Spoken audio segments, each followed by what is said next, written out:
organization. It is the first officially recognized ABBS Expertise Center in Thailand and has been approved by the Thai government and by the cabinet. And right now we are under the NEXPO, the Office of National Higher Education, Research, Science and Innovation Council under the ministry. So we are also under the PPSTI, same as the ACABT. Our work is not only working about the foresight in the regional level, like in APEC, we are also doing in the national level with many of ministry under Thailand. And also we have a service for the organization to do the strategic planning too. Just a background of the foresight. Here is just a little bit background because everybody always looking for the future. But you use one trend. If you use one trend for the future, it's called projected future. It's a forecast. But how do you assure that it's 100% going into the future with that trend? So foresight is when you use more than one trend related to social, technology, economy, environment, everything. You put every trend together and foresight in the future, which scenarios that going to be happen. So it probably maybe preposterous that won't ever happen, but who knows, right? Like in the COVID-19 in the past, who know that it's going to happen. Maybe it's possible, plausible, probable, and preferable. And that's all for the foresight background. Back to our project about the circular economy technology roadmap. It is what I'm going to present today is the result from the project that we endorsed by PPSTI in 2021. The co-sponsor at that time, Chile, Chinese Taipei, our old friend for a long time, and Indonesia. And the objective of this project is to explore the global demand and market opportunities for the use of essential circular economy technology. And also the main important is we are going to create the technology roadmap for the circular economy. And of course for the last is we try to make the STI collaboration in project. The project framework, we will do the series of the workshop. The first workshop we will like the gather input foresight from the expert and we will make the technology roadmap as the input to the technology roadmap. And the second workshop we will like declaration of the everything in the roadmap. And let's say if they have like the example of the project that we are going to do in the short, medium or long term in 2050. So this is the wide picture of this project. The first workshop, we will try to identify why we need to use the circular economy to be happen in the APEC in the 2030, 2040, and 2050. And the second workshop is try to identify what and how we are going to do during the meantime of the 2050. This is the result of the participant into virtual workshop. We have done it online because at that time is the COVID-19 pandemic, so we do the virtually workshops. The first workshop, the gender equity is like, all the workshop, the gender equity is like 50-50. And like the 14 APEC economy and 5 non-APEC economies participate in this workshop. For international organizations such UN, UNEP, World Bank, IFC, and Global Compact Network. So we also include the private sector from the Global Compact Network too. The first workshop opened by minister at that time because we are preparing for the APEC 2022. So it's like quite a big agenda for us to do the circular economy technology roadmap to be aligned with the BCG economy that include in the Bangkok Goal in 2022. First workshop, we try to tune all the participants together. What is BCG economy? So we lastly identify that BCG economy should be include three main issues. First is the value creation in bio-based manufacturing and service. Second is the closed loop of the sustainability resource and value creation. And third, of course, is about the environmental friendly production and service. So it's a three main thing in the BCG economy. We invited speaker from Australia and also from Chinese Taipei at the time. Dr. Nicole from the Planet Arc, that she working on the circular business model, because business model is one of the mechanisms that can drive the circularity economy. So she's shared the experience about the business model of circularity, and also the shared experience about the case study in the Australia. And also we invite Dr. Lu from Italy. He's working on the material, because material also important things, one of the important things in the circular economy. When you can get the strong material, when you don't need more resource to use in the circular economy. And the result from the workshop one, at that time we are mainly try to explore the trends, the drivers, the challenge, and the solution from the expert and group into the STEEP: social, technology, environment, economic, and politics. Also STEEP V, values of the circular economy. That why we need the circular economy in the APEC region. And the key findings here from workshop one, what we got from the workshop one is the most important thing is the health and pollution, because at that time it's about the COVID-19, so people concerned about if circular economy happen, what is going to be in the health and pollution sector too, should be concerned about that. And also about the driver of climate change and risk that drive the vision of the circular economy in APEC. Other than that, it's like the smart manufacturing and smart consumption, the food safety and security, how to increase nutrient efficiently. So people don't need to get more resource like the food and not waste the food resource in the circular economy. The resource scarcity and security, the globalization, and also important is localization, because every economist have their different economical indicators of each economy. So not only in the globalization, but also in the localization have to adapt the technology to be more suited for each economy. Also the emerging transformation and technology platform that need to be shared together in the APEC region.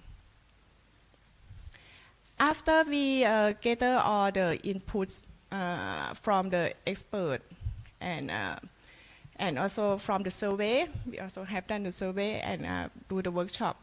We will try to differentiate them into three main characters, because when you say like the technology roadmap is not just only technology that can make this roadmap successful, but also other of the solution innovation system, product and service, and resource enabler that will make that technology to be successful too.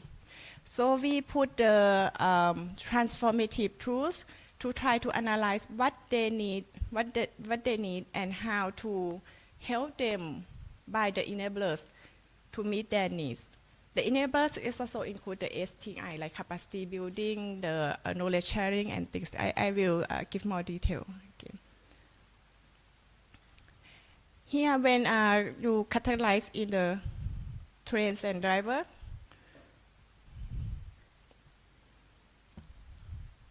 okay, thank you.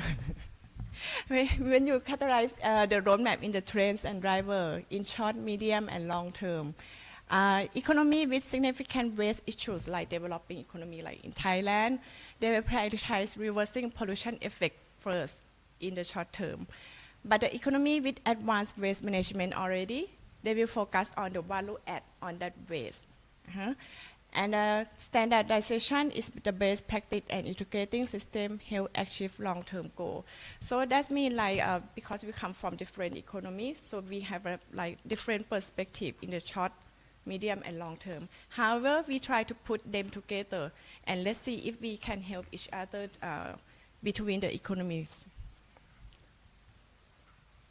And for the solution, innovation, and system, here the resource management, we divide into resource management, the production, and also the sustainable consumption, three character in the system. For the resource management, it connects industry, creating circular system. That level is one of the to go into the production. And then the production, when you get the resource, you go to the production system. People want to do harmonized circulation system, like want to have the platform to bring them together and try to use resource as least as they can. And the last is the local innovation drives sustainable consumption and product longevity. It means like some of the innovation and technology, of course, will help them to use less resource as much as they can. And for the resource and enablers here, the enablers have many of categories of enablers, from the policy, technology, capacity building, and measurement and monitoring. What I got from yesterday from the panel discussion, that when you are going to do the transform into the circular economy, you also will need to think about other things like in the policy, technology, and also the enablers, infrastructure together, whether you are going to transform in that way or not. Otherwise, if you don't have enablers, the transform will not be successful. So for the second workshop, we at that time we try to declare everything that we got from the first workshop with the expert from like 72 participants at that time.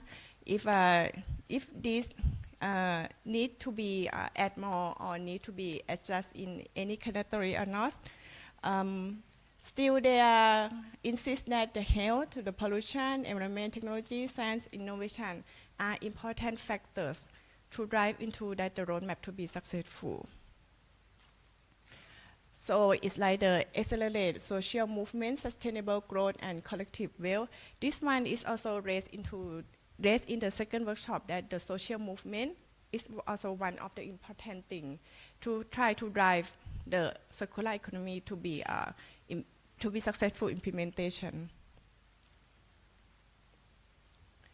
Also, we also discussed about the food security, because as we are in a rich resource of food, so we try to make the food nutrient more efficiently, like in insect, protein, nourishment, try to increase nourishment. That's why we can consume less food, in front of you, you will see that we have a lot of break left of the food waste over there. So we try to make it more efficient as we can. We also raised about the space economy here. That that foresight is not just only see the narrow thing. So people come and see something outside the box, try to see whether if that's not 100% for that one train, another train that can bring that scenario come to happen or not. So the experts say that probably maybe the space economy will come maybe in the near future. Is also the one of the signal that we should consider in the future too. So the key finding from the workshop tool here is we need to set the standard together in the APEC region, try to make the market demand in the APEC region, so we can like sharing platform, try to make the circular economy to be the same common standard, and because it's APEC, so it come into trade. Whether sooner or later, we have to do something that related about the trade and do the policy recommendation. We also should share the best practice and knowledge sharing platform here. Technology transfer and localization is one of the important things. And we not just only we put the key findings in the timeline, but we try to make the project, try to make the sample of the project that can drive this to be happen from the possible and potential of each economy that come and sharing together in the workshop. We divide into project into 3 categories. It's the focus project, the solution driven. Directly, it will be fixed on the focus project that can be a solution for that problem. Another project is an enabler project. So it's a resource driven, like human resource, like funding, or maybe a platform to share together. It's also one of the enabler that can drive the project to be successful. And another one we categorize it as an integrated project. It's an issue driven. When the issue happen in that time, we still need the solution and also the enabler, the green and the blue one. We just not pop up with the integrated project and cannot consider the solution and resource at all. So all of these bring into the conclusion that enablers or policy or science and technology and innovation is also one of the important things try to drive the technology roadmap to be successful.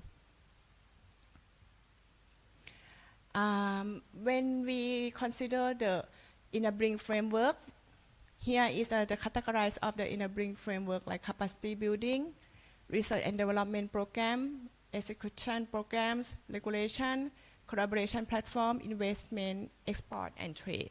There are the enablers that we consider in the enabling platform here.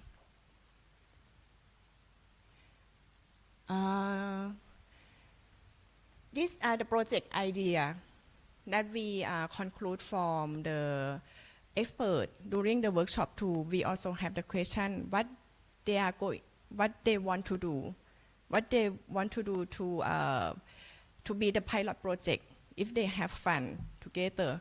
Here are the example of the project idea that they want to do to drive the circular economy, like plastic credit program. Here is will be linked.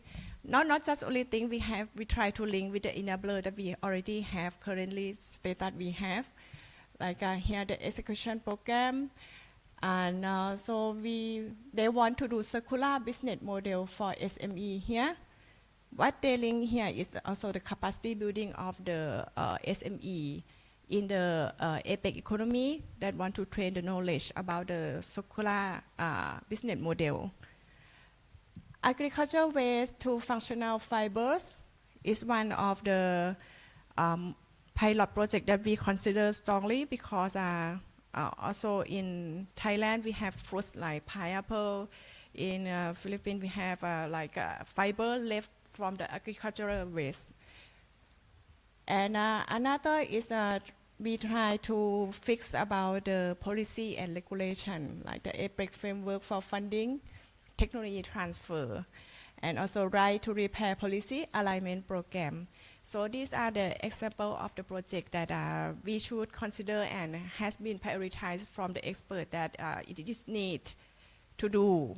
But yes, we need another enabler is like the budget, try to drive this too.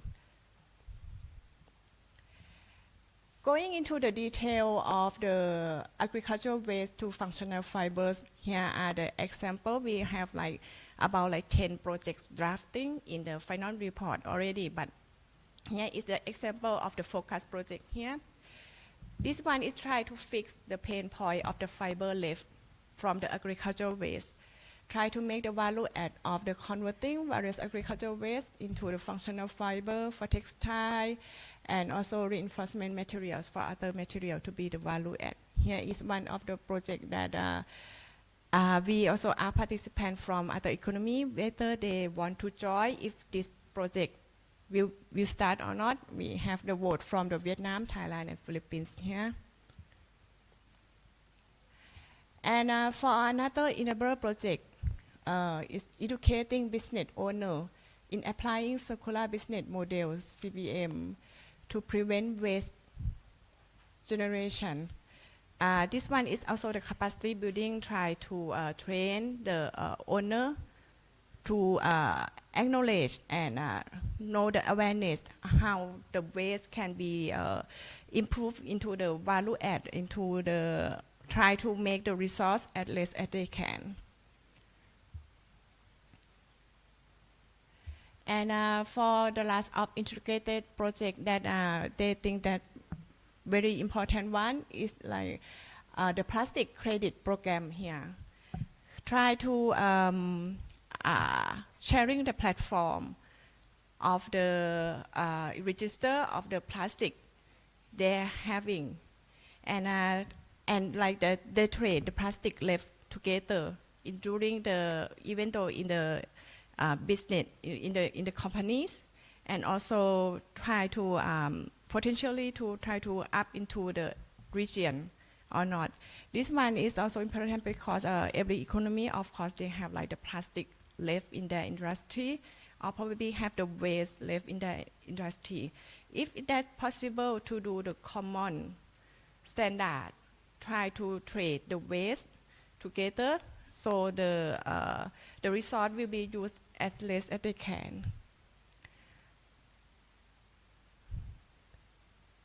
So the key conclusion here is the ABBS collaboration in STI, because we have seen that the enablers such STI is very important to drive, even though the technology or the policy, still we need another enabler such like people, social, and also the policy that need to be aligned all together to do the circular economy transformative. The strong partnership needed, like yesterday we have seen the Peru case, or Chile case, sorry, the Chile case, that they have a strong partner together between the government, companies, and also the communities. They have talked with everybody in the community that this will gonna be happen. That's why it become very successful of the hydrogen thing. And also the potential collaboration, we insist that what we need to start to first is also the policy driven from the government. Actually, we already have the this policy already, like Bangkok Go and many things. So people will think, oh, and then why not it happen at all? Because we also need the collaboration from the researcher, engineering, like you. The government alone cannot drive it alone. We have budget, we have mechanism, but if we lack of the researcher or the expert like you, we cannot do the technology transfer into the community at all. And also the importance of the APEC region collaboration. The developed economy, or the one that's successful already in the circular economy, could be shared in the same platform. And let's see if their mechanism is gonna be fit with other perspective, but in the company level, or probably in the developing economy like in Thailand. So that's all for my presentation for the circular economy. Thank you.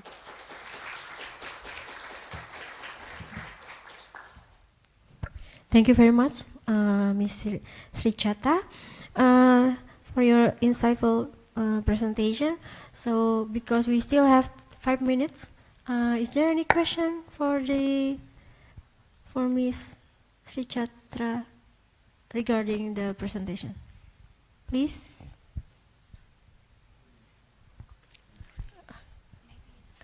Okay, please mention your name and your institution. Good morning, Rosabel Ochoa from University of California. So I was very interested in your slide about some of the projects. Mm-hmm. And one of the projects talks about SMEs, right?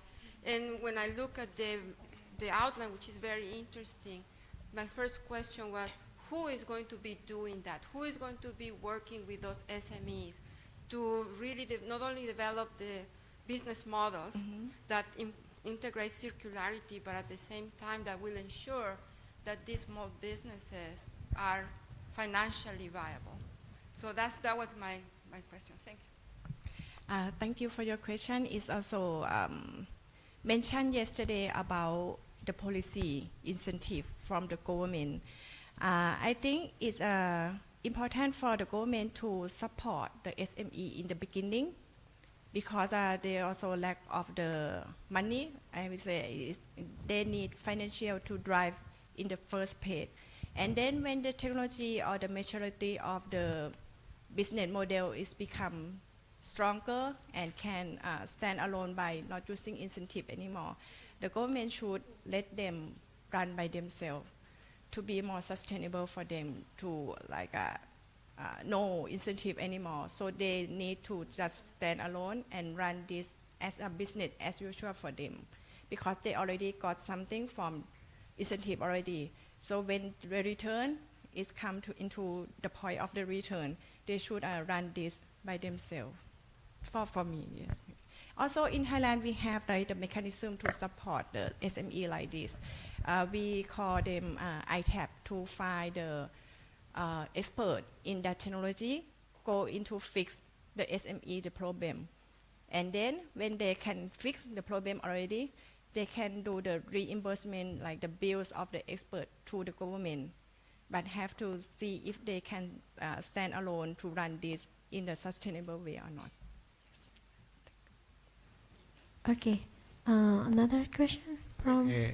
Thank you very much. My name is Helmut Yawa from the University of Tsukuba in Japan. I was very interested in your roadmap towards sustainability by 2050. I think it's very close to the backcasting approach, if I'm not mistaken.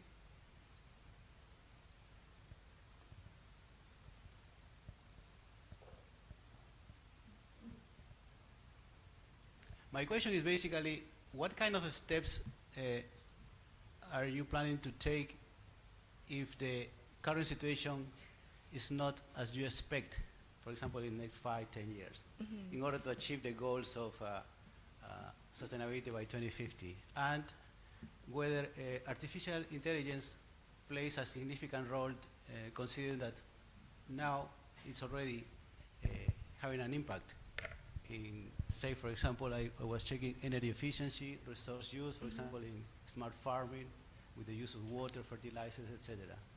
How are you going to incorporate AI into your scenario design? Thank you. Okay. That's a very good question. The first question is if this cannot be reach the target in what year that we expect to be in the roadmap, I have to say that foresight is the thing that we see in the future. So every 5 years or 10 years, we have to review it again. Of course, I think every national plan have to review every 5 or 10 years, of course, to see if the target that we have set over there is reachable or not, due to many trends and drivers that come up very fast right now, like disruption of the technologies and many things. So we have to do the review like 5 to 10 years, of course.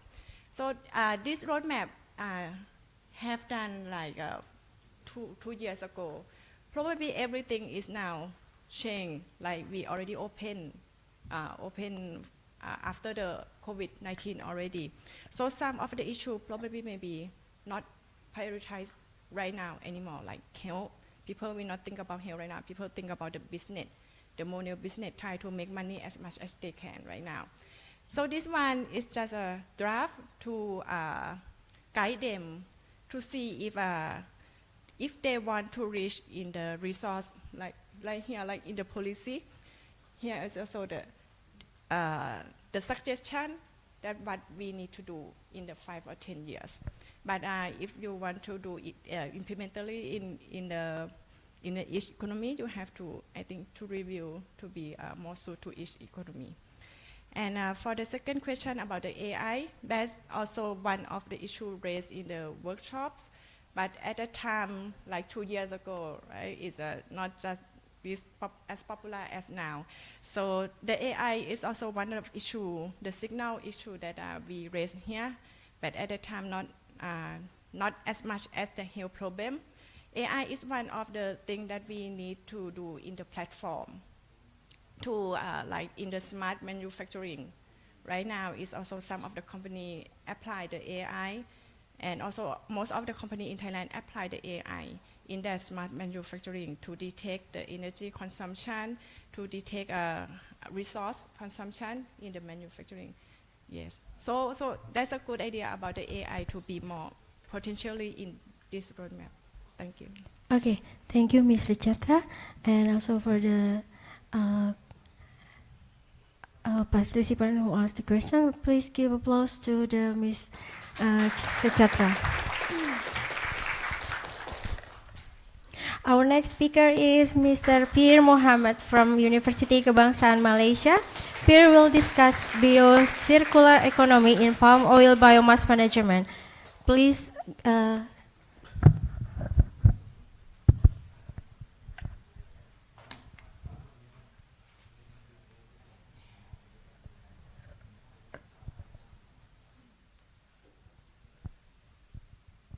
Okay. Hello. Good morning. My name is Pir Muhammad. Okay, and I'm from University Kebangsaan Malaysia. It's National University of Malaysia in Kuala Lumpur. And before I start, I'd like to thank the organizer for inviting me. So this will be my second presentation in this event. Yesterday I presented a paper in the conference, and today I'll present about the general things about the palm oil. Right? Okay. So for those who are familiar with palm oil, okay, and for those who are not familiar with palm oil, I try my best, okay, to share what is a good thing the palm oil has done to Malaysia, right? And my title is actually a biocircular economy, okay, in palm oil management, right? So before I start, okay, I would like to introduce one of my favorite SDG, which is SDG number 12. Okay, basically I'm trained as an engineer in the chemical engineering, right? So in engineering, usually we were given less resources, and we will always ask to give as much as possible. So meaning what, we would like to try to do more with less what we have, right? So which is in line with SDG 12. And as things goes, okay, we also working towards more on circular economy rather than in the linear model. Okay, why is it so? Because we have a very limited resources in this world, right? So as you can see, we have only one Earth. Okay, there's a plan to go to Mars, okay, but it's not going to happen in our lifetime. But we have only one Earth, so we must use whatever resources that we have, limited resources, and then we do more and try to save some for the future, right? Okay, with saying that, okay, this is some of the things we usually do, okay, in engineering and also industry towards the SDG 12. Okay, the first thing is, okay, we always think about sustainability. So sustainability is basically we want to enjoy now, okay, at the same time we don't want to leave bad stuff to our children. So we have to enjoy first, okay, and then we make sure we have left something for the children as well. So that's the idea of sustainability. Next, actually, we have to think about cradle to cradle design. It's no more like at the older time, okay, where we just make our product. After we finish, use the product, we just throw them, dump them. No more like that.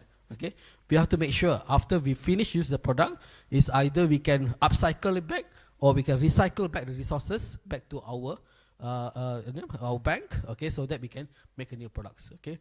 Next, also we have to think about viability. This is very important. We can have the best technology, but if it does not make any sense in economics, means it's still trouble. Okay. At the end of the day, we want to make things economic and we want to enjoy our life. For that, we need money. Right? So whatever solution that we want to do, we have to make sure it's viable in terms of technology and also economy. And innovation, never stop innovate. There's always something's better. Just because we have a certain way of doing this in the past 100 years, that's not the end of the life. There's always something better and better, right? Finally, it's a source reduction. That's the thing, right? So let me introduce, okay, about the palm oil. Okay, so how many of you have visited Malaysia? Okay, congratulations, right? Okay, so for those who haven't visited Malaysia, please come. Okay, it's just a southern of Thailand. If you fly to Kuala Lumpur, okay, and if it's a nice sunny day, right, before you touch down to the airport, the first thing you will see a vast kind of trees, right? And it's palm oil tree. Okay, it's a palm oil tree, right? So Malaysian economy is so much dependent on the palm oil. Okay, there's a lot of development actually supported by the palm oil in Malaysia, right? Okay, so just a little bit history. Okay, the first tree, okay, it was cultivated back in 1870 in Malaysia. It's like an ornamental tree. Ornamental tree means some tree which is very beautiful, right? So palm oil, okay, when they're small, it's actually a very beautiful tree. And when bigger, actually it's a very resourceful tree, right? And the real plantation started in 1917, okay, which is we call it a Tanah Maram estate, which is in Selangor. It's one of the provinces thing, okay, and that estate is still active until now, okay. And by 2022, okay, about 5.67 million hectares of the whole Malaysia, okay, is actually covered by the plantation, right? And this number has been stagnant for some reason. Okay, we are not going to increase anymore because of the government direction, right?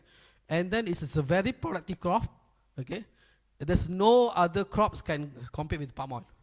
If you give 1 tree of a palm oil, okay, in a one area, okay, you need at least 7 times more of soil to actually compete with the palm oil.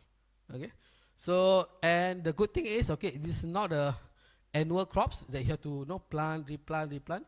One time you put, okay, you can stay and harvest it for the next 20 years at least for productivity. So it's a very productive crops, okay. And as I mentioned, okay, palm oil, the strongest economy is in ASEAN region, okay. Indonesia, Malaysia, and also Thailand. So these are the 3 biggest countries. More than 90% of the whole world palm oil products come from these 3 regions, okay.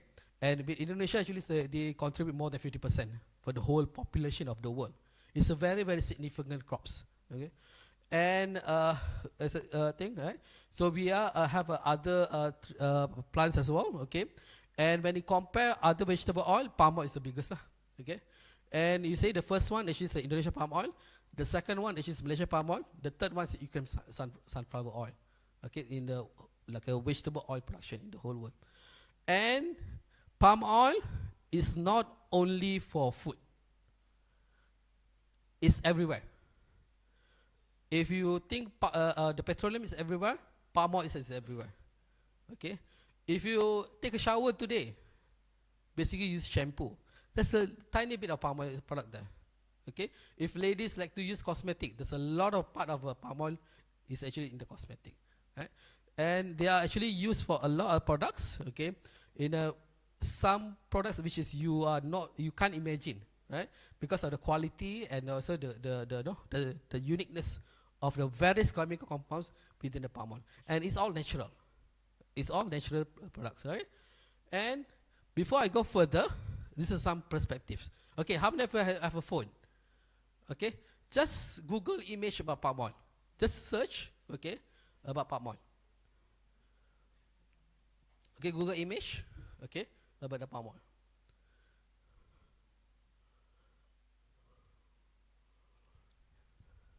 Okay, you will see the fruits, you will see the product oil, right?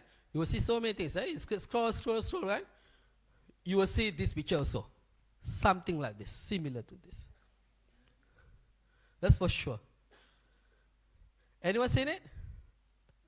Is that maybe it's a bottom girl, is maybe the top girl? I'm not so sure, depending on your preferences. Definitely you will see. Okay, now for ladies and gentlemen, this is what we call as a orang utan. Okay, so if you've seen a planet of apes, okay, this is the wisest apes. Okay, the one who give advice to the Caesar, right? Okay, so orang utan, okay, is actually a direct translation in the Bahasa, which means forest people, something like this, right? So one of the very famous ape, right? Okay, and it's actually only available in Indonesia and also in Malaysia also, right? And it's a special in Borneo actually, right? If you have a time, try to visit, right? Okay, what's the relation with this orang utan and palm oil? Okay, so basically, okay, this has been a mascot, okay, by a lot of anti-palm oil campaign, okay. So if we say, okay, there's so many news, okay, going out, okay, throughout the world, anti-palm oil, okay, and they actually use orangutan, the indigenous animal, okay, in Malaysia, Indonesia, as a mascot against the indigenous industry in Malaysia and Indonesia. Right? So why I highlight this, okay, as any of the industry, we cannot escape from cutting the trees. Even this particular hotel used to be a forest. We cannot deny that. Okay, we cannot deny that. Okay, but that's not a license for us to keep on going for linear economy anymore, right? So there are more things coming up. Okay, this is some of the more propaganda. Okay, against the palm oil. Okay, now let's say we want to go against palm oil. Okay, we want to go against palm oil. Okay, as I mentioned, palm oil is the biggest oil crops. We have population, we need to feed them. There's no way we stop food for the population, right? And we have a choice: palm oil. We have a choice: soy, rapeseed, sunflower, and then there's other more and more. We have a choice. Okay, can you use them to replace palm oil? Yes, it's possible to replace those with the palm oil, right? As I mentioned, palm oil. If you have a 1 acre, the closest one, which is soya, you need at least 7 times more land. If you clear 1 acre for the palm oil, you need to clear 7 acre for soy. So now this is a choice. Okay? Whether we want to use the palm oil, okay, or we want to replace for better products. Unfortunately, there's no better products. Palm oil is the best. Okay? Now, but this is not a license for us to do the olden thing. Okay? I don't deny there's an old practice, okay, which been practiced by the industry. It's the same as in any industry. In the petroleum, in what do you call, maybe in the food, other food, okay? They always have a bad practice, but there's always improvement is happening. And as I mentioned, okay, people are moving towards sustainability, okay? Even the palm oil industry is also moving towards sustainability. There's a lot of things, new innovation happening, okay, in the palm oil industry, right? So back to Malaysia, okay? Now, as I mentioned, the crops is actually very important for the economy, right? And we are making a lot of money, okay, in Malaysia, right? So we have more than about 300,000 people working directly in the industry. Malaysia is a very small population. We are just 30 million people. So out of these 30 million, 300 people of them, 300,000 actually working in the palm oil industry, right? So it's a big thing, right? And where we do sell this palm oil, our biggest buyer actually is from India, China, and also there's other country in EU, Turkey as well, right? So they are the biggest buyer, right? So as I mentioned, there's no possible for business as usual in palm oil, right? So the government, okay, is trying to do more and more things to promote sustainability in palm oil, right? But before that, what palm oil have done to Malaysia, right? First, okay, palm oil actually reduce the migration, okay? Before the independence, okay, the industry in what you call in Malaysia is mainly on the mining, tin mining, okay, and then there's a little bit of rubber, right? But with the expanding of a palm oil, okay, they reduce the migration of rural people to the urban area. How they do that? The government come up with a land scheme. So where the government open up few more lands, okay, for the local rural people to develop their own plantation estate, and then they can do business there. And this scheme has been used up throughout the whole Malaysia, okay, and lift out a lot of poverty in Malaysia. Because we are a very young nation, we start in 1957. It's just 67 years old, right? So it's a very young nation, okay. A lot, new opportunity comes because of the palm oil. And when we open more and more estate in a different area, okay, the new towns are emerging. There's some areas never been inhabited before, but because of the estate, okay, there's more reason for people to stay there because there's economic for them. they have livelihood for them. They can make money. Okay, they can actually provide decent education to the children. They can stay there and then they can do the business. Right? And because of the industry also, there's a lot of basic necessity. Right? Company will never invest in a new place if they cannot make money out of it. When they can make money in the palm oil, in the new area, they start to invest. New roads, okay, new track, okay. So if you come to Malaysia, the longest the highway, okay, the national highway, you drive along the way, I think maybe more than 50% your view will be palm oil. Okay, that's how the things, right? And as other industry, there's a problem with the palm oil. Okay, there's a problem with palm oil. The country acknowledge it, the industry acknowledge it, and they are working towards that. Okay, so over here there's so many, right? But I would like to say, okay, two things, okay, which is the most critical for us in Malaysia. The first one actually is the dependency of foreign laborers. Okay, the population is very small, okay, about 30 million, and most of them actually is, the literacy level is higher. Okay. The palm oil job considered is a 3D, dirty, dangerous, and difficult jobs. Okay, so it's very hard to attract youngsters to come to the industry. Right? So in those days, okay, we used to depend a lot from Indonesians' labor. Okay, but now because of the booming of Indonesian palm oil, okay, the Indonesian laborers is less interested in Malaysia. Right? So foreign laborers is a big issue in Malaysia. Right?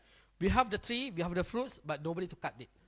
Okay, so the government actually is doing a lot, okay, to promote mechanization in the industry. It's an ongoing project. Next, as I mentioned, okay, is the selective bad reporting of the NGOs. Okay, if they say palm oil is bad, everything is bad. Okay, so it's just a matter of they choosing, okay, the orang-utan to put there, right? So other than that, I think it's a standard for any of the industry. Okay, and as I mentioned, people in the industry acknowledge this. The country acknowledge this. They are working towards this. Okay, so there's a lot of opportunity. Okay, to be done in the palm oil industry. Right? So some of things that have been done. Okay, we have RSPO, we have MSPO, we have ISPO. Okay. Thailand also have upcoming. Okay, they are still planning, but it's not officially announced. Okay, now what is this? Okay. This is certification specially for palm oil. I'm not so sure if it is any other oil-bearing crops. They have the systematic kind of things. Okay, so this certification, okay, they have a very strict rules. Okay, from the first time they actually plant the seed until the final packaging of the oil. Okay, the supply chain has to be very, very clear, right? And with this certification, okay, we try to make the industry more sustainable. Right? So they cover every aspect of the industry. Right? So in the industry, I think they have more than 60 different licenses to operate. There's there are various sectors. Okay, each of these sectors they have their criteria to achieve to meet this sustainability certification. Without RSPO, the company cannot sell in the Western countries. Without MSPO in Malaysia, the company can operate. So this is considered is as a must. Okay, similar to ISPO, the Indonesian one, right? Is it become a very crucial things. Okay, if you're interested in each of this, you can just Google it and then see the criteria for each of them, right? So other than that, these are some of the major things, okay, which is done by the government. Okay, first, the cultivation area has been stopped. We cannot open more new forests, right? For the past years, okay, the number of area cultivated actually in Malaysia is getting reduced and reduced. Why? Because most of the former estate is coming near to the city, and they turn to become a new city or they become a new residential areas, right? There's no opening of a new area, and also there's a serious rules, okay, saying there's no more on the peatland. Okay, peatland is very, very important, okay, for the CO2 treatment, okay. There's a lot of ecosystem in the peatland. There's a strict ban, okay, to actually cultivate there. Other than that, okay, there are more in the, technology company coming in, okay, for efficient and also the mechanization things ongoing, right? So before I go further, let's introduce yourself, okay, to the palm oil processing, right? So palm oil, agriculture is a simple thing. Not simple thing. It's a standard thing. They use the fertilizer, they grow the crops, okay, they do the pruning, they cut the grass, everything, right? Once they cut the fruit come to the mill, right? And since yesterday you were talking about the green energy, green this, everything, right? Okay. Palm oil mill is basically is green mill. It is actually powered by the biomass. And it's not 1 or 2 years ago, it's more than 30 years ago. Basically, they use the biomass they produce to power the industry. Why? Because most of the mill actually is very far from the national grid. Okay? And they need a lot of power, right? This process, powered by the green biomass, there's no chemical use. Okay? Maybe a little bit of washing here and there, but generally in the process there's no chemical use, okay? And all these things happen in the local area. Means it's not much of transport of fruits to somewhere in a very, this thing, right? So each of the main estate, they will have a few power mill, right? So generally the mill itself is very green. It's a green power, no chemical is input, okay? And they produce a product, which is the two products, which is a CPO and CPKO, right? So this is the typical plantation, right? It's the mill, okay? So as I mentioned, the product actually is a crude palm oil. Why we do this? Because we want this, right? But they also produce a few other biomass. I'll take a look about later. And as I mentioned, they bring the fruits, they input the water, electricity. So these are the output, okay? So these two are the biggest pain point for the industry, okay? One is actually sometimes they have a smoke coming out because they burn the biomass, right? But with the boiler design improvement, this is also getting less and less. Next, also because of the wastewater. There's a lot of wastewater, okay, called POME, okay? Palm oil mill effluent, right? And they actually is very good for methane. Okay, they can produce a lot of methane for this, right? So right? Other than that, it's the biomass and the oil. Okay, so this is a tree. Okay, this is a short tree, okay. It's easy to know how old is a tree. About 1 feet is 1 year. So you see about 1 feet, about 1 year, about that, right? So if you see about 10 feet, about 10 years, okay. So when they cultivate, usually the second, third year, they already start have the fruits, okay. But the most productive starting about 3 years onward until about 20 years. They are most productive, right? So why we cultivate this tree? Because we want this fruit. So we cut the fruits, okay. This one we call FFB, fresh fruit bunch, okay. So once we get this, okay, we will have this particular fruitlets, okay. So if you haven't seen a palm oil before in your life, I'm very sure you have seen a coconut before, okay. Just imagine coconut. Coconut is just a name, like a cousin to the palm oil, right? So coconut, okay, you have the husk region and then you have the flesh region, right? So the husk is what we call as a mesocarp, okay. The flesh, what we call as a kernel. Both of them is oil. So basically, they squeeze the husk, okay, to get the CPO, crude palm oil, which is mainly used for the cooking, okay. And when they press the kernel, we can have CPKO, crude palm kernel oil, okay. So both of them are edible, we can eat them, okay, but they have a different chemical composition, okay. So they are valuables, both of them are valuables, right. So we talk so much, okay. The oil is only 10% of the whole tree. Throughout the life, the oil is only 10% of the tree, right. What is the others? First, okay, when you cut this particular, you want to get this fruits, you must cut this branch first. If you don't cut here, you cannot get this. So usually, one tree, you need to cut at least 2 or 3 branch of it. Okay?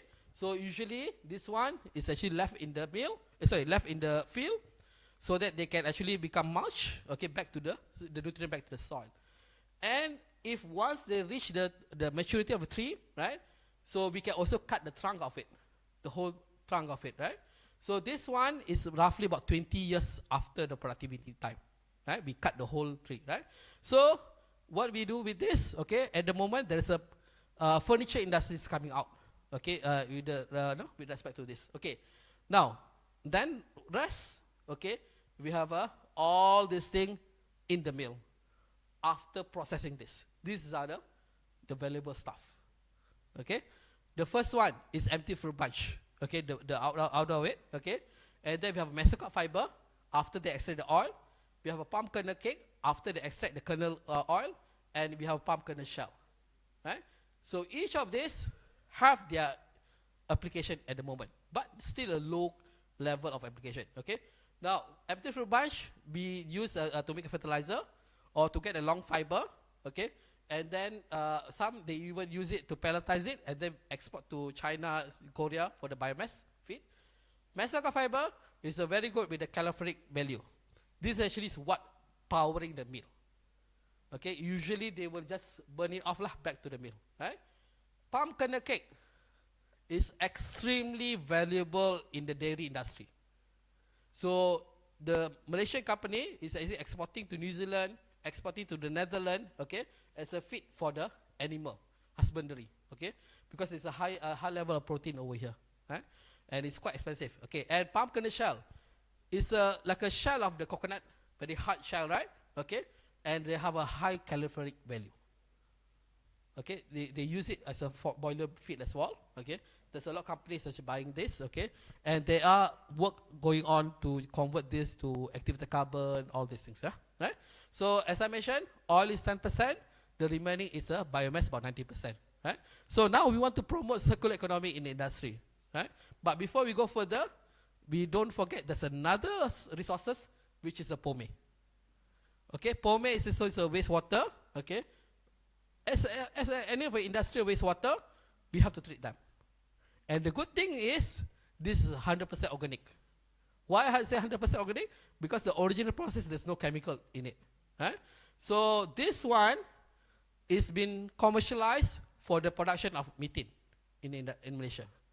There's a lot of company, okay, already start doing a methane production. They already convert to electricity and they already start injecting to the national grid. It's already a big business lah, okay? And there are more and more research coming in lah, okay? Now this is some of the what you call the promotion of circular economy, right? So we want to take a look on the other resources, okay? Just now I show you, okay, it's all biomass, okay? And this actually is by the US department, the mind map, okay, of the potential of what we can do with the lignocellulosic biomass. Lignocellulosic biomass is basically lignin, cellulose, and hemicellulose. Okay, lignin, there's an aromatic compound. We can even make a vanilla flavor from the lignin. Okay, cellulose and hemicellulose, they are sugars. With the sugars, we can do wonders. There's a lot of things we can do with the sugar. So there's all over here, right? If I go one by one, it will not enough for today, right? So take a look, okay, on the potential of lignocellulose, okay? Right, next, what we can do further, right? So, first thing we can do, which has been done, waste of energy, okay? We can use a thermochemical conversion or we can use a biochemical conversion. We can convert all this biomass into the energy. So, this has been done in our lab in UKM, so we are working on it, right? So, we produce a pyrolysis to produce a biochar, syngas, bio-oil, and also we work on the anaerobic digestion. And also we are going to work on the alcohol fermentation as well. Okay, we can produce ethanol, everything, right? It's an ongoing process, okay? And some is already in the pilot scale, okay? It's a thing, right? Other than that, in our university, for the circular palm oil, we also work on the microalgae. Microalgae is the third generation of a biomass. So there's a lot of interest throughout the world, okay? And pome is actually a very excellent source for microalgae cultivation. Naturally, if you visit the palm oil mill, okay, in the wastewater treatment, their wastewater treatment, you will definitely find a pond full of algae, natural algae. So the pome itself is highly nutritious for algae, and we can actually cultivate the algae. And with algae, there's so many products, okay. And UKM team at the moment we are working more on the carbohydrate and proteins. We don't work on a lipid specific. There's some reason for it, right?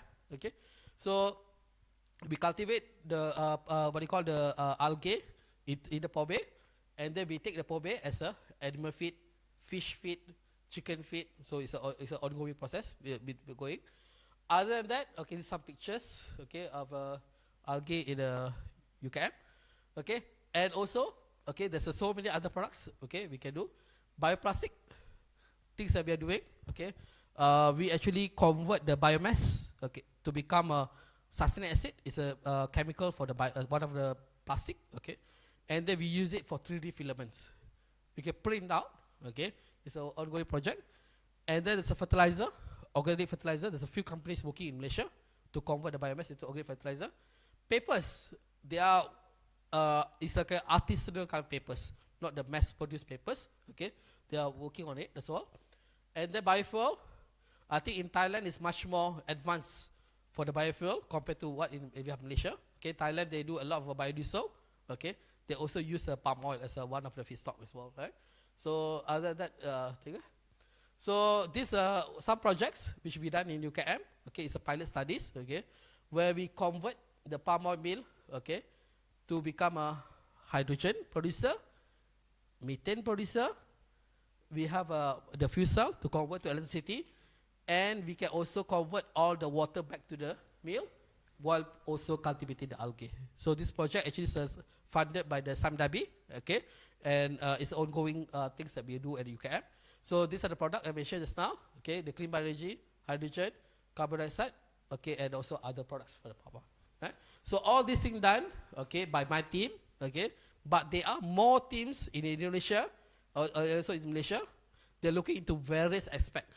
In fact, yesterday, okay, there's a team in the APEC. They actually tried to convert into rhamnos for the what they call cosmetic. Also, okay, maybe go back home. I can try something like that. Okay, right. So there's a lot of things going on in the palm oil industry, right? So these are actual pictures of the thing, right? So this is our wastewater until the end. Okay, we can get clean water from the real thick pomade to the clean water. Okay, so before I end, okay, if you guys are available, you can always come to UKM on the 5th and 6th. Okay, we're actually conducting a program called MAT for palm oil. Okay, MAT is basically, it's not I'm crazy. MAT stands for mechanization, automation, and digitalization. So, okay, so basically we are promoting the mechanization in the palm oil industry. Just now I said issue, right? There's a labor. So our team actually is working on, we try to bring out the players, okay? We try to come up with some of future projects, okay, on this, right? So if you are free, you drop me email, okay? We can always welcome you in Malaysia. But before I end, okay, please by all means scan this, okay? Everybody please scan. Okay, so you will go to the link tree, okay, to my office, okay, which is UKYC Chair for Sustainability, right? So you can follow us, okay, for more information about the palm oil. So thank you. Thank you very much, Mr. Pierre, for a nice presentation. Is there a question for Mr. Pierre? One question? Okay, one more. Please, committee. Please mention your name and your institution, please. Hi, my name is Nuong from National Engineering Center in Thailand. So I'm very much in with you for the past 15 years. I've been working in palm oil. And I must say that I think Malaysia, Indonesia, Thailand are very much trying to voice back to the world how we can make things sustainable in this region. Now, I think, of course, we've been going through, bumps and rides, things like that. And of course, I think I can see that now palm oil is being acceptable in many ways and forum. The next thing is SAF, Sustainable Aviation Fuel. I think as Malaysian and also Indonesian, I think we are also trying to push forward the fact that I think if we can make sure that the sustainability criteria, whether you have ISB or ICSF, to make sure that it actually can go over the assumption that after 2008, all palm oil are bad from their criteria. What is your view on that one? Okay, can you repeat the last part? I think from the sustainable criteria, they say that in general, any palm oil plantation after 2008 are considered deforestation. I think along the way, Brazil has done fantastic in the job that they put sugarcane or ethanol into the alcohol to jet to pass the SAF's criteria. What about palm oil? In this region, how can we collectively try to push this toward the international forum? Okay. In Malaysia, we have a NPOA, NPOB, NPOC, NPOCC. Okay. So ABCC, right? Okay. So C is basically a Malaysia Palm Oil Council, right? Their main role actually is to promote, okay, the palm oil in the whole world, okay. And they have a partners in Indonesia, okay. They are working together, right? So the first thing regarding the deforestation label, okay. As I mentioned, okay, Malaysia government has put an embargo. There's no more opening of new land, specifically the palm oil, okay. If somebody's doing it, they have to face the penalty from the government, right? That's the first thing, okay. The second thing, also Indonesian also they actually doing a similar. They actually cut most of the old practices of burning everything, right? So that to get promote, right? So now the company and the country, which is the two countries which is producing, they are responding to the what they call this request from the. It's mainly from the EU, okay. They are responding to the request, okay, as been asked, okay. But after that, okay, it's up to for me, it's up to the buyer, okay, whether they want to trust or not. When they have a trust issue, that's why the government come up with the ISPO, MSPO, RSPO, right, to actually to make more transparent. In fact, okay, there is a regular delegates from EU coming to Malaysia, Indonesia to visit from time to time to check whether it's true or not, okay. And as I said, the company is really investing a lot on the sustainability, okay. But at the end of the day, if there is a other agenda, which I'm not going to tell here, okay, people will try to find the fault, okay. But we as two things, one as a producer and also as a human, okay. As a producer, we will try to market our product. As a human, we want to make sure our system is really sustainable. So the locals are realizing this, the companies are realizing this, they are doing the sustainable things, okay. Whether the buyer want to buy or not is a different things, because there's other motive. Can be price, can be protective of their own crops, okay. So we cannot convince everybody, but it's our job to put the best as much as possible. And if you may see just now, okay, the top buyer of Malaysian oil, there's no country which is those mentioned the things, okay. But still, Malaysia is actually giving them the venue to raise their voice, and Malaysia and Indonesia is trying our best to answer it. We don't ignore the request, okay. And it's a step, it's a journey. Every day there's an improvement.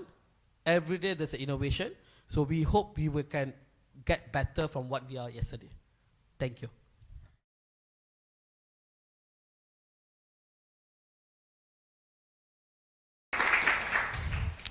Now we will hear from Tamara Westflog from the University of Queensland, Australia, with a presentation on bioeconomic at UQ, tackling global themes ahead on for impact. Tamara, the stage is yours.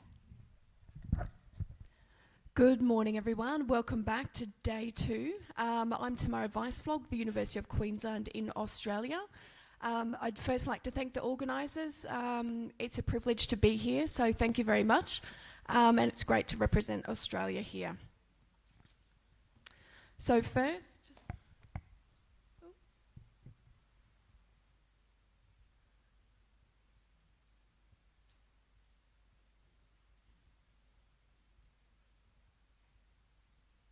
thank you.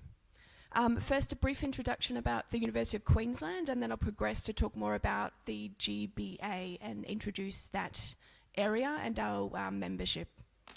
So first, the University of Queensland. How many of you have heard of UQ?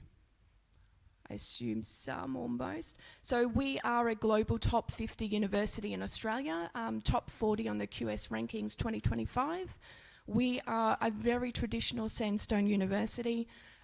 We're very well respected international research experts in a lot of leading fields as well. So we have around 55,000 students. We have approximately 21,000 international students from over 100 different countries. And we have quite a number of PhD candidates, which is very exciting. And we do have a good proportion from the Southeast Asia region as well, which is exciting here. So I mentioned the rankings. So we strive to be in the top 50 to top 100 globally. The campuses, so we have 4 wonderful campuses in Queensland. So UQ was the first university in Queensland. So we have first St Lucia, that's where I'm based, that's where the Chancellery is. It's only 7 kilometres from Brisbane CBD, so very close, very accessible. Best way to visit is via ferry, so I highly recommend. We have 6 faculties which comprise of multiple schools within faculties, 8 research institutes as well. We have Gatton campus. For those of you interested in the hardcore agriculture, vet and animal sciences, that's about an hour drive from the Brisbane campus. Hurston, we have very strong links in medicine, so health medicine, oral health. We have a campus in the CBD, just moments from the city. Dutton campus, biotechnology campus, and our pharmacy campus. So what do? We rank really highly in our international research, 95% above world standard. Number 2 in Australia for Nature Index tables. And we have amassed quite a significant external research funding, which we're very proud of.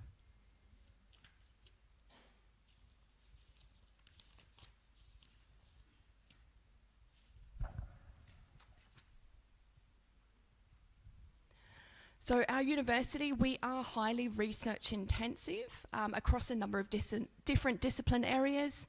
Our goal is though to be research impactful and also be very supportive to the community and give back through various different means.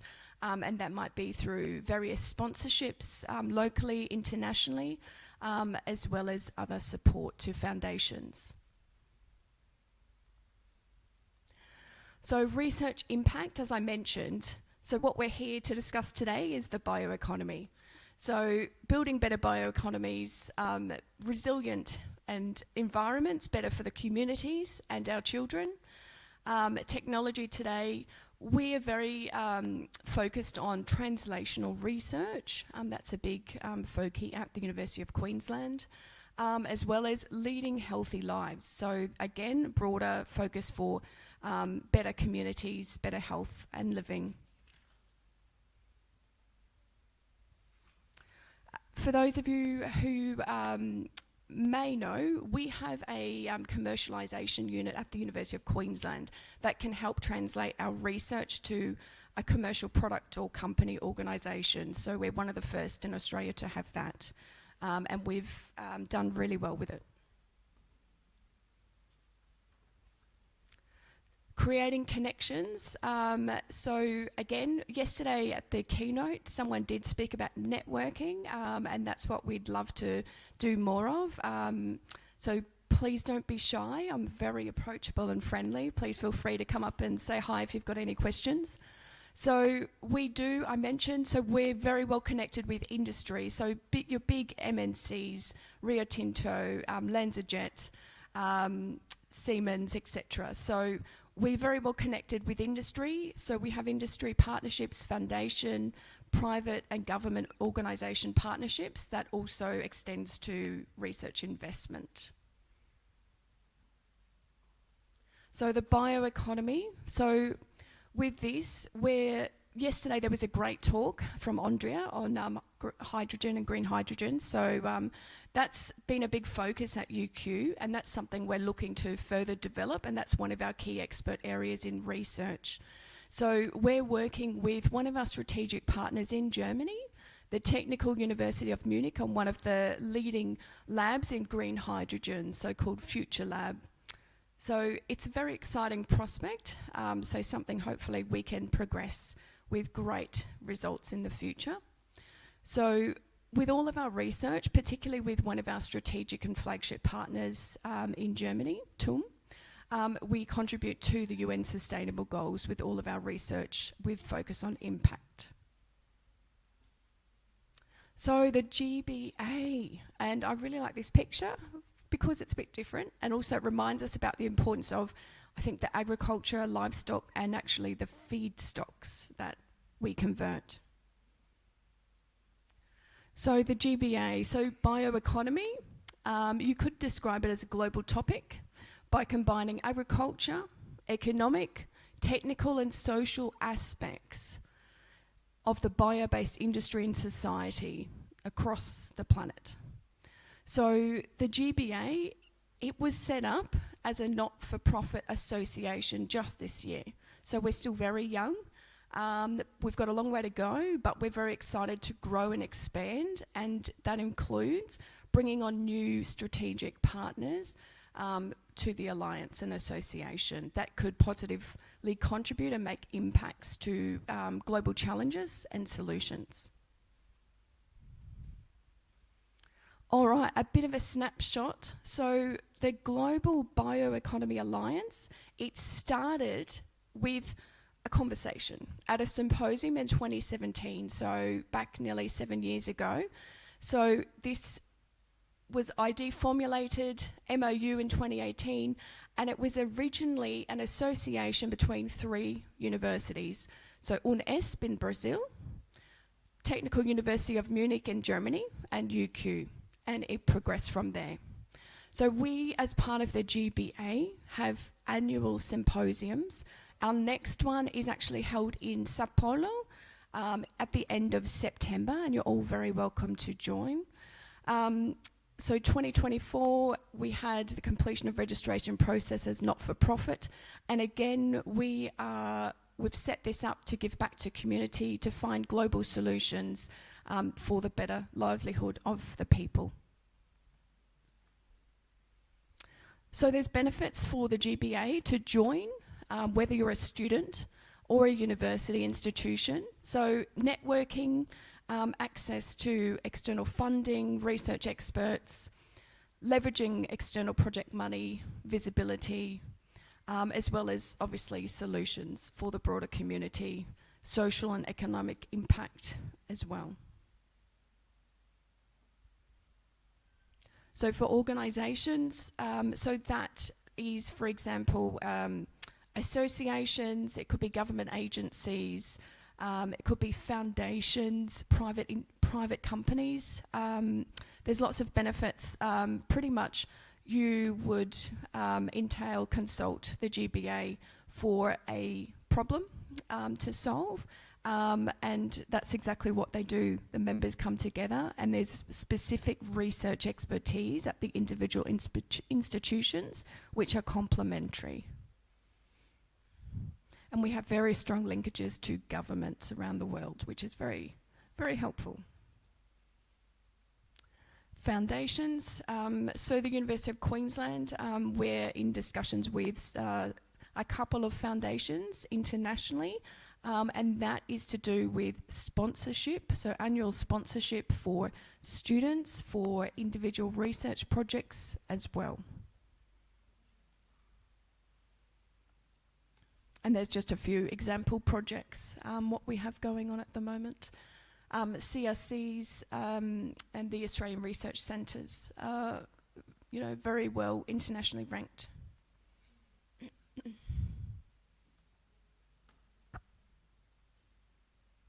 Some success stories.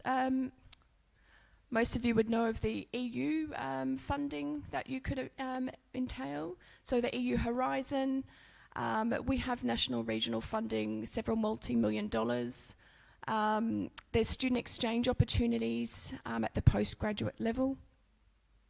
Involvement from industry. So again, all of our work, we do work very closely with industry from all different areas, but obviously bioeconomy related. And we are doing quite a lot with Qantas at the moment on sustainable aviation fuels. And of course, government, as I've mentioned. That picture on the right-hand side is our minister and the German ministers signing the Memorandum of Understanding for new funding for Australia. So what are we looking at the moment? So we're looking to source new strategic members to join the alliance, okay, the GBA. So at the moment, we're looking at different Africa, North America, and ASEAN members. Tokyo is one example, because the University of Queensland currently have quite a lot of projects ongoing with Japan at the moment, linked to bioeconomy. So that's one reason why.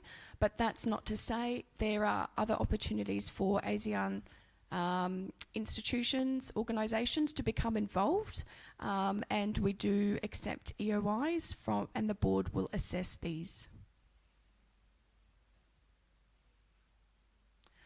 A lovely picture of last year's symposium.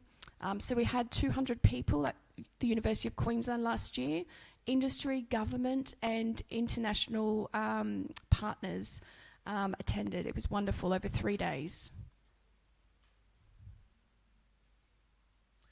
For those of you interested in the conference, it is only very close, so there will be one next year in Denmark. So this year is just outside of Sao Paulo, hosted by Unesp in Brazil, and just some folky areas.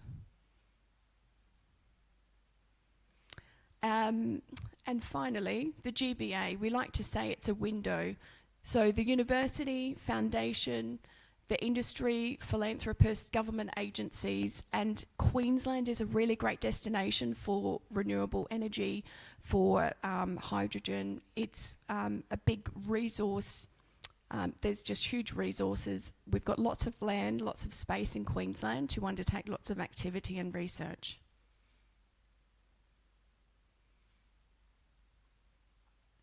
And just a few opportunities to finish with. We have a few. Biofuel, food and beverage, and biomedical.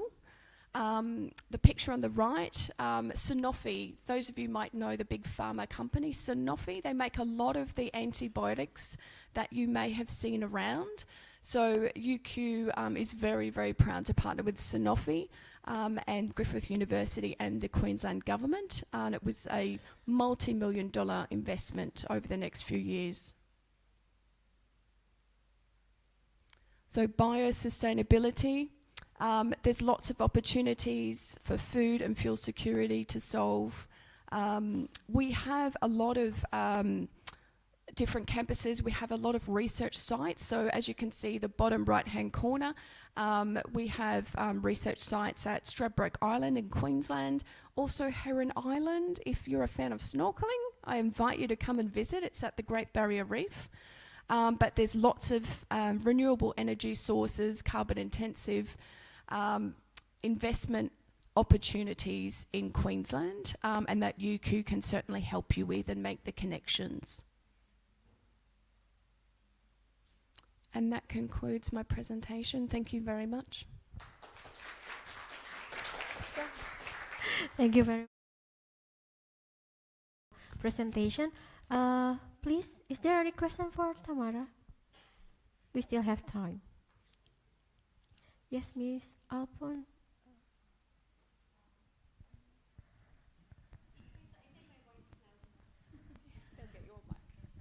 My question is about a membership to your organization. What could be the obligation of the wannabe members? That's a good question. So first of all, I would recommend sending an EOI through. I'm very happy to help facilitate, and I'll send it to our lead, which is Professor Gary Schenk for the GBA for UQ. So it would be a member, I guess, around an expectation around research contribution. You know, there'd be an analysis of research capability, track records, research impact, that kind of thing. Really, it's about your contribution to the GBA, your key capabilities, and what research could you contribute, because there are going to be global projects and big government funding that we'll be seeking as well, and we'll be looking for, you know, strategic fits for different areas, because not everyone has the same research expertise. Yeah, but feel free to take down my details. I can certainly pass on any queries if you've got technical queries, because I admit I'm not a scientist.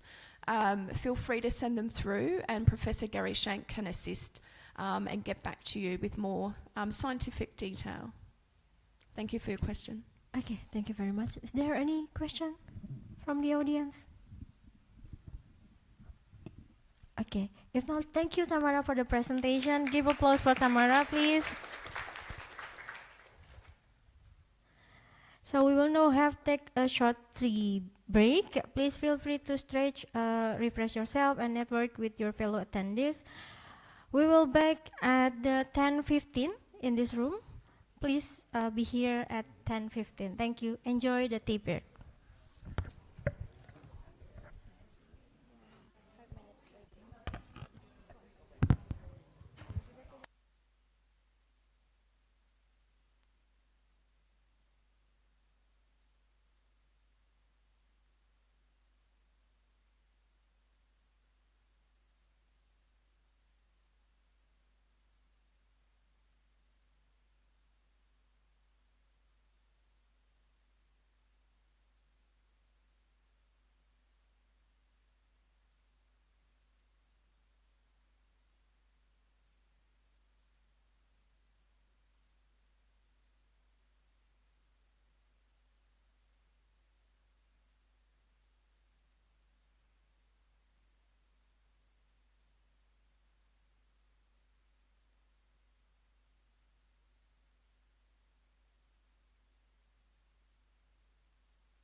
We would like to kindly remind all attendees that the event will be starting shortly. Please make your way inside the venue and find your seat, please.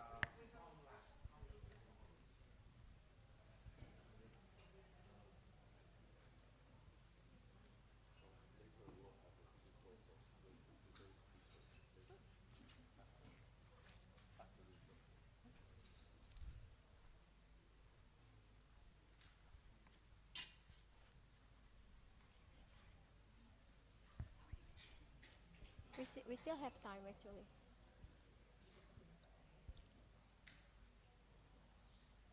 Okay, welcome back, everyone. Our next speaker is Ms. Hazel Biteng Alfon from the Rise in Philippines, who will share insight on precision agriculture and industrial symbiosis, preliminary steps toward achieving net zero emission in the agri and fishery sector of the Philippines.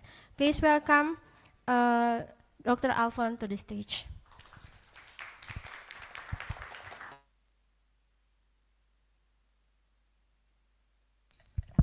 Yeah, it's working now. So good morning, everyone. It's my honor to be here. I would like to express my thanks to Professor Chu, to Professor Wu, for always having us, and of course, our very hardworking and caring Michael for always taking good care of all the participants. And also to, I think Professor Alicia is not here. She's a good friend and really good at helping us with linkages. Actually, I will be discussing our initial work on precision agriculture and industrial symbiosis. It's our preliminary steps toward achieving net zero emissions in the agri-fisheries sectors of the Philippines. Actually, I was telling Professor Yabar that the net zero transition, the stage in the Philippines is still zero. So we are still working on the document. We're gathering more information, and as we speak now, the industry is starting their work on the transition. So next slide, please. So I'm Hazel. You can call me Hazy. Next slide. So this is me. So next slide, please. Okay. Oh, this is it. Sorry. How do you? I thought it was a. Okay, so this one. All right, so this is me. I'm now working I'm still with Rise, but loaned to the Office of the Undersecretary for Operations, Agri-Fisheries Mechanization, and Rural Credit. That's one office. And then that office was established last year, November. I joined March. So I'm basically a chemist, but I shifted to social development when I took my master's degree because it's like, it's not, I feel disheartened because what we do in the lab doesn't normally reach the farmers. So I decided to shift so that I can reach the farmers better. And, I would like to understand how they think, their aspirations, and how they're going to take the technologies that we generate in the lab.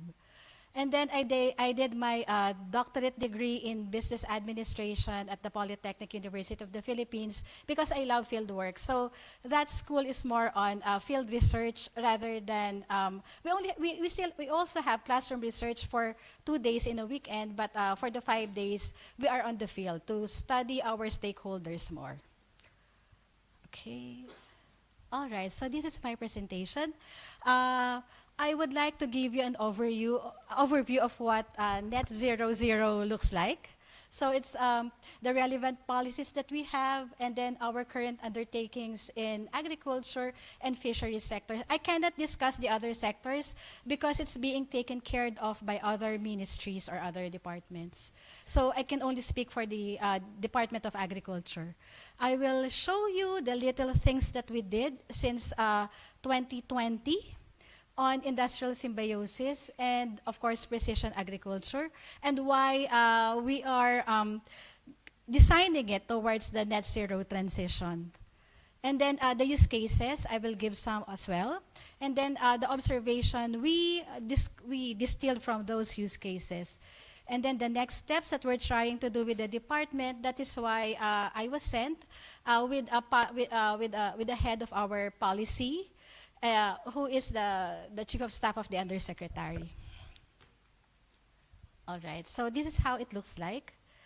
So this is the data that we got from our single source of truth, which is the Philippine Statistics Authority. So agriculture is one of the biggest contributors. So we contribute 23%, and it's in the form of methane gas. So the precision agriculture is intended to minimize nitrogen usage, because when we do it because right now the farmers are spreading or giving the soil more than it needs. They just do the estimate. But for precision agriculture, we just give the soil what it actually needs for the yield we are targeting. So as you know, urea and other fertilizer would yield nitrous oxide. But we don't measure it at the moment. We're discussing with other universities how we can measure methane gas emission and other greenhouse gases. And then we will manage the information from there.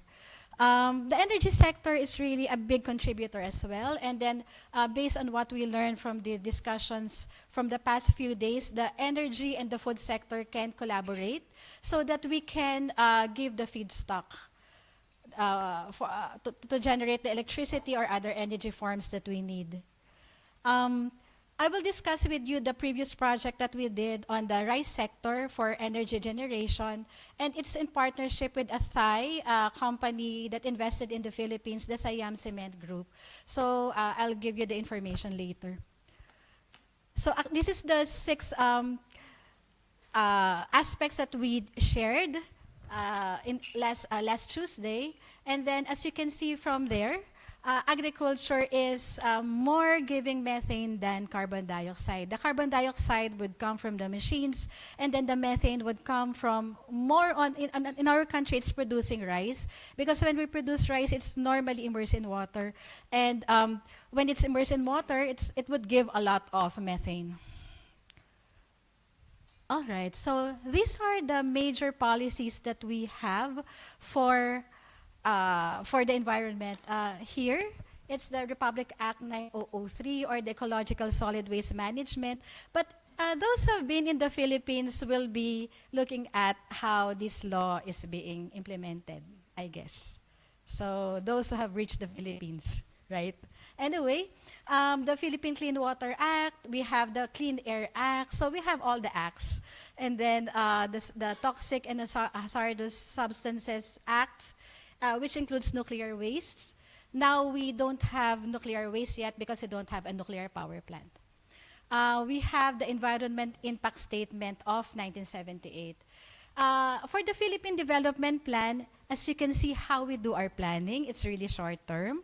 That is why I will also be appreciating insights how you can help us do it fast, because we only have 3 years to make it happen, and then the sustainability is the next step. So you can help us with the strategies as well.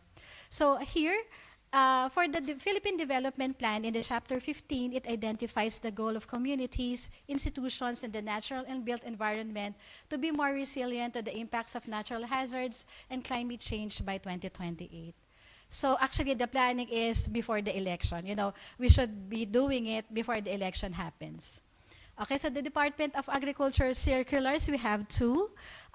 It's DO number 9, expanding climate information services across all regions, and DO number 8, which is implementation of gender-sensitive action plan for climate-resilient agriculture. So as you can see from our department orders, it's more of a responsive approach rather than a preventive approach.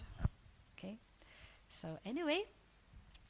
So these are our current undertakings under the Department of Agriculture. So we're still building case studies, industrial symbiosis and precision agriculture towards net zero. The case studies intend to determine the critical success factors for realizing the net zero goal through the concepts of industrial symbiosis and digital agriculture. So these are the cases that we are doing right now. The drone operations, which we are managing. And then the value addition on fresh produce with women's groups. And then the industry level energy generation using biomass. And then for the strengthening partners, we are currently, one strategy that our theory is that if we only have 3 years to implement what we love to do, we should, when we're no longer in office, so others should be able to continue it. So our theory is it's better to do it with the state colleges and universities. We empower teachers so that they can influence the students. So that's the strategy which the Chief of Staff and our Undersecretary for Operations is working on extensively right now.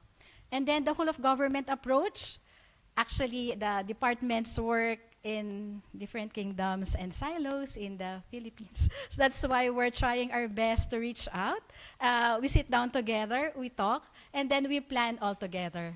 And then the partnership with the private sector, actually, is more efficient that way because when we have these researches, the outputs have to be fine-tuned. When we are to wait for our, materials, procurement, it takes forever. So what the one strategy that we tried was to let the private sector do the fine-tuning. And what we do in 20 years, they can do it in 6 months. So that's how efficient they are. And then the roadmap preparation for agriculture and fisheries sectors, which we will really ask help from our partner APEC economies. Because I think you're really a bit very far from where we are. The initiative will be started in 2025 after we have all the data, and the implementation will run up to 2050. So it might not be us, but it should be the universities doing the work. And then the purpose of the roadmap is to clearly identify asset requirements vis-a-vis what is needed to reach the targets. How resources would be mobilized. Actually now, we're trying our best to refrain from international resources yet. We would like to learn how to stand and walk on our own. So we're trying our best to do that now. So, but what we need now is information and your experiences sharing to us. That's more important than requesting for financial support. And then, of course, the measurement of outcomes. So we would like to know how we are getting there and how far we are. So by the numbers and in monetary terms, that would be better. So this is my drone operations. It's in Region 11. So we had a focus group discussion with students who are children of farmers. And one a bit disheartening thing that we found out is they are there studying agriculture because this is the only scholarship that they could get. And their plan, after they finish, they would work abroad. So it's really, for me, I was telling them, I will be happy if you will be going abroad to study. You go to Thailand, you go to Chinese Taipei, you go to Australia, you study, and then after that, you come back, and then you help us here. But they said, that's really ideal, because actually, we're studying because we would like to help our family get out of poverty. So that's the reason. And then this is one strategy that we tried last year, how we can convince them to invest on agriculture. Because we have a lot of students working as professionals, but they don't care about their land. And we had a focus group discussion with the parents, and they're afraid because the children are thinking about selling the land already. Yes. Because they said, agriculture is not a profitable thing. Why are we going to dwell on that economic activity that will not give us the money to go to a concert?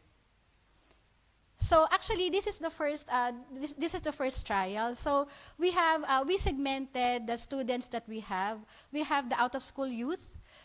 We have this K-12 program, and after the 12th year, they don't go to college anymore. So this is one strategy, and the other is the unemployed, the repatriated skilled workers. This is one strategy as well. So that they could go back to the land and till, because our food security will be threatened since the average age of our farmers is 58 years old now. So in 7 years, they're too old and too tired to till the land. So we're trying our best to work it out through precision agriculture, and with this way, we're hitting two objectives in one go.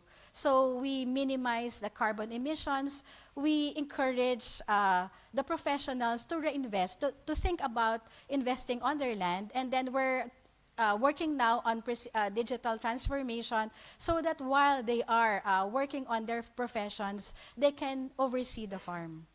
But of course, there are behavioral science and anthropological aspects and problems that goes with it, like displacement of labor.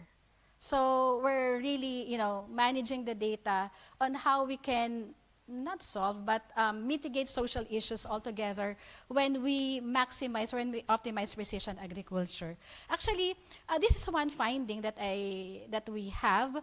There are more non-technological factors that's responsible for a technology to work. So we really have to deal with so many non-technological factors, including culture. So that's how we are trying to balance adoption, income, social development. Okay, so I'm always in the field. So, oops, what happened? Okay. All right. So we defined it this way. Of course we have this book definition, but how we use it is like this. From the actual use cases, yes, it is a closed loop approach. Okay. Closed loop approach and manufacturing processes wherein the intention is all byproducts are transformed into sellable goods. However, emissions are not measured yet now, in our case, in these processes, in the transformation processes.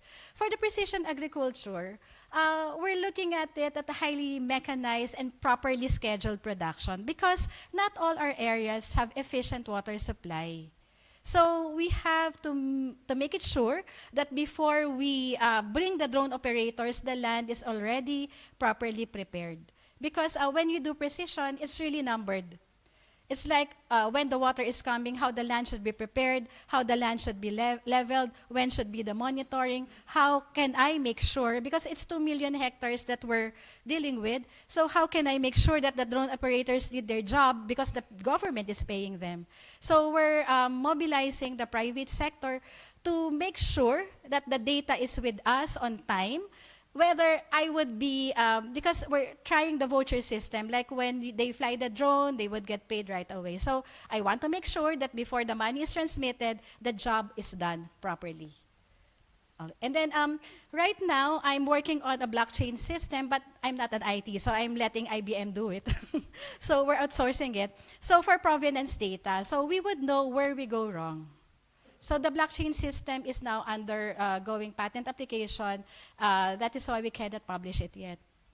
And then AI-powered for real-time weather system on the use of drones. Actually, this is funded by the Philippine National Innovation Council. When we fly drones, we just don't fly it. So it's not like we have this land, we have this water, the land is prepared, and then it doesn't work that way.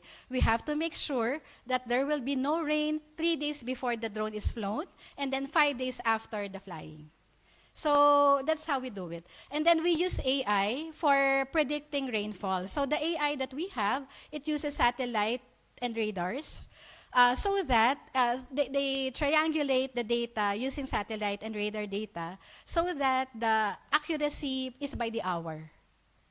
So we can do 20 hectares in a day for flying drone. It's slow because the farmers would like different variety. So it's 1 hectare, because when it's 20 hectares, it's 20 farmers you're talking to in the Philippines. That's how challenging it is. So when they like 20 varieties, it's like we're there. We start at 5 a.m., the drone will fly, and then we'll go back to another farmer, load different seeds. We can only use the T40, the 40 kilograms, but we have the T70 drones already. But we cannot use it because the farmers would like different varieties, and we're recommending 40 kilos per hectare.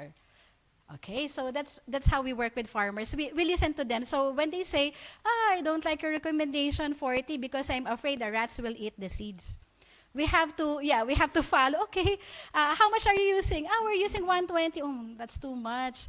Can we meet halfway because the government is providing the seeds? Can we meet at 80 and then there is a part of your land somewhere with the same variety where we will be using it for 40 kilograms so that you can see if the recommendation works, then next season we will give you another drone services, but we use 40. So that's how we negotiate with farmers. But also in the negotiation, we don't give them everything. It's like this, okay, the government will give you seeds, 2 bags of fertilizer and drone services, but you have to give us information.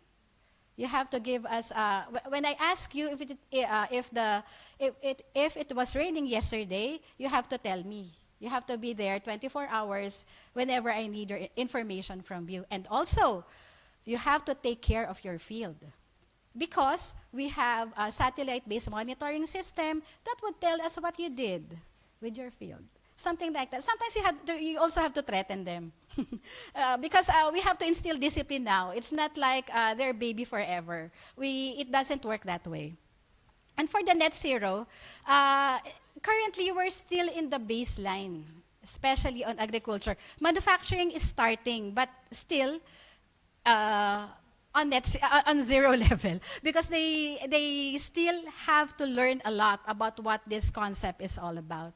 And then we're just anchoring on the international definition of what greenhouse gases are, how they can be minimized, how they can be sequestered, and then we just look at how the theory applies on the field level. So that's the current stage.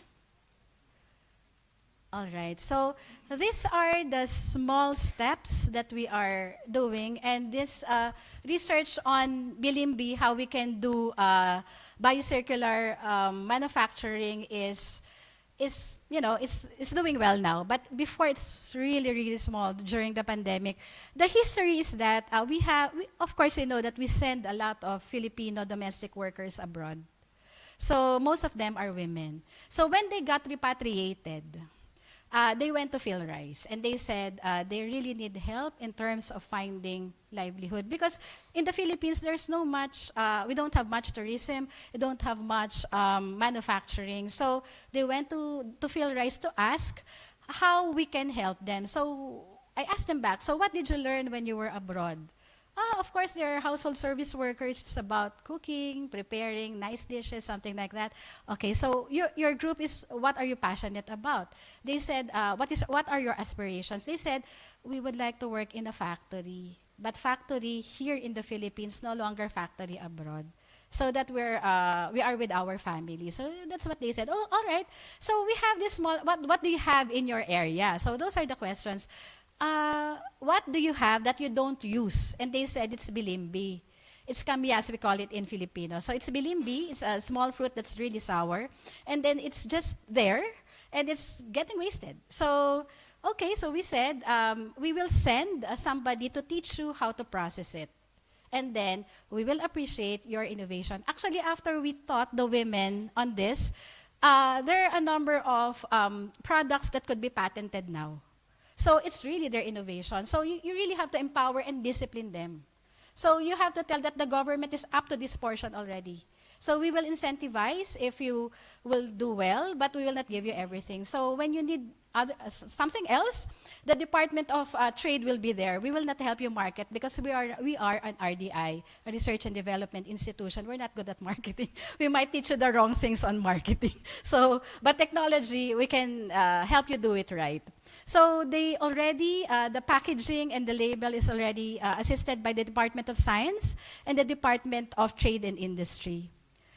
So anyway, here, the methods are now being optimized, and we will be launching the program, the entire program, in January. So we will be managing the entire operations by January, and then we will be doing capacity development on our regional offices so that we can be sure that they're doing the right things right and at the right time. Okay, so, and then this is the one project that we can be proud of. It's in partnership with the Siam Cement Group. Before, Mariwasa was a Filipino company, but it was bought by the Siam Cement Group. And the king of Thailand before the king now is really pushing for renewable energy. And it was really a project that won the Blue Sky Award for renewable energy. The project is like we engage farmers on, before, our rice husk is a waste. So Siam Cement Group made an effort to engage the farmers on the collection of the rice husk, and then they use it for fuel. What is impressive about this company is that, of course, when you work with marginalized farmers, there's really a lot of social issues that you have to deal with. They're buying by the weight. The farmers would collect, they will place it near the streets, and then Siam Cement, Mariwasa or Siam Cement Group will send a truck to get it from them and pay the farmers right away. So that's how the system works. You know what the farmers did? They placed stones on the, yeah, it was funded by the United Nations Industrial Organization, by UNIDO on the organizing of the farmers. What they did was, they placed stones to make the sack heavier, because the Siam Cement Group pays by the kilo.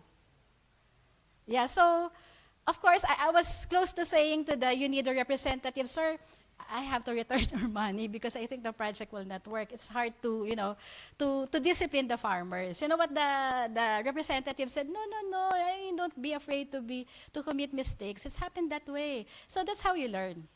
So you continue with the project, and then what is very good was, Siam Cement Group Vice President, she went to field rice. She talked to the farmers. What she said was, actually, we can do it without you.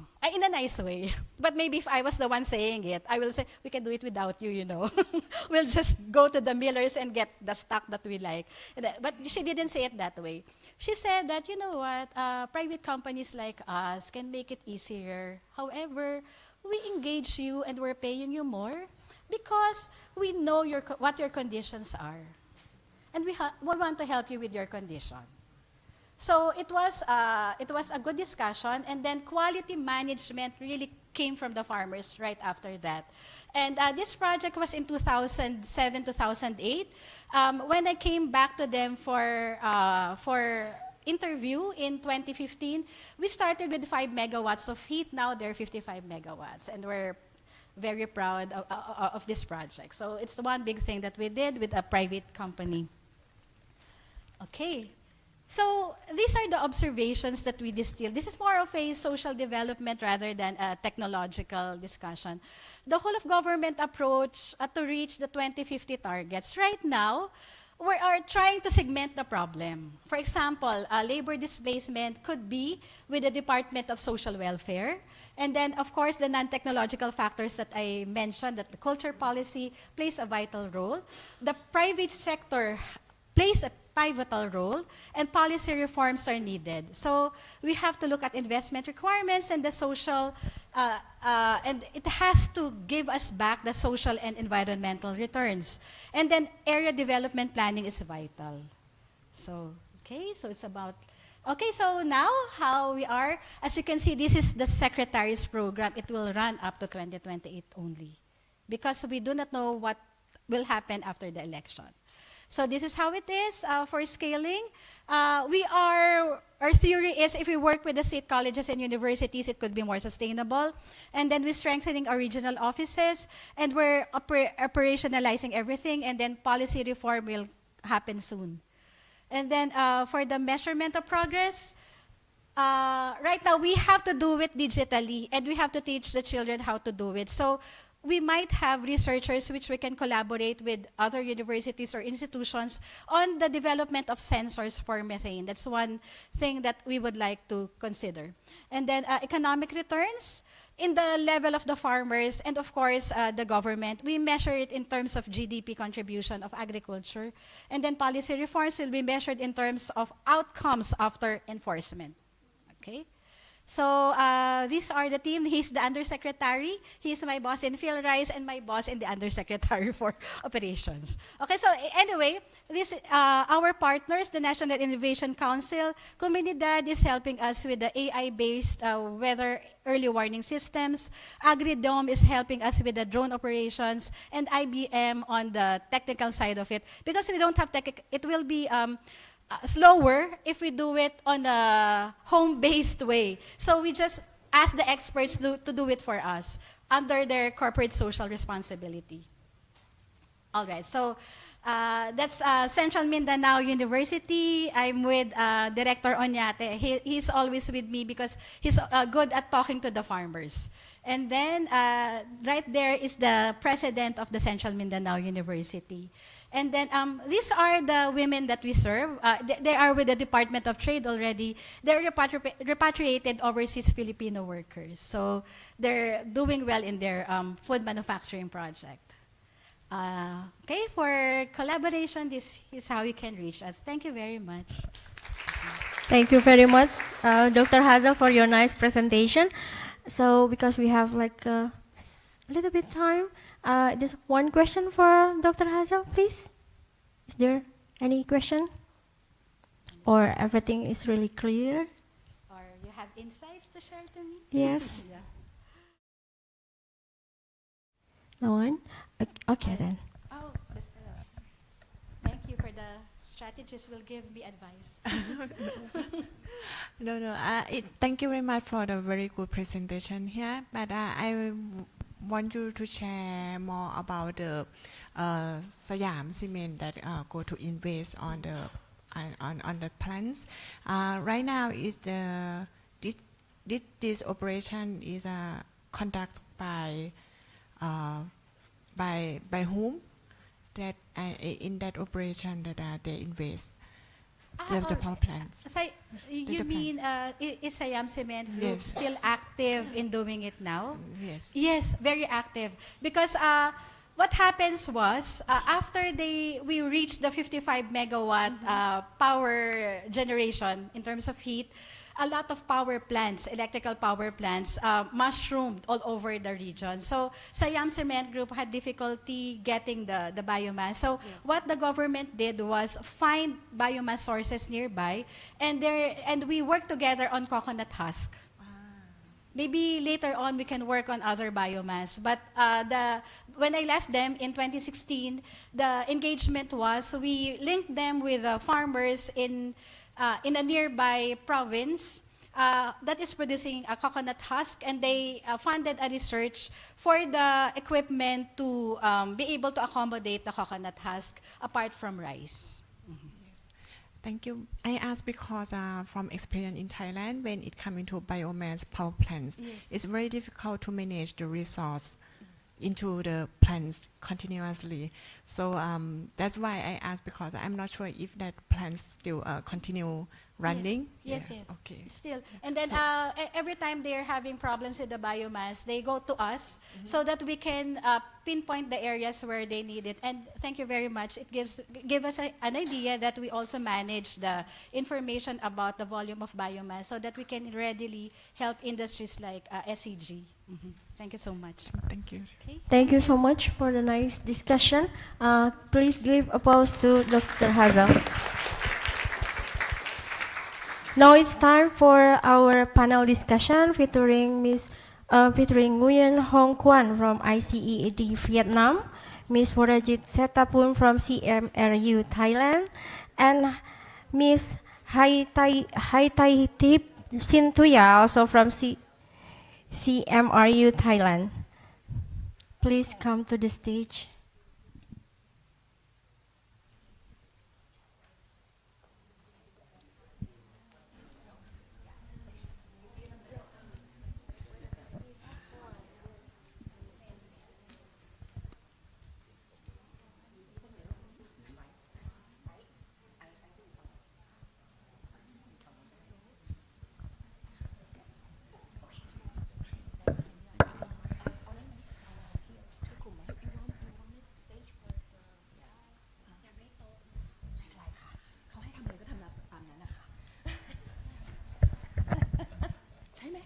อะไรมากมายคุมกับเขาให้ขึ้นก็ขึ้นให้ทำอะไรก็ทำ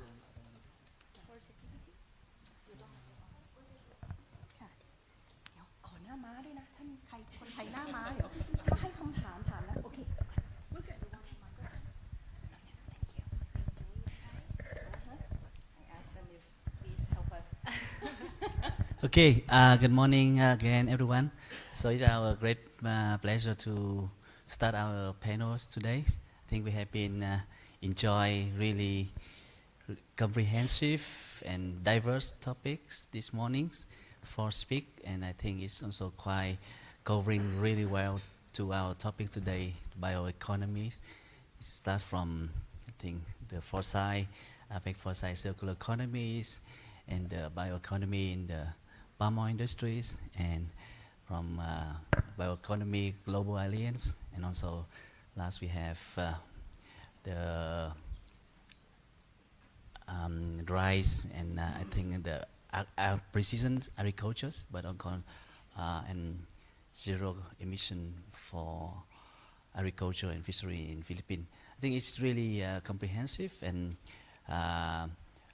we like really to open this discussion. But first, I'd like to introduce our team. We have Dr. Hatatif Cynthia from Chiang Mai Rajabhat University, and Dr. Waratis Chitrapun, also from the Chiang Mai Rajabhat University. So we'll be working as a team. So I give just a very short introduction and give the floor to Dr.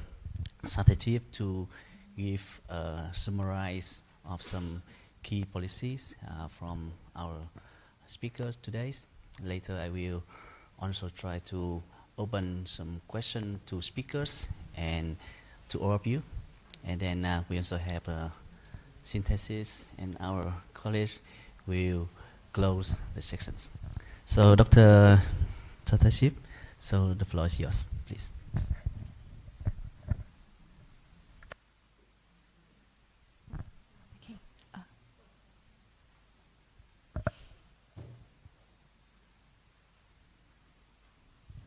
So this is the second day for the APEC workshop, right? So we have plenty of time to spend the exchange of opinion and idea for from so many economy around the world, and especially in the APEC economy. And today we will focus on the policy about the BCG economy model to enhance the net zero societal transformation. So while we were waiting for the presentation, before the event, we have been working together to brief the policy recommendation and also the key issue for driving the BCG in the APEC economy. And today, I just want to add on that as well. The policy brief that we study, we focus on Thailand first, because for Thailand we combine B, C, and G. Bio, circular, and green economy, everything together. When we see the speaker focus on bioeconomy, circular economy, and several. So maybe if in order to move in a sustainable way, Thailand proposed the BCG economy. And then, okay, I'm just keep on talking until the slide come up, okay? We're waiting. Okay, so on the way. So we are gonna be briefing if we are going to combine three concepts. What can be, what is Thailand's plan first? So we're going to talk about Thailand plan. yeah, and also then what's the key issues that are we have happening? listened to the Thailand presentation. For the first presentation, that will be the very good initiative for us to talk about the policy driven to move forward to the BCG. So hopefully we can listen to the other economy and also the participant in this room too. Okay. Dr. Hadaitip, I think while we wait, you can just start Yeah, briefing actually, about BCG. I have started my already. 3 slides already, so Done. Okay. The now how last about the key policy issues? Okay. What we should be aware of? Okay. So I have my own computer now, so I can start talking. Always prepared. Okay.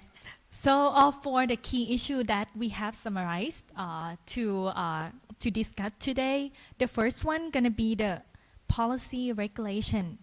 For the policy regulation, this is one of the most important thing that we have to create, and then we can start the implementations immediately, right? And also another key issue will be the education and awareness. So once we have policy, but when we have no education, when we have no awareness for the BCG, we cannot make it happen. Okay, I have clicker. Oh, it's coming. Okay, and next, we're gonna move to the global cooperation, as the speakers has mentioned about the global cooperation.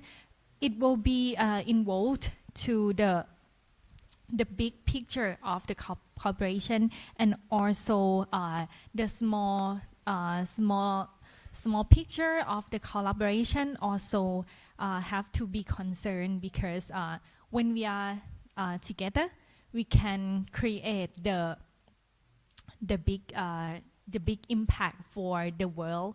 And also for the technological and innovation, also have to be concerned for drive the policy in this time, because if we have no technology, if we have no knowledge, we cannot move to the net zero community. And also maybe the public-private partnership. So this one is also one of the most important key point for the policy of the BCG. And we also find that the green financing, this is one of the most important part for the project implementation. And the last one gonna be the community engagement. Once we want to create one kind of the project, especially in the rural area or in the one community, we have to get the acceptance for the people in the local community as well. So this is the list of the policy recommendation key issue that we have gathered. So I will move to the main moderator.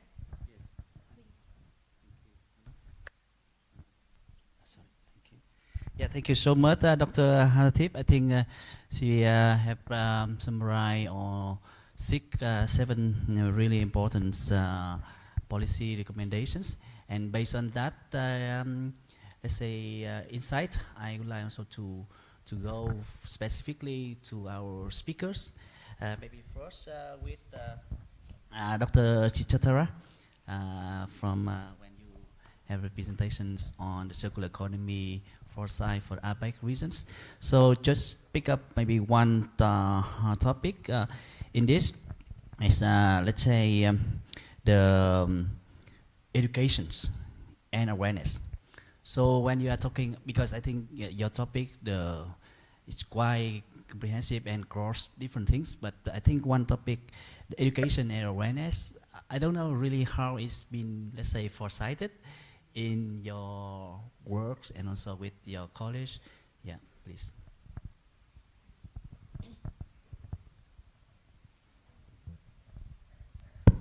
Okay, for the awareness, because at that time when we did the circular economy roadmap, it was when the COVID-19 pandemic. So everybody stay at home, not feeling aware much about how impact of the circular economy will be affect their lifestyle. They just stay at home and feel unsafe from the health issue and many things. But once we did the workshop in Krabi just last month, concerning about the net zero issue, we can find that the people more awareness about their their happiness level, in happiness index, as ACABT mentioned, about the social issue, about how to educate the new generations about the circular economy. Because when we open the social already, they're already aware about how to manage the resource more and more, how to save the resource, how to use less resource as much as they can. So I think it's a different situation at that time because it's a strong driver of the COVID-19 pandemic. So it not much raised the issue about the awareness at that time. But right now, I think different. The new generation feel aware more about their resource management and also the climate commitment. Yeah, actually also the education, because actually I think in the region, I'm not sure other, but at least in Vietnam, we have seen that people are not really well trained in circular economy or sustainability.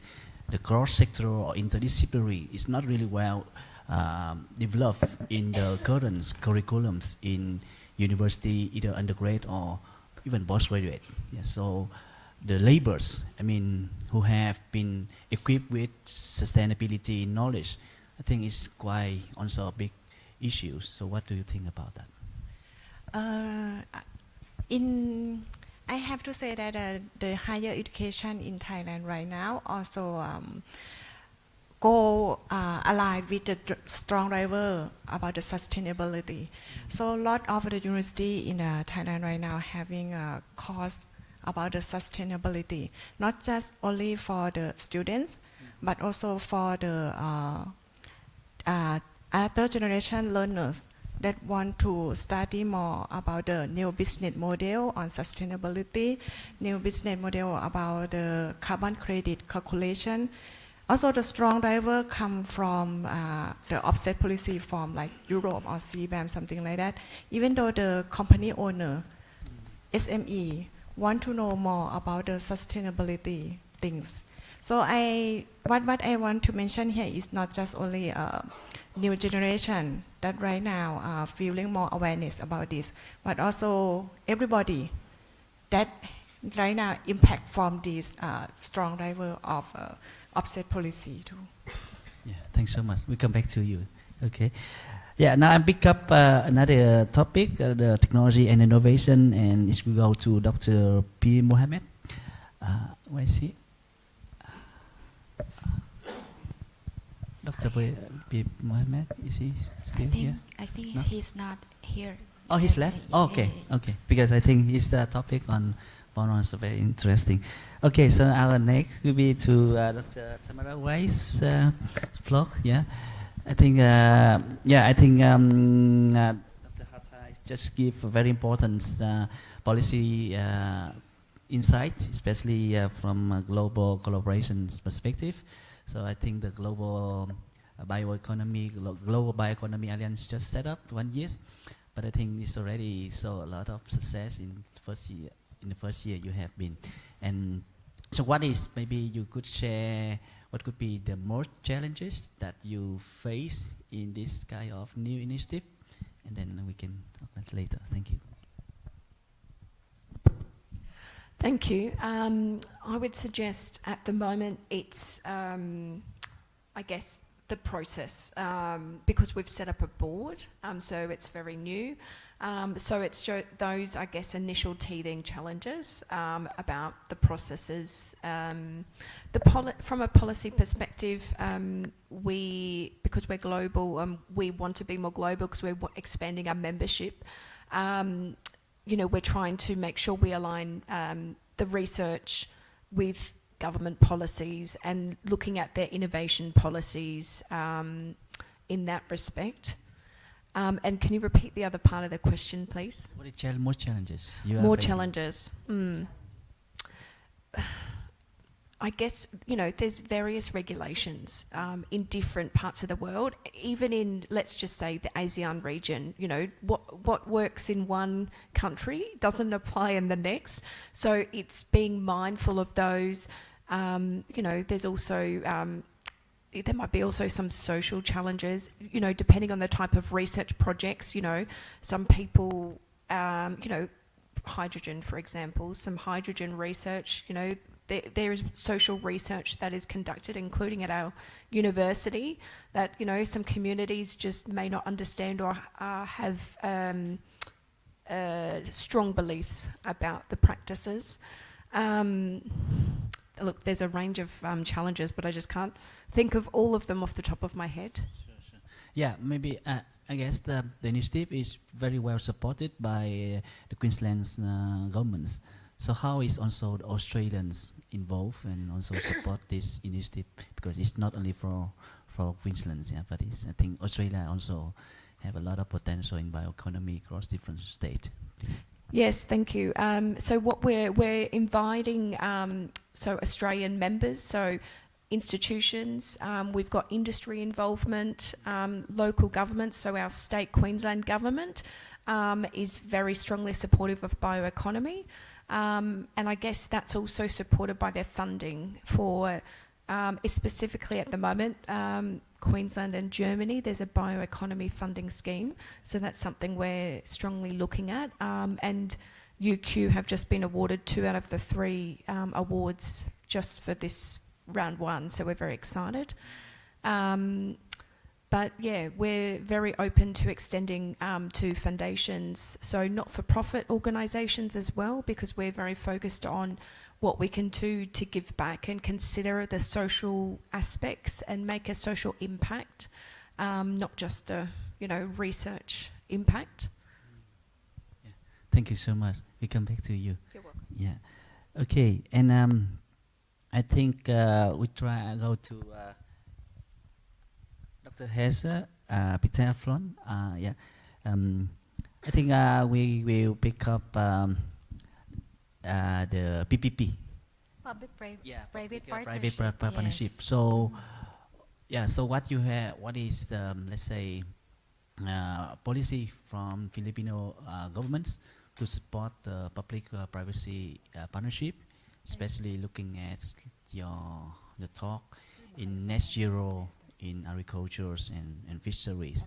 Is there any really initiative from the government to support this? I think our lawyer can answer it better because I'm more Fine, on the operational side. Yes. I can help. Sure. In the Philippines, we have this public-private partnership program wherein the government works with the private sector in a particular project or field, so that the technology which the government has, as well as the capital funding that could be sourced from the private sector, could be synergized in order to have a successful implementation of program. So in the case of the presentation of Dr. Hazel, it may be upscaled into a bigger scale by tapping the private sector, the government through we can also tap the CSR of corporations. So in this aspect, we can expand the implementation of the project. Yeah, just also to follow up another policy topic on community engagement, because I think Philippines also been doing really great in this, especially working with different stakeholders.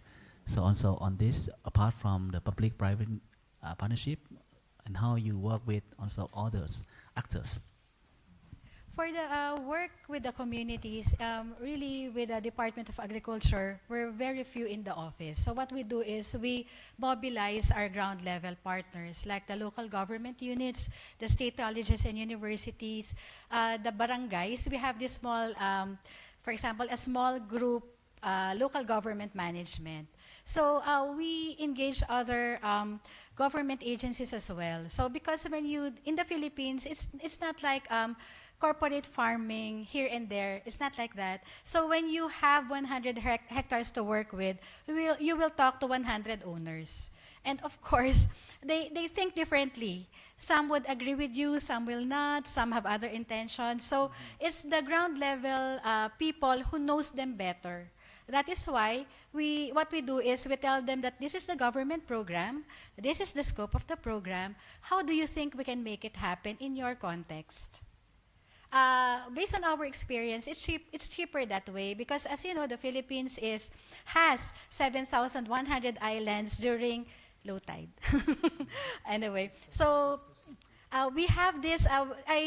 There's a picture with me, and it's Director Onyate. He's managing the Department of Agriculture Farmer Fisheries Clustering and Consolidation Program. So we have a unit that what they organize the farmers. They make it into maybe the associations or groups, formally or informally, and then we tell them that if you do well, we can give you the intervention because it's cheaper to do the intervention with the farmers organization, not like doing it individually. But in some cases, if individual intervention is more appropriate, we go to the local government unit. They will be the one to organize. They will be the one to, we teach them how to explain the program, and then enlist farmers, and then tell them the responsibility of the farmers.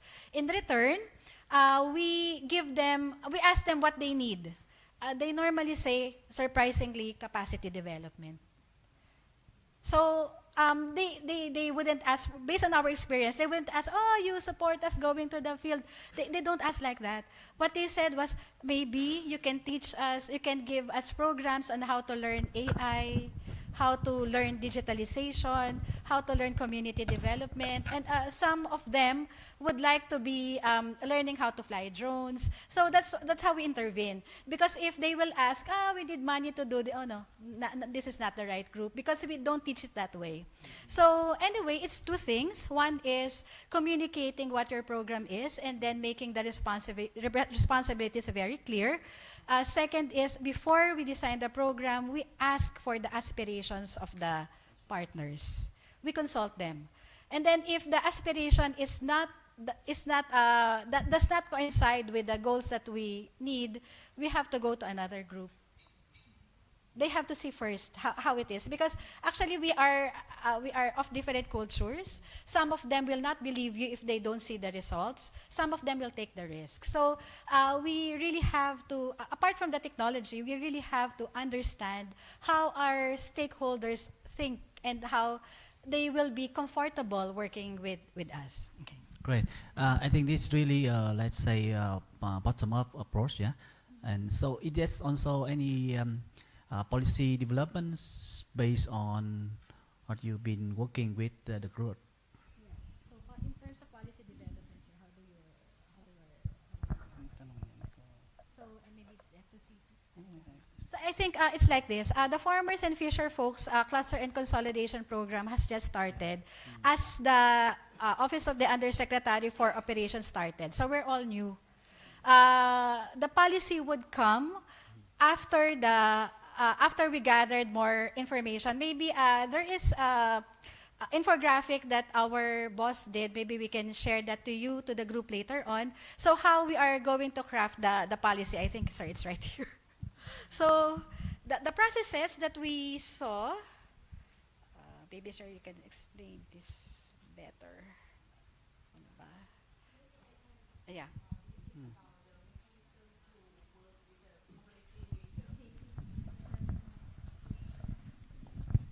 Sorry, meanwhile, Philippines will tell more detail. I think one of the important mechanism is to work with the community leaders or community influencer to tell the people in local that this thing is will be benefit to them.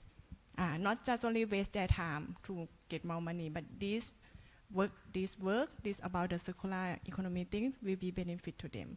So the mechanism, example in Thailand, I think they have the ministry that working with the local community, and they train the community leaders to be awareness about that resource management, to be value add to the waste from the agriculture things. Yes. Thank you. Maybe we can share the infographic later on. Okay, so how about how we are doing it in the Philippines under the Office of the Chief of Staff. So problem identification first, and then we have this research and review. It includes how the other policymakers would think about the policy. So it's part of the research and review.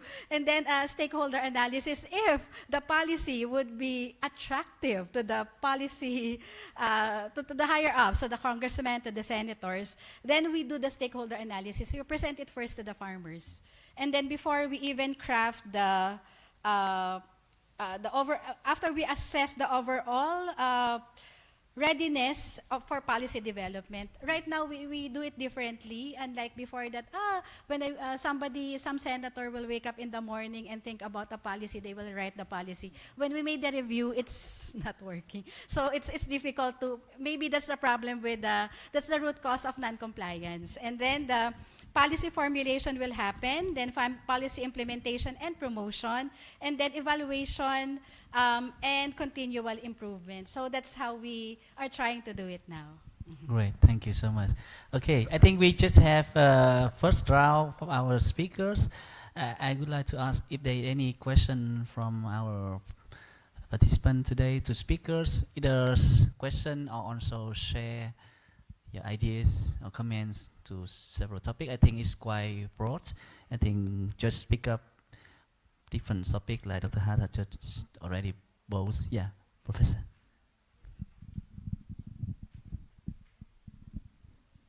I think we listen to a lot of government agencies talk about it. I think we should talk with the industry or real people. I think clear policy is a critical issue. I think for net zero, for me, I never heard about a clear policy. I'm Bill Zhang from Chinese Taipei. I work with the Research Institute, also advisor for the Bio-based and Sustainable Material Association. And we work with the industry. And throughout the years, we keep talk with government agencies. I think now we have a voting system. So when you talk with the government agencies, they will worry about they misuse their power. So they are afraid to talk with the industry, single industry. So every time when we talk with them, our suggestion often don't go anywhere because they will worry about that. And so, and every time when the policy come out, another lobbyist, we have a lot of lobbyists, we'll talk with them, it will change. So now what happened, the industry company, every time when it's come out, they were expecting it's going to change sometimes. So for example, the plastic ban, at the beginning, we can use a bioplastic, but now bioplastic is banned because the lobbyists of fossil fuel industry. And so now, every time when the policy come out, the industry just forget everything. Now we don't use any of the plastic. So it's going to be a problem for the biomass industry. And that's what we facing now. So I think in past few minutes, we can listen to a lot of suggestions, policies. But if you ask the industry, that's a different story. And all of these policies never integrate. And so that's, I don't know if you have any suggestions for other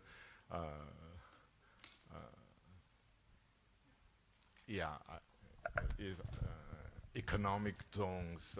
I think and so our association, after 10 years work, we begin to, for now, we begin to visit different countries and discuss. I think for APEC region, we need to think about how to, I think just the clear policy thing, how to, and really need to integrate different, for example, the plastic ban, I think is related to the net zero. It's everything is related, agriculture, food industry, but it's kind of difficult to integrate together.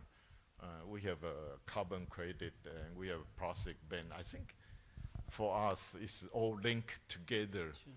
But for the policies, there's a plastic policy, there's a carbon credit policy, and for industry people it's very confusing, and so they just wait and see. Yeah. Yeah. So thank you so much, Professor, for your sharing. Yeah. I think this is really important because anyway, politics is always existing in any policy development, and challenge process. Yeah, and we cannot neglect it. And I think this also want to come back to your topic because you are working for the foresight circular economy for the whole APEC regions, and how context specific in terms of country differences, including cultures, politics, how is included in your foresight study? Thank you. Okay. Not about the foresight, but I will go back a little bit about the clearer policy. What do you have asked the question how to make the awareness to the community? But actually, we have to ask how to make the awareness to the policymakers to be aware about to know that they will get benefit from this policy. That's what Philippines case mentioned. That is also happen in economies where political situation is not stable.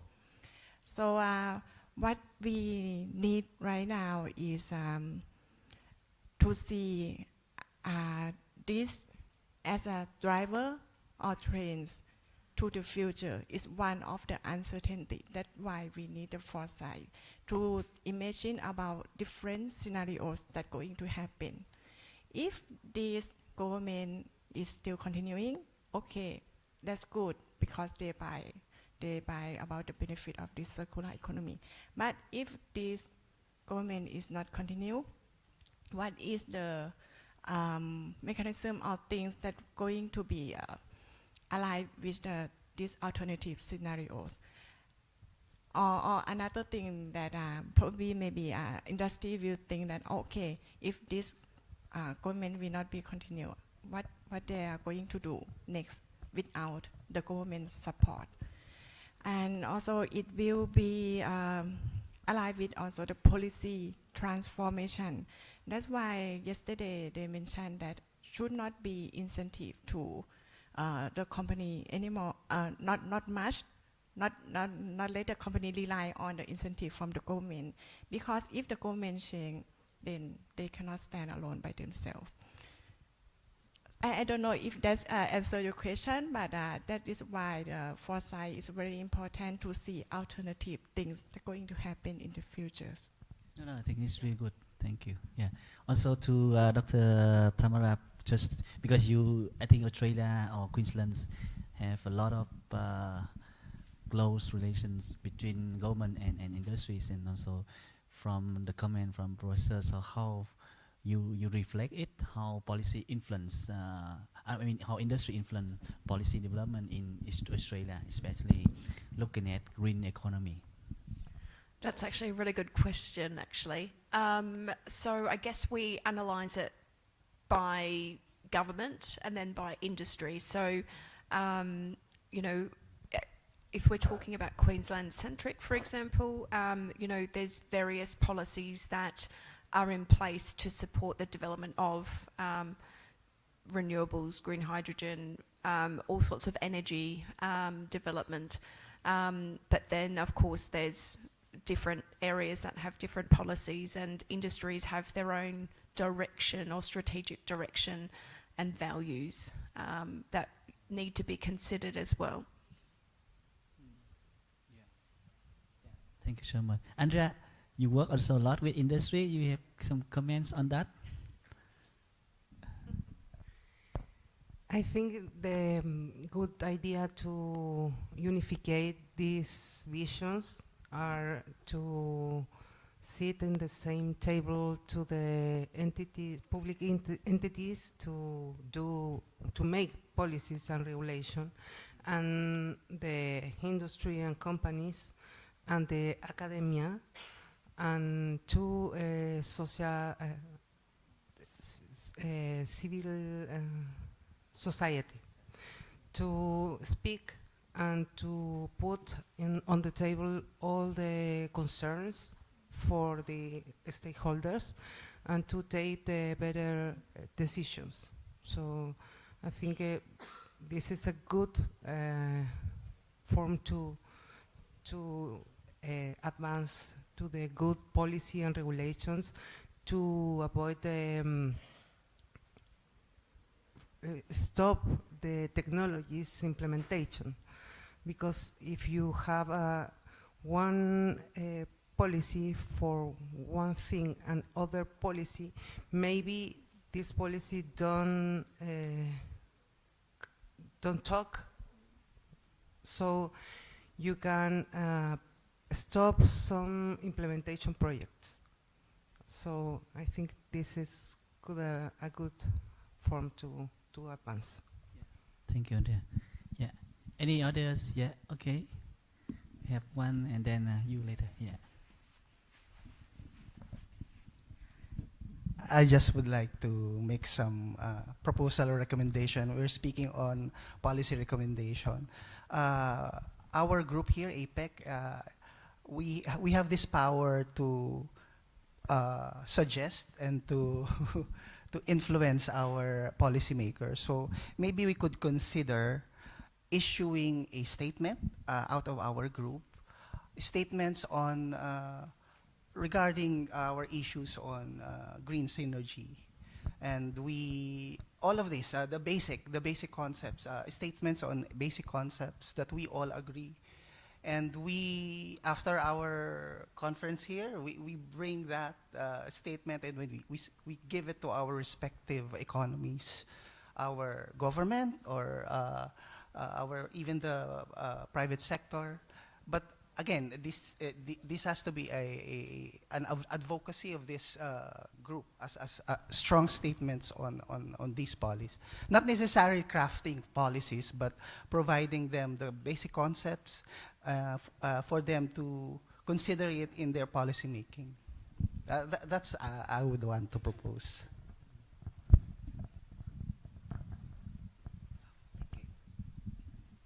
I just wanted to follow on your comment, and I do agree. What we see more typically, I think, in Australia, in the US, for example, are groups or associations that come together that make, I guess, a powerful impact and statement to lobby government or lobby industry for some of these policies that might be detrimental for various reasons. So I think I just, again, it's culturally sensitive, this particular activity, but, starting with various statements to demonstrate impact, expertise, etc., is a good place to start. But we would consider lobbying in Australia if it was hugely detrimental to specific areas of research, to industry, for our research development or community. We would not hesitate. Thank you. Yeah, thank you so much. I think this is a great suggestion, also supportive. I think we will talk with the organizer and hope that we can also come up with some statement or whatever, TV like policy brief or whatever, could be also very important at the outcome of our conference. Please. Okay, thank you very much. I would like to touch upon a bit again about the community engagement, which I think is a very important point, part of the BCG concept. And I think it's something that Adi said, I mean, the two ladies on top of the stage have very good practices, and that I think it can also be shared with us as well. My question is actually how, so you are writing there, encourage local participation and cultural shift towards sustainability. And I think, well, when we talk about sustainability in terms of in community engagement, one important thing is, so when you start engaging them, actually it's not so difficult, but how to continuously engage them. So do you have any tips or tricks on that? Because you've been working on community engagement for quite a while.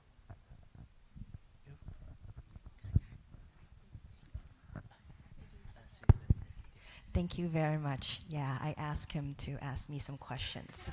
So I have participation. Just kidding, just to make you laugh. So for the community engagement, based on the keynote upstairs yesterday, we talk a lot. We do a lot of renewable energy for local community. I agree with all the speakers and the participant that engaging the community, you have to go on the groundwork. First of all, you have to go to them. The second is you have to show your commitment, but you have to figure out who's the key leader and the key person. When you talk to them, I said as academic, when I go, I speak a different language. I speak Thai, but it's a different language than them. So I have to have more of a local leader to translate my Thai, the academic Thai, into the local understanding and create awareness. Identifying the local leader and talent, it's very important. From that, we continue our relationship. For Thailand, friendship is very important, family is very important. So we start to hang out sometime and talk, and then find projects. Think about issues that happen and just slowly work on that. And from a smaller project, capacity building, form a team, and so on and so forth. So it's like that. And I would say that when you start working with the community, don't work far, work somewhere close to you so you can go and see them often. And then if you have your student that live there, that's the best thing for like creating awareness education. So I'm saying thinking small, right? So in the sense for Thailand, I'm just keep on talking, we have like the policy or the program where the university have to work with the local community near our area. We kind of separated that. U to T, university to Tambon. We have something like that, and that forces us to figure out who would be the best leaders and community to work with, and then so on, and we build that relationship. And may I add on a bit information? So we are from Ratchapat University. So actually Ratchapat University, we have 38 Ratchapat University in Thailand that spread all around Thailand. And for Chiang Mai Ratchapat University, we have to responsible for Chiang Mai. So we have to spread each faculty to cover and taking care of the community, so we can be a friend with the community. And when we find the issue or the key problem, we can go and help and find the other people to go to community together to help. So this is one of the key success for Ratchapat University in Thailand also. Yeah, we work with them and we talk with them a lot, and we have a lot of projects to taking care of them and help them to have more awareness. Yeah, I think we almost finished our panel because the time is up. But just maybe one last questions. Yeah, please. Thank you. Well, actually, my question is about regulation and policies, because nowadays the technology is changing so fast. When the policy is ready, then it changes already. So until take all the stakeholders and have everything so clear, probably is maybe not so useful in that moment. So in your experience, how you managed to design this policy that can last and within this technological change that is going so fast nowadays? May I? Yeah, okay. Yeah, I think this very interesting question. Actually, we are trying a lot on this also in Vietnam because we found that it's very difficult for policy to really catch up developments.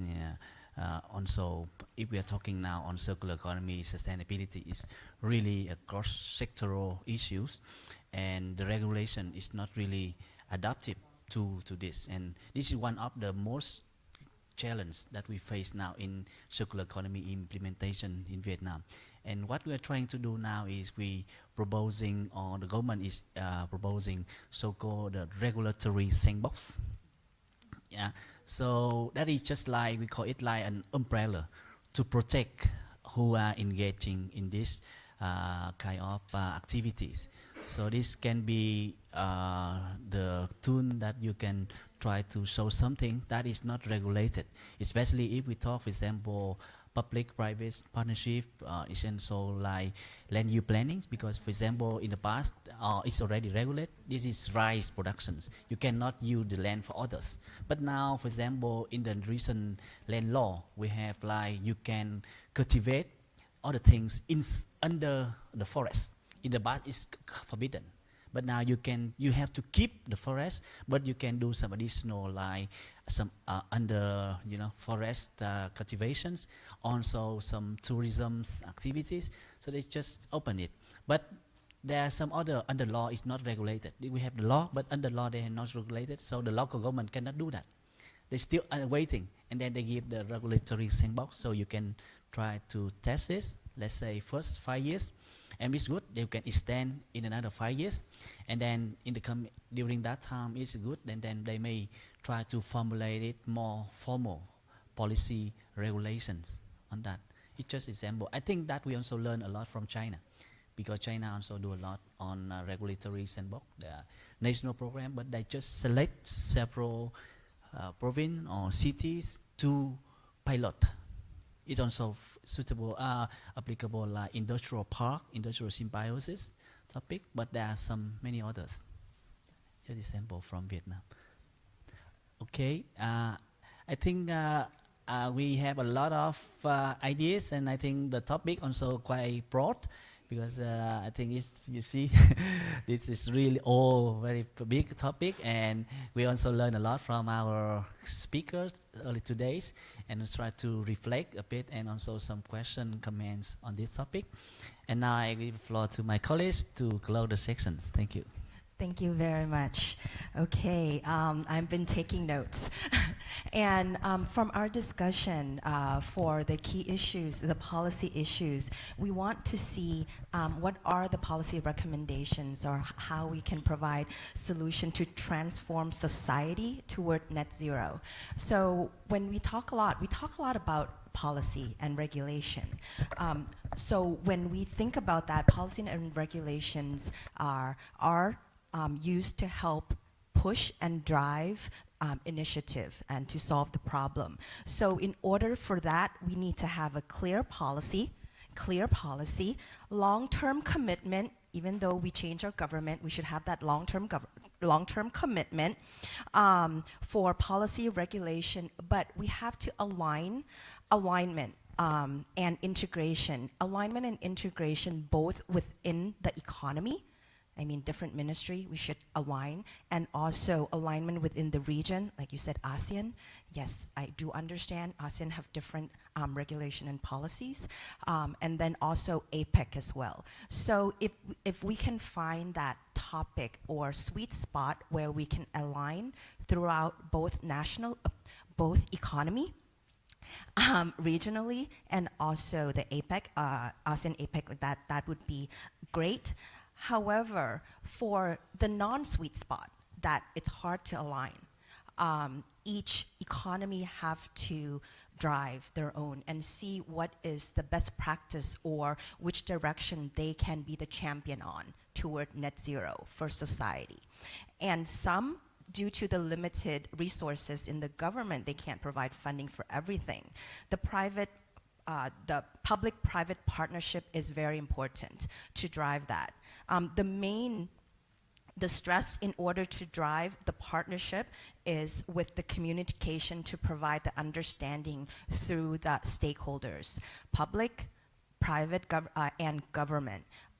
But it doesn't have to be government-led all the time. It can be private sector-led. It can be society, community-led. So in order to overcome the barrier, you need to find the champion in each one where they have that synergy together, come and work together, sharing resources with the partnership. So that matching process is very important to create a successful project. With that, so it's similar to the global and regional collaboration. You have to maybe start with a few alliances first, where you have the same mindset and the same responsibility that you have to drive the region. But overall, in order to have society transformation, we have to look toward creating awareness, education, capacity building, and understanding for all. So this can also be done through the regular education system, or the capacity building, training, or other form of advertisement, PR, and awareness together. And that would help create more of a societal change in the culture regarding net zero and working together in the community together. So I think I've touched on everything all together, and then we thank you so much for giving us all the information. We'll have this information put it in our report, and hopefully this report will be summarized, and maybe we can make a statement out of it. And also this report will be giving to our big bosses in the ministerial level, right? And so on. So that's it for my summary. Back to you. Oh, it's done? Okay. So on behalf of the panel, thank you very much for all your participation, and have a good lunch. Thank you. Thank you very much for our panelists. What a fruitful discussion. We will now have a break for lunch. Lunch is being served in the restaurant at the same place as yesterday. And we will start our afternoon session around 1 p.m. Please be here 5 minutes before 1. Thank you.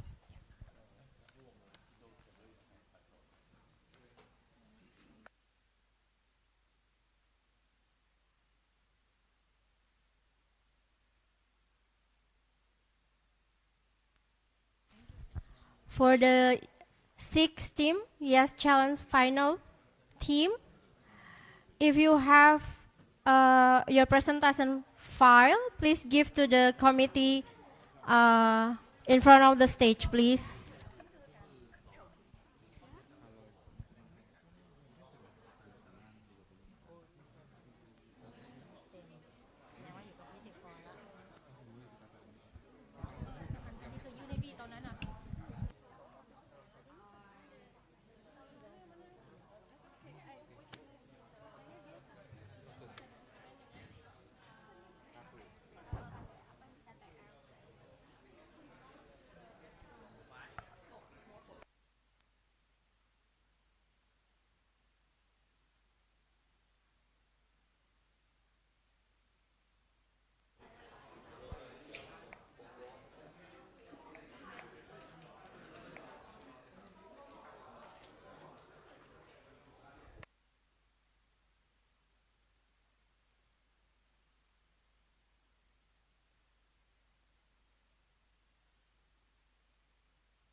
3.5 times higher than World Health Organization guidelines in 2023. Poor air quality, high carbon dioxide emissions, and rapid urban growth are major issues for Malaysia. But what if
check.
We kindly ask all participants to back to the venue as our event will be starting shortly.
Welcome back, everyone. We have an exciting lineup of presentation from teams dedicated to advancing BCG economy models and hence net zero societal transformation.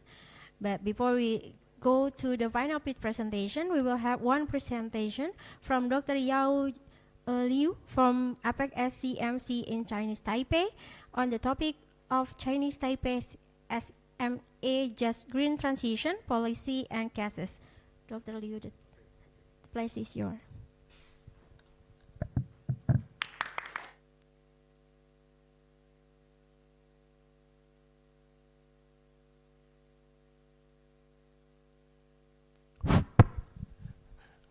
Okay, ladies and gentlemen, thank you for having me in this beautiful city. For this afternoon, we want to do a little bit workshop and exercises. So I'm also looking forward to the 6 student teams. But before that, I have a slides. Let me see. I have a slides more about policies. I'm a policy guy. I participate in APEC for almost 18 years, doing industrial policy, trade policy, and policies for SMEs. So this is what we have been doing in Chinese Taipei about the green transitions, but in a sense of inclusiveness, and also more, care more about micro and what we call MSME. Okay, so I will slow down, maybe jump right to the conclusion. Maybe I'm more like a freestyle guy. So this is the agenda for your information. So the topic that we have been discussing for these 2 days are to the BCG or broadly green transformation. But if we elevate our thinking to upper level, we're actually talking about ESGs.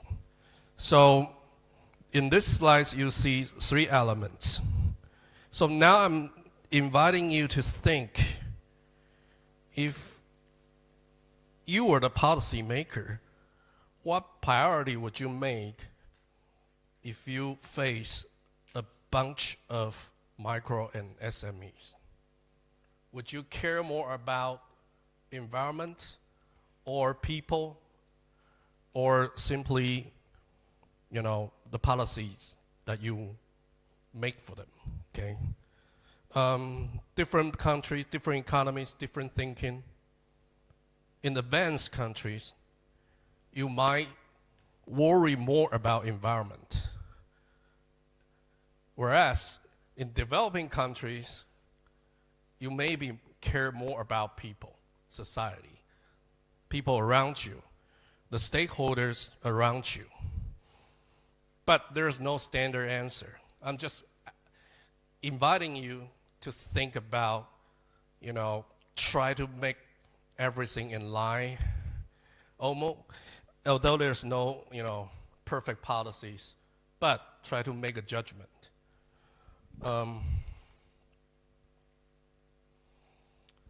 As a business owner, now we turn our role to business owners. If you were micro business owners, what would you do to comply to the mega policies, to dance with the government?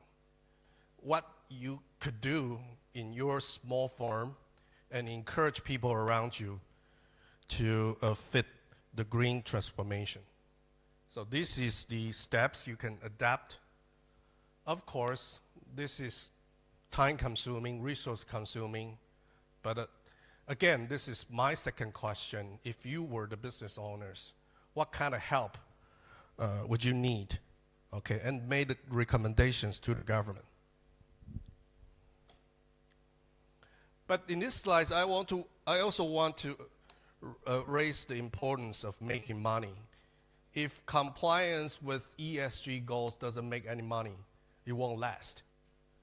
That's why during the last 2 years, I have been in, more a confession because I was the national initiative writer in Chinese Taipei in terms of the sustainable growth or all that.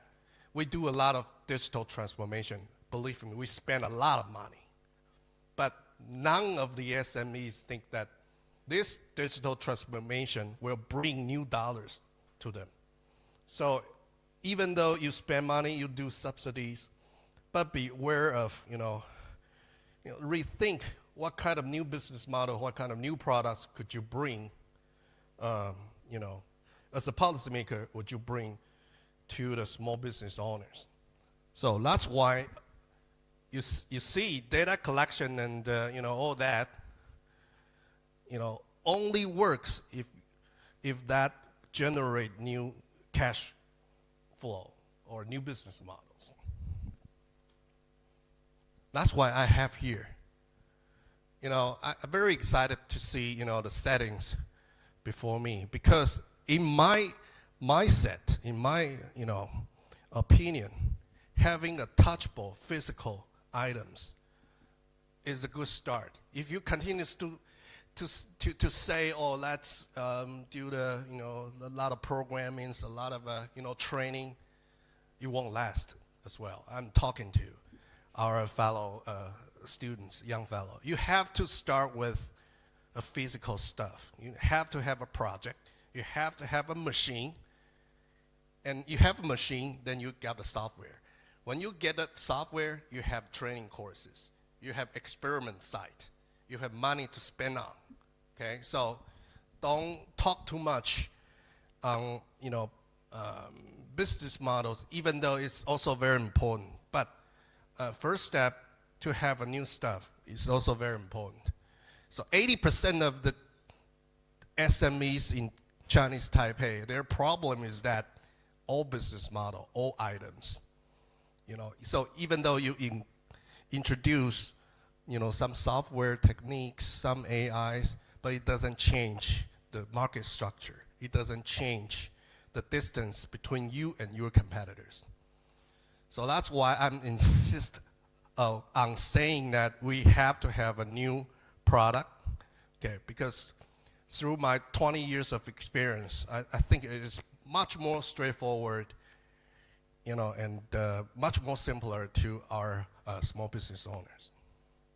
Of course, we have a lot of goals, but sometimes conflict, with our interests, as a small business owners. So if you were policy leaders, you also want to, recognize these challenges. And what is what we call policy? Policy is to spend the right money and speak to the right people, and choose the one that is right to be spoken with. Okay, so it's all about spending small money on small people, but it doesn't have to be, fancy names. It doesn't have to be Google, Facebook. It could be, small business owners. Well, this is what we have been doing in Chinese Taipei. For example, we do a lot of industrial transformation, but again, we focus too much, I think, in old business model, old stuff. We forgot to encourage people to do the new innovation. So that's why I will soonly jump to my conclusion. What is policies? The policy, in our context, now, you see we have two cases, right? The one is electrical motorbikes. The other is, sorry, maybe next slide here. Oyster shell recycling. So whatever it is, the key insight is that we need to have a new machine, new equipment. Okay, so this is just some information regarding to how bad it is to improve the air pollution and transformation from the oil motorcycle to e-motorcycle. So that's just only for your reference. I would jump that. Okay. In this slide, it just said that Chinese Taipei spent a lot of money in repairing technicians. Okay. But what's most important behind that is that we have a new industrial collision. We have a new stuff, new product. We know the bone cost of it. We can break that into different pieces. So we are touching the new stuff, the new systems. And then if we have new stuff, we can use this new stuff to teach our target audience, which is the traditional repair technicians. And then it comes in what? Software, training courses. Okay, so that's step by step. Spend good money, is that directly related to government subsidies? It doesn't have to be, okay? It could be the leading motorcycle makers. It could be big companies, okay? But for myself, I figure that, inviting or subsidizing the big giants to do the innovation, sometimes it's not a good idea. Why? If you spend money on, for example, no offense, to Siemens, what's going to happen next? Siemens will introduce its own cutting-edge solutions, which is closed innovation, not an open innovation. He's trying to persuade, to lobby the government to spend money in his own closed systems so that he can affect its own supply chain SMEs. Is that a good idea? Sometimes it is, but in the case of Chinese Taipei, it doesn't work that way. So no matter it's big corporation or small corporation, the key takeaway is open innovation. Because our topic is just transformation, not transformation to the richest.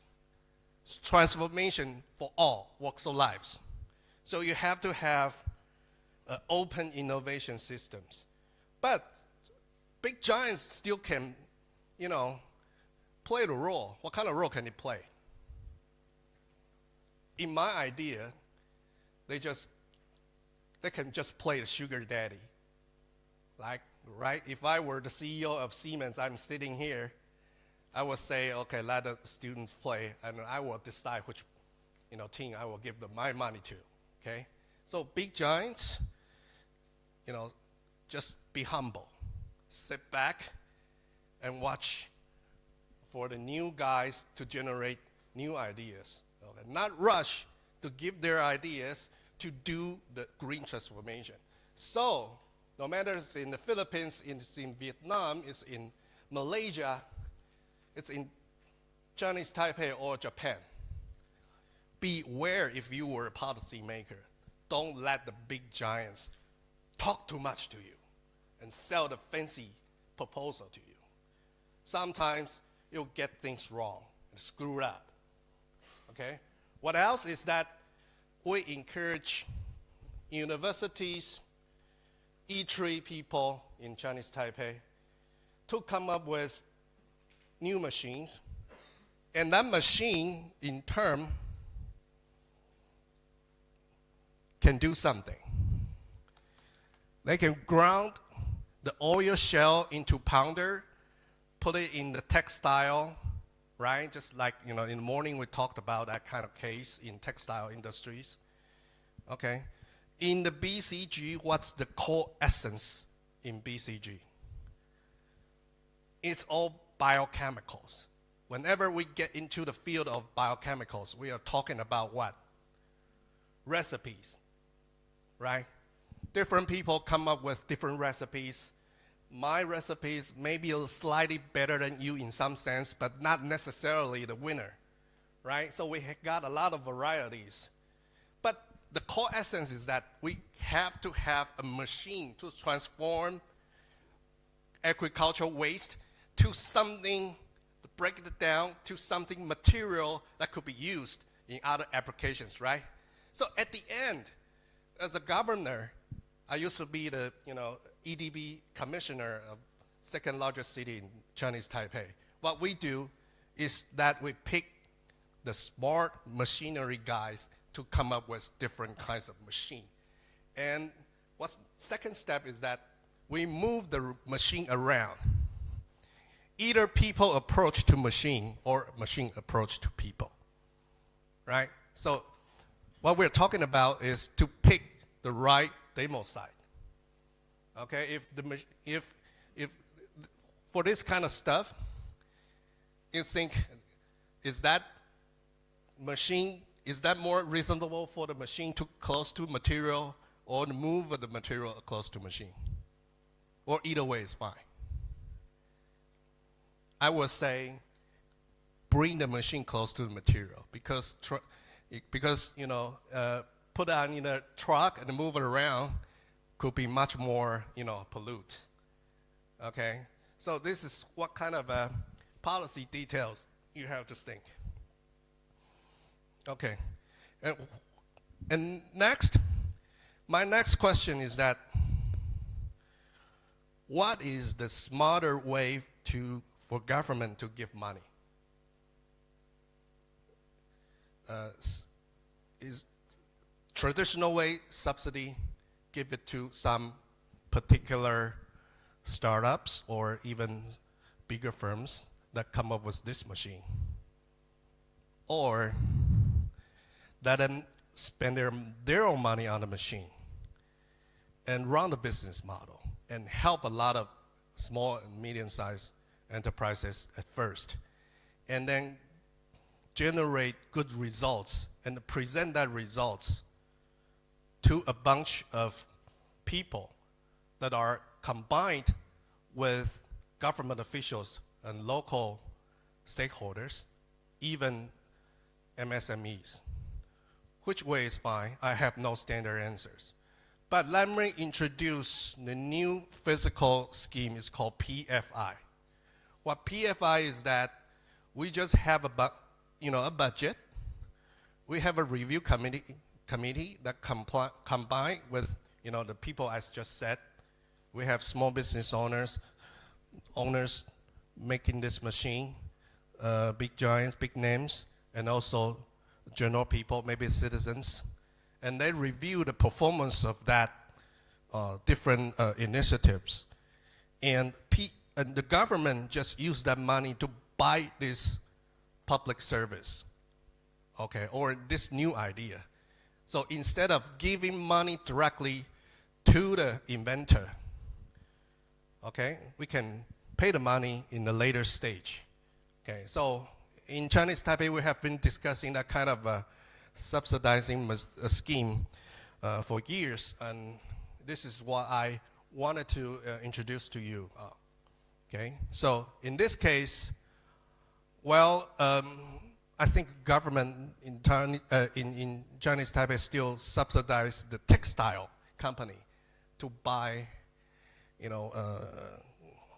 the shell from the farmers, from this oyster farmers. Okay, but I still think that PFI is much more efficient. So what I have been saying is this entire ecosystem and talk more details about insight behind it. So if I were the government, I won't subsidize fiber supplier, okay? But I will ask them to coordinate niche players and also, other research institutes, because research institute, they don't have budget. So maybe we can subsidize a little bit to ITRI or other universities, but not too much to the application adapters. So, but this guy has to treat micro SMEs, just like I said. If you subsidize too much on the electrical motorbike makers, they might do something wrong, against their suppliers. So you just tell them to do the right thing, generate new good proposals, which is much more just to their small MSME suppliers. Sometimes they will generate better results. Okay. Of course, there are some other, outside helpers like designers, or even, some division of labor in terms of making this machine into reality. It happens that, in Chinese Taipei, we got a much more, much stronger mechanical factories and, machinery industries, so that we break the system into pieces, and everybody is very good at their own parts. That's why we tend to make better machines. But that could be transferred to other APAC economies. No, doesn't worry about it. Okay. Okay. So this is the case study that we just talked about. Putting into textile and fabric products. Of course, it could be used to some other products like agricultural products. So this is going to be a long story, and maybe some applications just came after my speech. Maybe the 6 student teams will generate brilliant ideas. So in conclusion, you want to incorporate more SMEs, small business owners. Don't subsidize too much to the big names. Instead, you use the PFI and let them generate good proposals and and watch their performance before you made your physical assistance decisions. And then the review system, the review mechanism also incorporates, all walks of life, not only the citizen. You put your experimental site in, or other small business owners, and even researchers and others. I think that will be much more just, and the subsidized scheme will be also much more just. That will conclude my small talks, and the forward, I think, is the 6 teams and also our honorary judges. Thank you very much. Thank you very much, Professor Lu. And we will have a discussion later on the panel discussion. And now, next, we will have the APEC Yes Challenge 2024 panel pitch presentation. But before we start, I would like to introduce all of the juries for today's event. Please welcome Professor Ali Sarah from Thailand, Dr. Ahmad Fatoni from Indonesia, Dr. Hazel Alfon from the Philippines, and Dr. Tran Tien Khan from Vietnam. Please remember that each team had 10 minutes for the presentation and 20 minutes for discussion. Please keep the presentation to 10 minutes, and we will inform you when there are 2 minutes left, like this. So without further ado, please welcome Team Aquavita from Malaysia with title Innovative Alga-Based Oxygenated and Aesthetic Solution for Urban Space.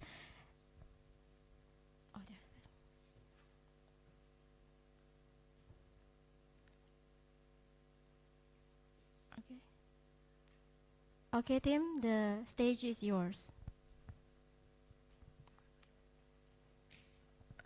Mic test.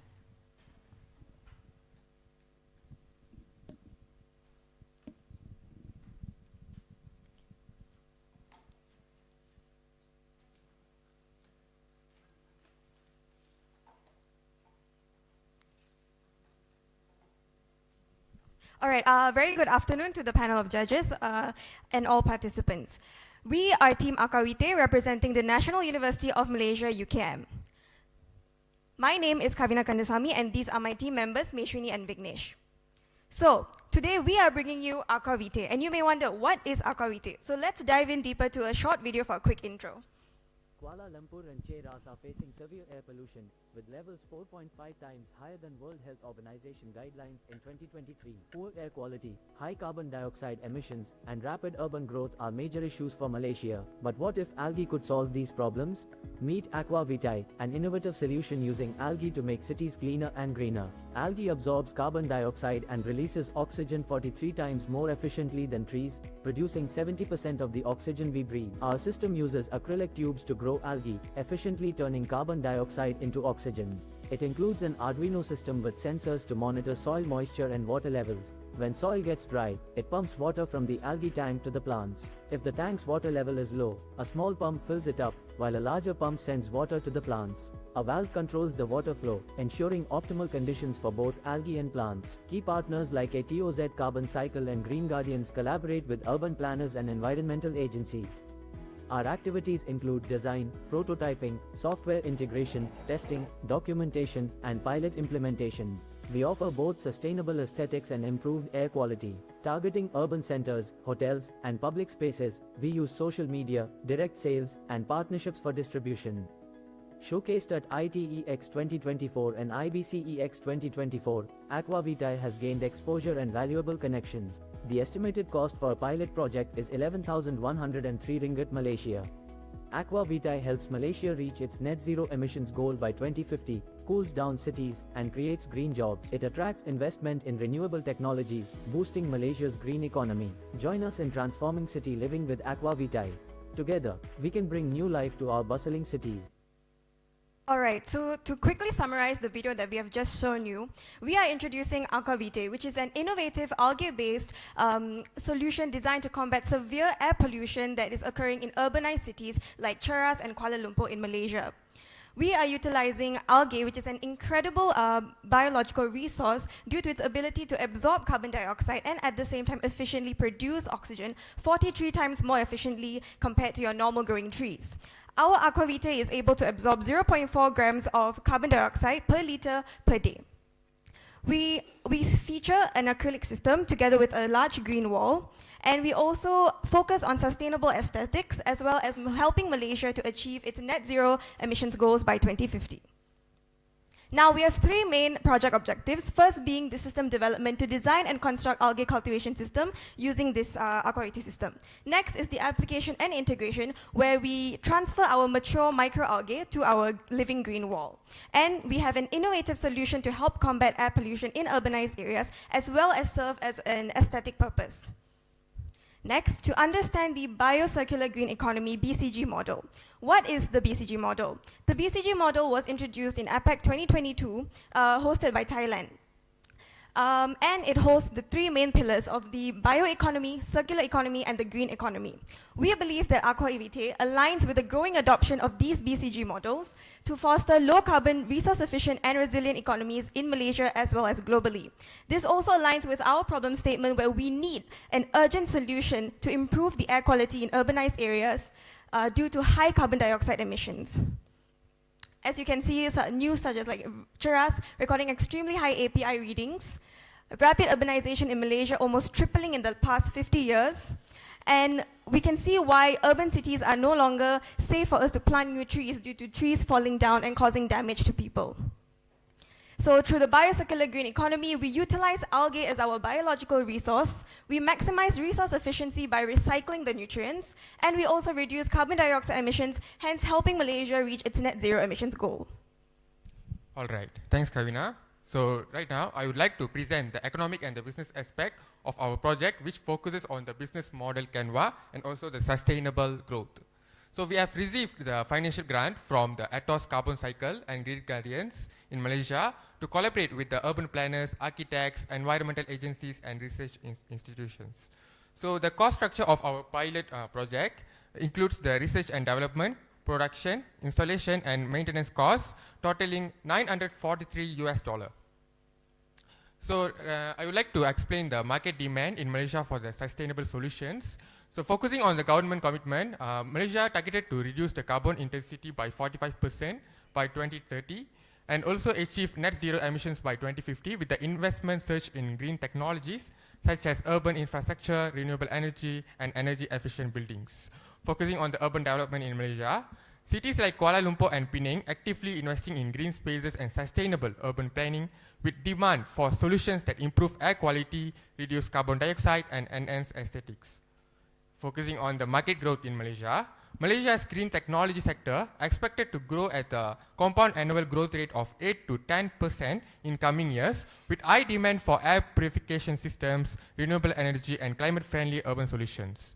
Focusing on eco-conscious tourism, hotels, resorts, and urban developments in Malaysia, integrating green technologies to attract the environmentally conscious guests. So the first graph above shows the green technology and sustainability market, which was valued 11.49 billion in 2021 and projected to 51.09 billion by 2029, with a remarkable compound annual growth rate of 20.6 from 2022 to 2029.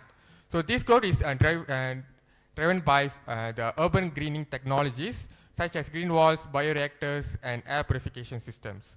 So the graph below shows the green building material market, which was valued at 422.27 billion US dollar and projected to 1,199.52 billion by 2032, with a remarkable compound annual growth rate of 12.3% from 2024 to 2032.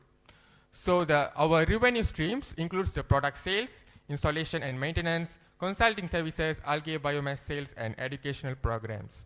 So this graph shows the microalgae fertilizer market, which was valued at 12.40 billion US dollar in 2023 and projected to 32.25 billion by 2033, and with a remarkable of 10.30 annual growth rate. So this growth is driven by the increasing awareness of the environmental impact of conventional chemical fertilizers. So we have identified the cost from the different component of the project, which includes the algae cultivation system at 236 US dollar, control system at 118 US dollar, and green wall system at 589 US dollar, totaling 943 US dollar. So with a 10% margin, totaling 1,037 US dollar per 2 liter of the system.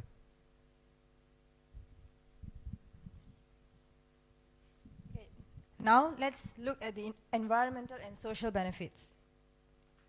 Aquavite improve the air quality by reducing the carbon dioxide by 50% and increase the oxygen levels by 70%. Next, by cultivating the microalgae, we enhance the biodiversity by restoring the ecological balance and promote the sustainable design by using the resources efficiently. Next, on the social side, the aquavite enhance the aesthetic and urban beautification by transforming the city into more livable spaces. We also improve the health by where the improved air quality leads to the better respiratory system, and reduces the healthcare costs which is related to the air pollution illnesses. And this also reduces the stress, where the aquavite, the sustainable design of the aquavite, have an calming effect on the individual. Okay. Lastly, aquavite creates the opportunity on the education and also the community engagement, where it raises the awareness and encourage the active participation in sustainable future. Now let's look into the challenges when we implement the aquavite. First, we collaborate with the experts in electrical engineering and system design in our own institute, which is National University of Malaysia, to overcome the complex setup of wiring of the microcontroller system. Next, we do a regular maintenance to replace the water, nutrient-rich water in the algae tank, and maintain the wiring of the microcontroller system to ensure that it moves optimally. Thirdly, for the climate adaptation, we use the acrylic tube that is durable, provide strength, transparent, and also resistant to the harsh climate. Okay. Lastly, pollution impact on the algae growth. Therefore, we implement the graphene-based adsorbent filtration system to remove the pollutant and to maintain the algae to maintain the optimum algae health. Okay, there are two. There are two innovative technologies that we applied in the AquaVite. First, graphene oxide, and second is Arduino as a control system. Okay, as a conclusion, to wrap up the whole thing, AquaVite is integration between algae cultivation and green wall technologies to address the urban pollution and to enhance the air quality with a flexible design. Thank you. Okay, thank you, AquaVite team. And now, time for the juries to give a question, please. Prof. Alisara. Very interesting project. Okay.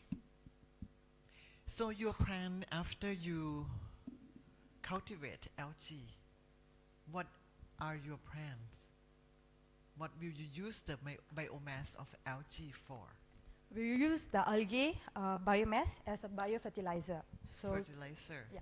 Only? Are you interested in using other microalgae to produce some other valuable products? Like what Dr. Pierce said, like pomade can be pomade get the nutrient from the algae to produce the biofertilizer. So the like what Dr. Pierce said, like the pomade, the palm oil meal effluent. So we utilize it better with the algae, microalgae. Yeah. Algae can grow so fast, very quick. Do you have a backup plan on harvesting it? How often will you harvest the biomass? We harvest the algae every week. Once a week, algae harvested. When I grow algae in my lab, just over like a night, 24 hours, 48 hours, it's just green, very green. And that caused the problem of the nutrient recycle in the system too. So 7 days. What kind of algae are you going to use? Actually, we are using a small amount of algae, microalgae, and we will mix with the water. So we don't use large amount of microalgae. I know, but they grow. They grow so fast. Yeah. So that's why they can absorb the carbon dioxide much more than the trees. So that's why we have we are doing the maintenance for every 1 month. So, yeah. How will you do the maintenance? So we will replace the nutrient, the algae water with a new one, and also we redo the wiring of the system. Yeah. What will you do with the wastewater from the algae system? As already mentioned, we will try to make it as a biofertilizer. So yeah. Like liquid biofertilizer? The liquid, the wastewater. The liquid. Yeah. Okay. So maybe we can maybe we can apply this in future. Like we can filter the water from the algae, and then we use the algae to do the biofertilizer. Okay. So can you explain me, because the theme for this competition is BCG. Explain me, how will you do the C, circular? Okay, so for the circular part, we look more towards like the opportunities that this project can bring to the community. For example, through our project here, we are able to give more job opportunities to especially young people, job opportunities to do research, maintenance. So we believe that from the start to the end, we have a continuous cycle, and it keeps on growing from there. Is that really a circular economy? Okay, as my definition, the circular economy is the economy that involves the reuse, and then remanufacturing and all the things. So in our product, we actually maximize the efficiency of the water, we have the closed loop system. We are actually using the same water to recycle it again. Like we don't throw the water unless if it is get toxicated. But we will test the water first, and then if it's normal, we will reuse again in the system. Yeah. My last question: what are the limitations of your proposal?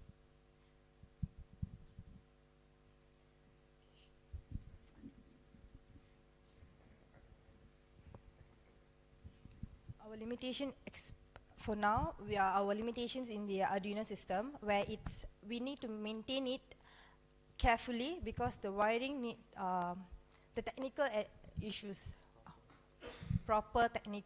We need a proper wiring system because we currently collaborate with electrical. So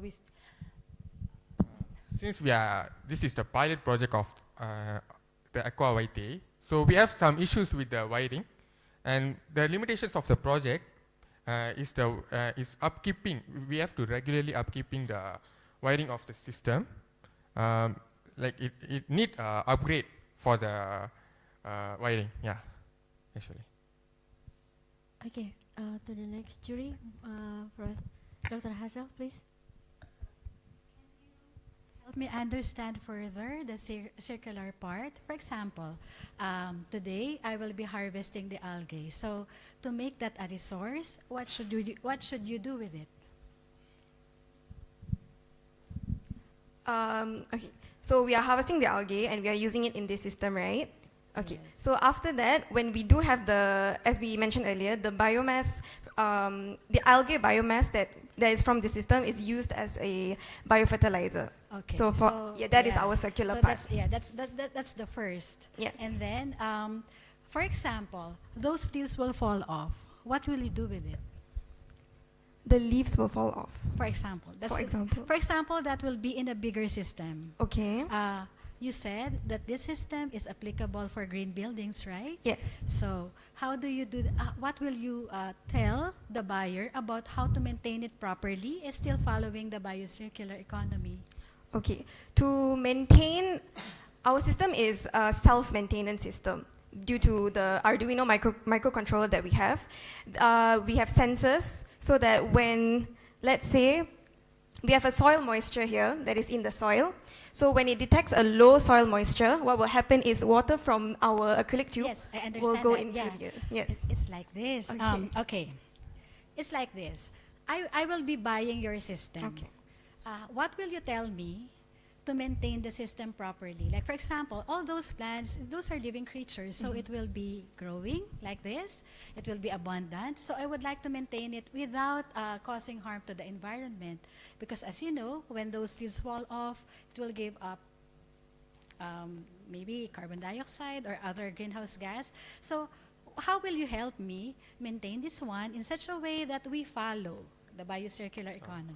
If the company or the buyer, they buy our product, we will provide a training for them to for the maintenance, like how to deal with the wirings and or microcontroller. So we will provide the training for the workers there or the buyer. Yeah. Okay, thank you. And then the cost of your system is $1,000 per square meter of the building, or what is the reach of that 1,000? I think 1,000, right? Close to 1,000.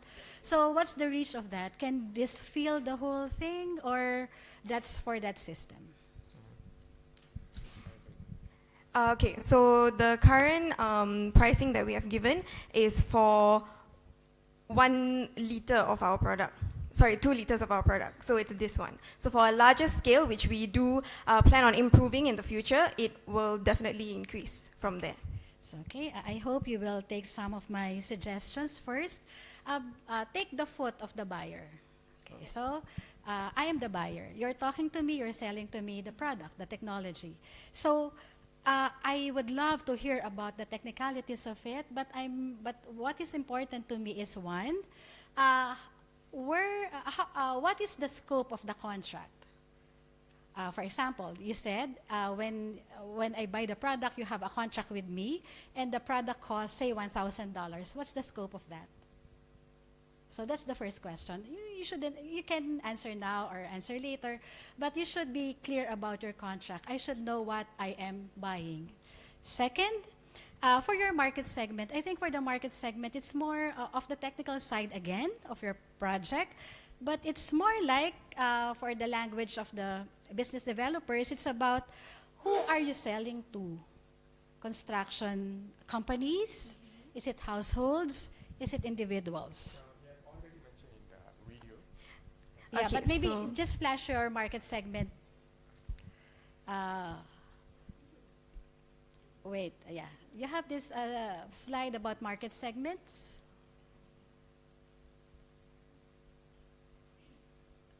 Yeah, there you go. So green wall system are, what's the client? Okay, so our clients are mainly high-rise buildings in the urban cities. That's the green wall system. That's the 33%. Sorry, can you repeat that? Okay, so when you say market segment, it's about who are you selling to?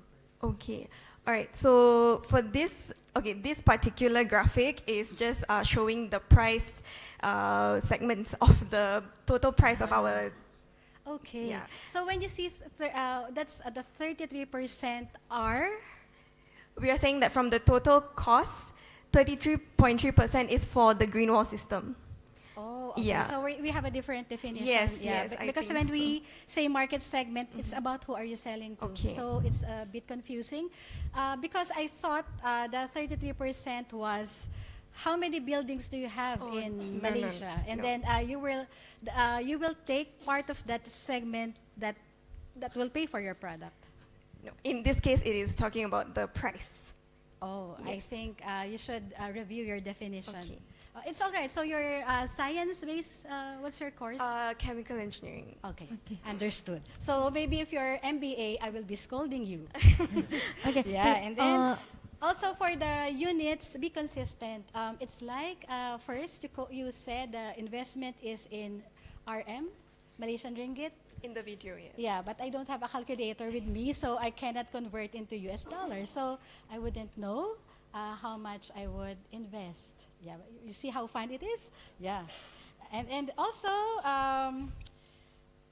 another thing is, okay, so for Malaysia, what is the market size you're looking at?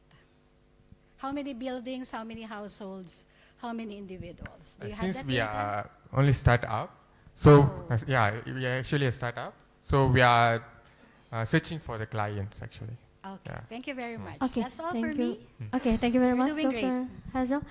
Short question maybe from Papa Tony. Okay, thank you. So could you please confirm the strain name, if possible? Yeah, of the microalgae. We are using a mix of spirulina and Chlorella. So Chlorella. it's So sorry. consortium, yeah, not single microbe. Sorry? It's consortium. It's yeah. a mix, yes. Mix, yeah. Correct. Okay. Regarding the environmental issue, yeah, so you want to absorb CO2 or reduce CO2 emission, yeah. So how did you calculate those? It's mostly research. So after this, we will definitely have to try to.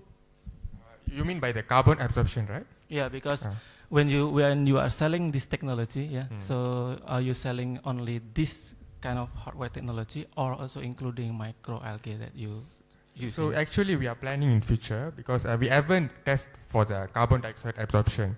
So our plan is to use the gas chromatography method. Like we can use the Defender 500 series, which can detect, which can use for the air sampling of the environment, and then we can detect it using the gas chromatography. Yeah. Gas chromatography, GC, yeah. Yeah. GCMS. So imagine if you are selling to 100 buildings. So how will you sampling your and then monitor how effective your system is? Yeah, this is very important to see. Yeah, because you already saw 2 points of your innovative. Yeah. Could you please show us which part? Which part are your novel in your technology? Because you showed 2, I think. I don't remember. Which part? The innovative things in your system. It's actually a graphene oxide where we have Graphene, used. so inside, it's like what is the function of that graphene? The graphene is remove the pollutants from the water nutrients before it enter the acrylic tubes. So it remove the pollutants in order to algae growth is healthy. We don't want.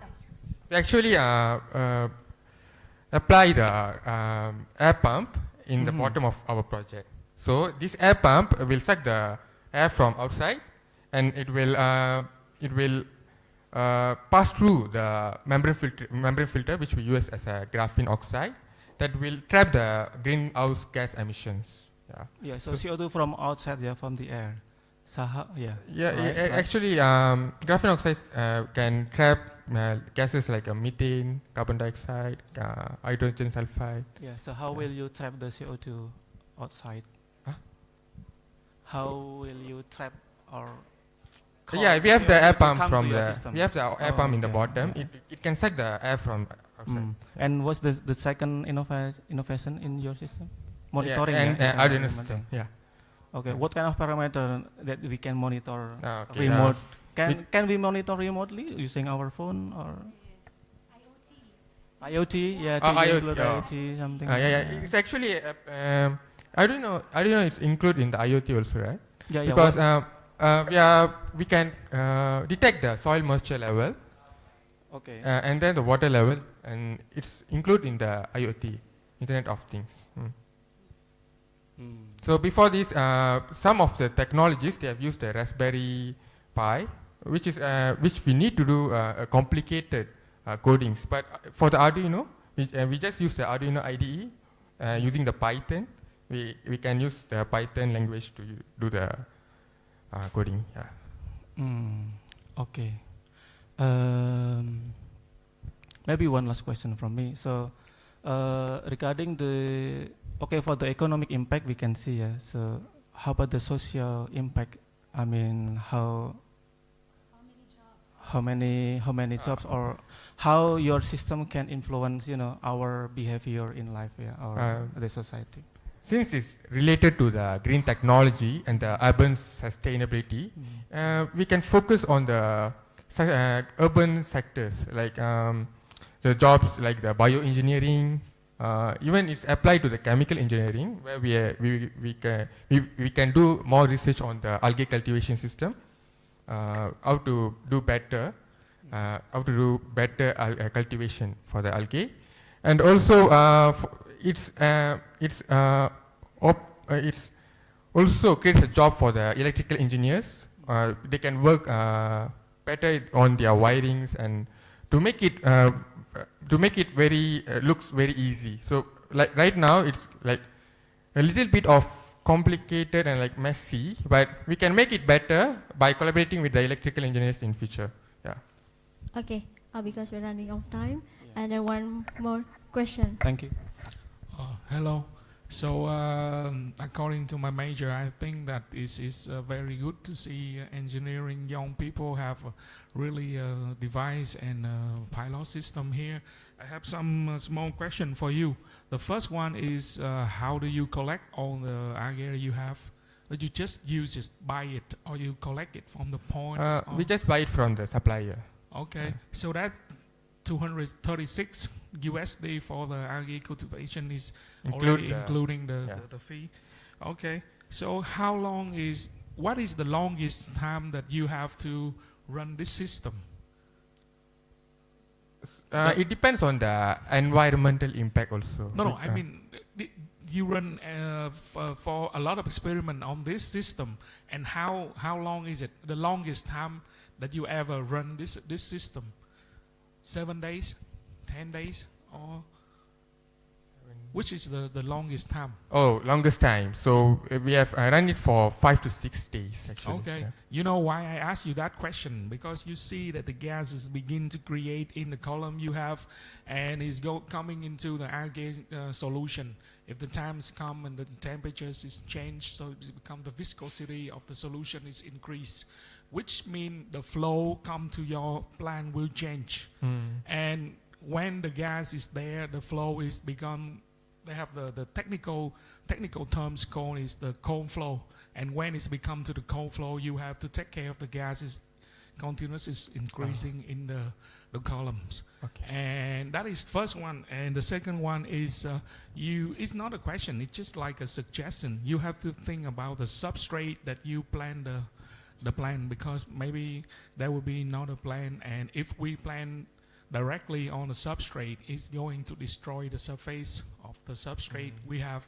And by that, which means you solve a problem by creating a smaller problems. And if continues going that way, it's not going to be good. The last thing is I want to have an advice for you, because I have a very similar projects like this back there in Vietnam. You interesting, we can talk more about that later. I see in the slide you have a storage for the highly nutrients water, and which means if you cannot be circular the solution forever.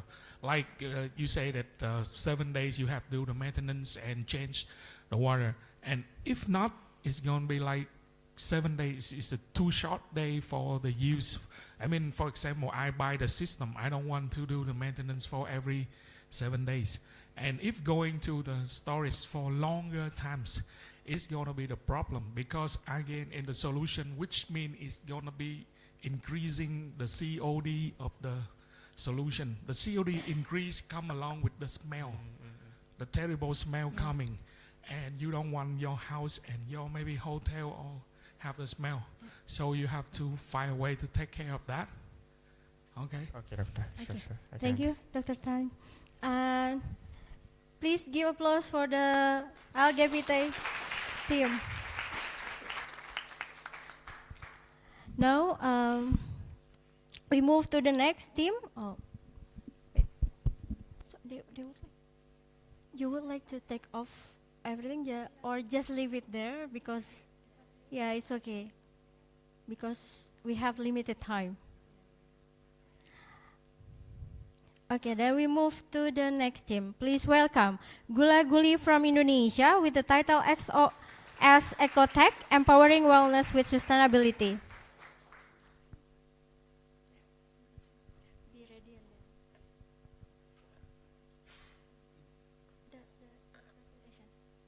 The presentation?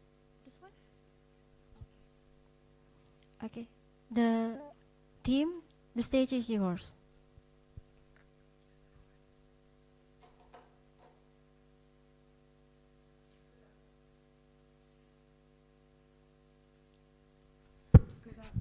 My check. Okay. Good afternoon for everyone, and thank you for the APEC organization, also the jury that give us such a chance to be here, that we can share our innovations today. So currently we are facing a global health crisis that it was diabetes, and it is really concerning in Indonesia, because 17 times more likely children in Indonesia are living with diabetes, and in the last decade also this disease giving such a burden for the health cost in Indonesia. And we can see by this that we are not really proud of this, because Indonesia are the 5th highest country with number of people with diabetes, and projecting to 2045 it only grow bigger and can be worse than this. And in the future we probably will spend more in health costs and can be worse than this. So, Indonesia's master plan by 2045, Indonesia would like to achieve Indonesia mass in 2045, or a golden era of Indonesia. But we Gula Guli didn't see that, because how do we can achieve that when there is more people with diabetes, and it is more likely to be Indonesia Manis 2045, or we can say that sweet of Indonesia. And I'm not talking about the sweetness of my friends in here, but I'm talking about the diabetes Indonesia by 2045. So, as Gula Guli, we accelerating net zero transformation through the silo oligosauce production, empowering wellness with sustainability. So as we all know that Indonesia is the largest archipelagic country that spans about 22 million hectares of land area, with the 30% of it is an agricultural land. And we generate about 100 million of tons of waste. And all of these waste, most of them are from palm oil, corn, sugarcane, and rice and coconut. And how do we can utilize all this waste? So we would not like to waste, but we want to use all this waste to make such an innovative one by utilizing it as a powerful prebiotics that have 7% compound annual growth rate. So how does this sauce ecotech work? This is actually a health supplementation that will decrease all these key markers of the diabetic, also cardiovascular disease, that will help enhancing the gut health. So how does the prebiotics actually work? It is by promoting, the silo oligosaccharide will promote the good bacteria in the gut, so it can reduce all those the key markers in here. So it will lower all the glucose, and then the fructosamine, also cholesterol, low density LDL, and etc. But by producing sauce, we also producing more waste, right? But we are much more than that. We are so while producing sauce ecotech as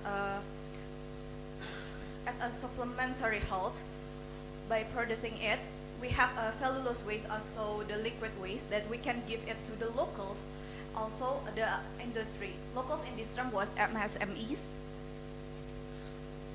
So we really want to empower them by giving all this waste to they create something more than just a waste. We for the locals, they can produce art craft and electronic packaging, and this all can be a distinctive hallmark for the locals, also empowering them from the MSMEs. And also they can also do a mushroom cultivation that can also produce a beta glucan, which is also a bioactive that can also be used again in the producing sauce ecotech. So the benefit will eventually also come back to us. And why do we give the liquid waste to the industry? Because there is such a high cost, also the regulatory of these byproducts. So we give it to the industry, and they can use it for biofuels, for a greener energy, also a healthy sugar. And this really show how circular our project is, that it is more than just a health project, but it is also a green and thriving economy. Our channel and customer are clear in here that we can't do all of this alone. We need really a fast collaboration that's happening.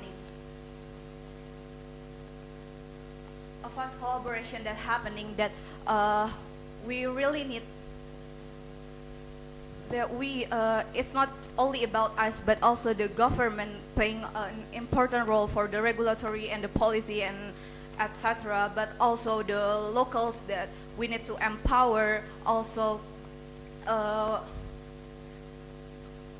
the industry, so they can help us more with the other ways and such.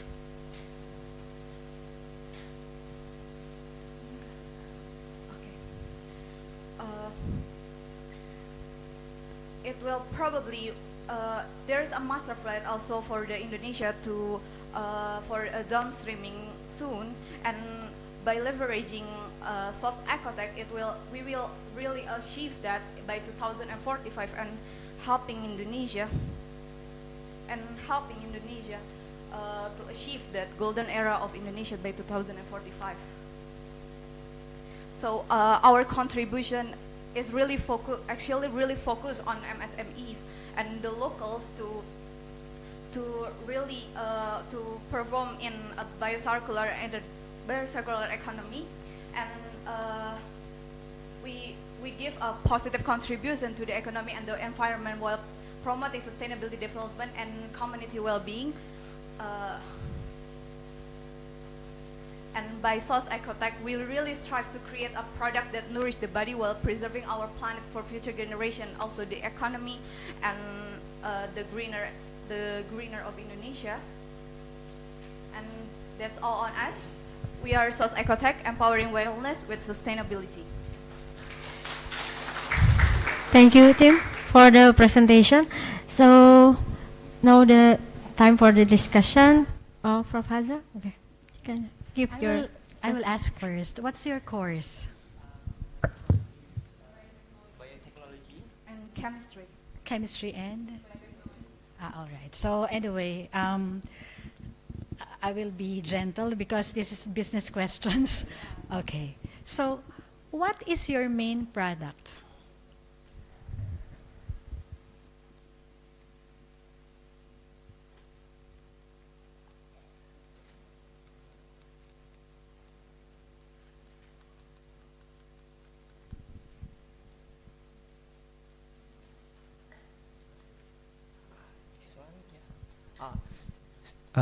Thank you for the question. So our main product is actually the prebiotic ones, that silo-oligosaccharide supplementation. It's supplement. Supplement, yeah. Supplement. This is the oligosaccharide is sugar that from silos with the with various polymerization degrees. Okay. This supplement can enhance the prebiotic in our colons, especially in our intestine, big intestine. Do you already have a prototype of that? I'm working on it, and for my masters, there's several data that can I show you maybe. This one. Okay, this one is the effect of my production silo-oligosaccharide that's using the corn cob and the sugar cane trash. Okay, so wait, it's like this. I'm not asking about the technicalities of it. You know it better. So I'm asking about how are you going to collect? Which you showed us a lot of raw materials. Are you going to use all of that? For your production? For our production first, we will going to use the corn cob and sugar cane. Why? Because it's it's easier. It's easier to make it the smaller size.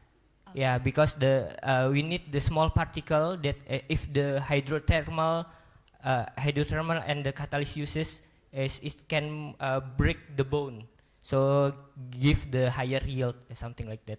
So we just work with the corn cob with the and sugar cane trash, and then in the previous years maybe we can just try another substrate like that. All right. So anyway, the technical questions will be asked by the scientist. Just a recommendation: when you present your pitch, we call this a pitch, you help us understand how you're going to make business out of it. Like for example, you showed us a lot of raw materials, but I'm confused where the product will come from. It will come from corn or sugar, and how much? Why is it a problem? Why is it that you have a problem with the waste of corn, the waste of sugar cane? Are you not transforming it now? Or are there other industries doing the transformation already? And also, since you are not selling the ethanol, you just say it on the later side of the, because yeah, I know ethanol is very important, but for the purpose of understanding, I should know what I'm buying. So it's like you're talking to the one you're selling to. Are you selling me the ethanol? Are you selling me the process? Or are you selling me the investment to make the medicine? So you have to be clear about that. All right? So, but you did well. Anyway, the scientists will take over the question. Thank you, Dr. Heza. Prof. Alisara? Okay. Actually, I'm quite confused because you explained a lot. But can you conclude for me what is the BCG in there? Okay, so you have the product, okay? That question is already answered. You have oligosaccharide, and then what? Okay, in that BCG concept.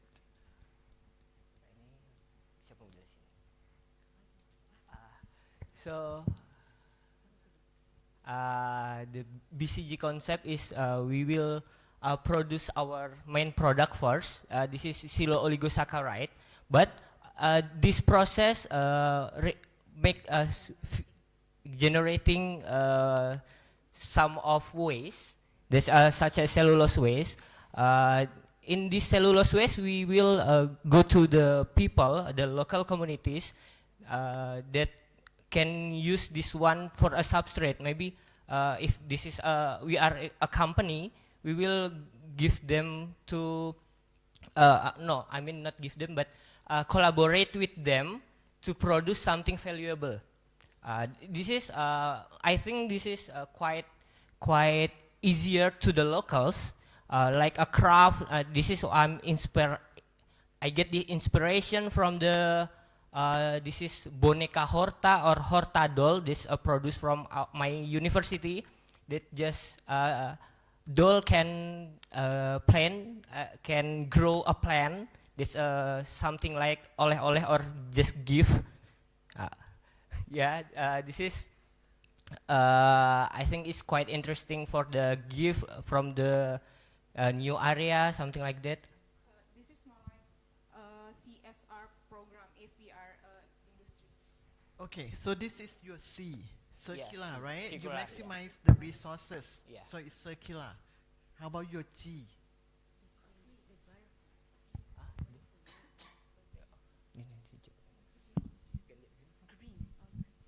Okay, the green one, we also after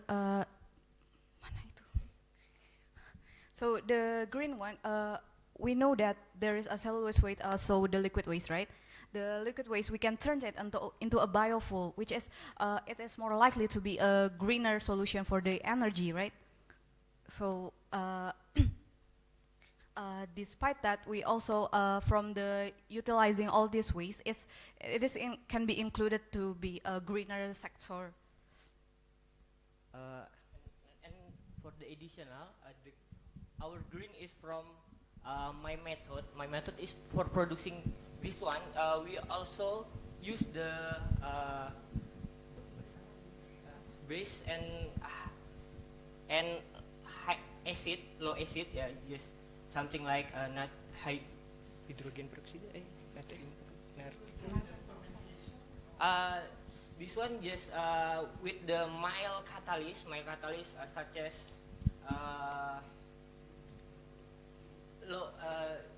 mild acid. Yeah, mild acid use the like some acetate and oxalic acid and the metal acid, something like aluminum and aluminum acid, and then we continue it to get the higher yield by using the enzymatic reaction.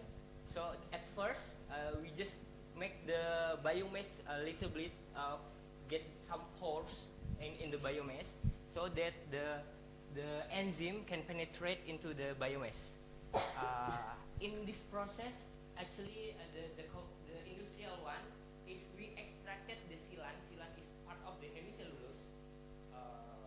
Part of the hemicellulose, and then we optimize it with the enzymatic reaction. So we have in my topic for the master degrees, we have a new perspective how if we use the amino acid for the breaking the bones. So you will do the acid hydrolysis to hydrolyze the hemicellulose and cellulose fraction out from lignocellulosic material, and then you will use the enzyme to get the cellulose from the silane in hemicellulose. That's green technology. And maybe this question I should not ask you, but just in case. B, what is your B? Bioeconomy. I think you identify C and G, and simple question though. B. Think about what is bioeconomy, and then you can answer me.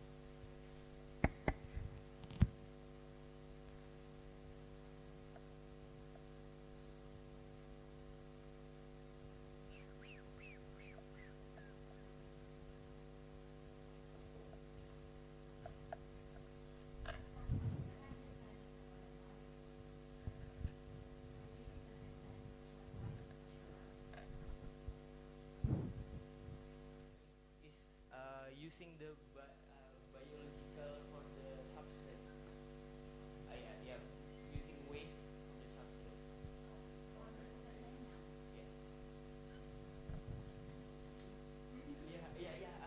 So we use the waste from the agricultural. That's not.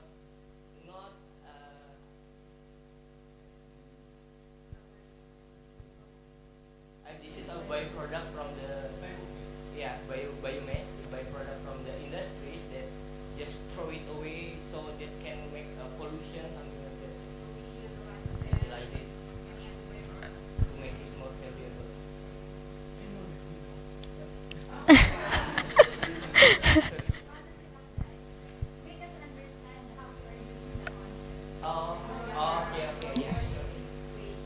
We are using the waste for production.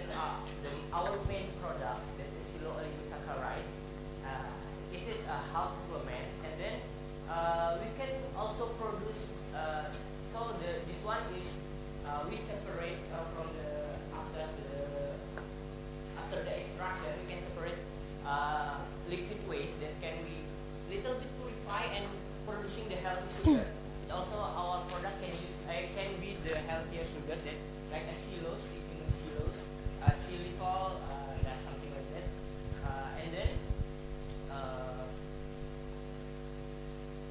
and then we collaborate with the locals to make them to empower the small business in this area.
Okay, maybe a question from Dr. Tran or Dr. Fatoni. Do you have any question? Hello. Okay. First of all, I want to say that your team is really full of energies. You have a cute name, and I think that when I take a look at your slide and your work, I believe that your team has already done a lot of job. But you guys make me confused because I don't know which is the main product in your presentation, because now I see you have the XOS, you have the cellular waste and liquid waste. I know that you guys have the real product and the main product, but during the presentation that you cannot make it centers, make it like the main characters in the story. And in that manner, I just want to ask you one small question about you say that you use the agriculture waste byproduct. Is the crop and what?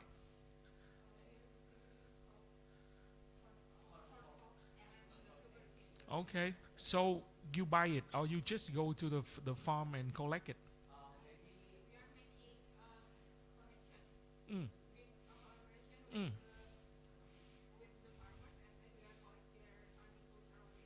Okay, so according to my experience, because we have a kind of utilizing of byproduct project, and then we have a problem when it is in the small scale. Everything is fine. You can go to the farm. You can took whatever you want. But even when the product is coming to 1,000, 2,000, 5,000 tons, it's going to be a big problem. And because we use the biomass as the main input materials, so you have to put an economy system, model for them, and you create an economy system for the whole product. That's why you have to do two important things. The first thing, you have to concentrate on your main product, like the XOS, and then you don't show the small like program, like how you can create the product.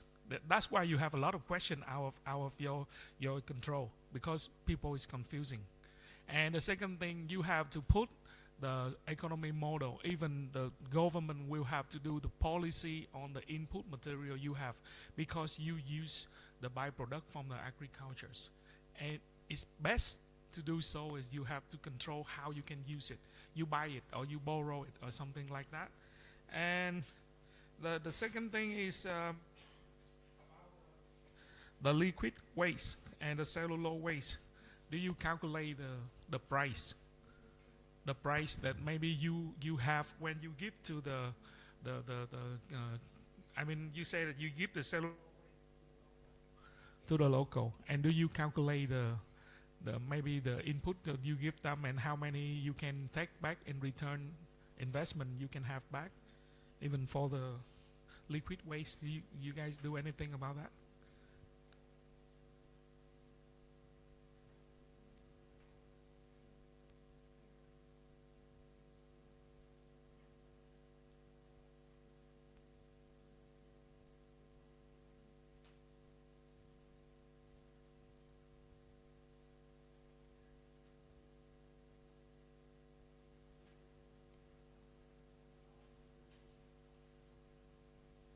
I mean, for example, cellular waste.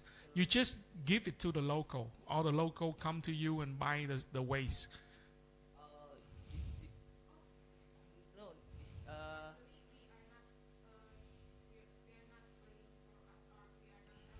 Mm.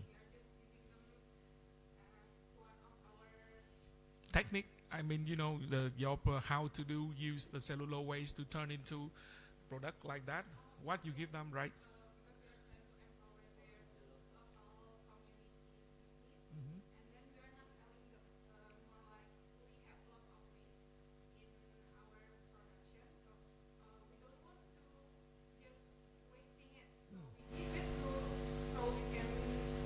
Teach them how to produce, and then we will work with the government, because in Indonesia every city have their own gifts for the local that can bring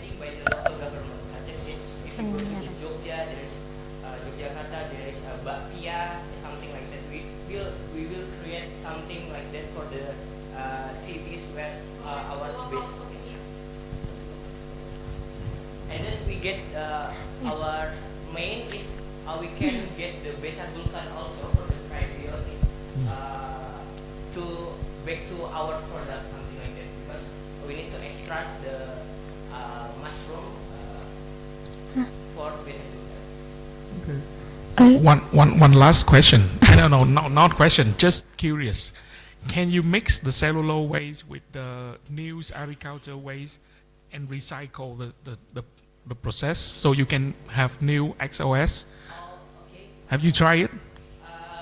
I'm already tried. There's some journals that the cellulose waste because is my research is not yet effective one. Oh, okay. Yeah, because my topic is about the optimization. There's a lot of choice but we can pre-treatment this back again. Then can optimize the intake of the hemicellulose. Yeah, something like that. We can double preheat it with the acid. We can just use it, but there's still a part of the cellulose that we can give to the local for the cultivation and other things. Okay, thank you. Dr. Fatoni, short question, please. Okay, thank you. Maybe I will go a bit about technical things. Yeah. The first one, could you please, looking at this slide, everyone, this slide triggers many questions. If I'm not saying confusing, triggers many questions because you say that you want to use or utilize agricultural waste, but you didn't show here the flow. Yeah, how? Yeah, the material is, I know is the bottom. Yeah, agriculture, but the process, how you, from raw material until you get the final product. Usually, input agricultural waste, output, the main output is source. Yeah, I know, but the process you need to explain. To us here, and then you said you use acid for catalyst, but you mentioned using enzyme. So I think you need to put this in the slide so everyone know where you start from and then you end up with what kind of product. This is maybe just an input for maybe for everyone, I think. And then a short question, please. Short question. So what is the novelty in your model or your project here? The novelty is actually our perspective to using the mild acid for the pre-treatment the biomass, because in this industrial scale they're using the harsh base and strong acid to extract the hemicellulose. I think we think that in the industrial scale, maybe for the upscaling, it can damage the bioreactor or something like that. Okay, so it means that you, in your presentation, you need to emphasize what is your novelty in here. Compare the maybe existing system in industry. You want to introduce maybe this is a bit using mild acid or whatever it is, but there is a difference, may safer or more effective in the process. You then, because industry will see, okay, I will take your method or your technology because it is safer, it is more effective. You need to show them, because it will affect to the money. Back to the money, everything back to the money. But the good thing you from your slide, you can in terms of economic and socio-economic impact, we can see clearly how you can sell the source as a main product, but also you can involve many society farmers. But only how you display in the presentation and how you tell your story about your project, maybe need to be improved. I think that's. Thank you. Okay, thank you for nice discussion, and thank you, team. Please give applause to Gula Guli team. Now let's give a warm welcome to Ferd from Malaysia with the title Bioconcrete.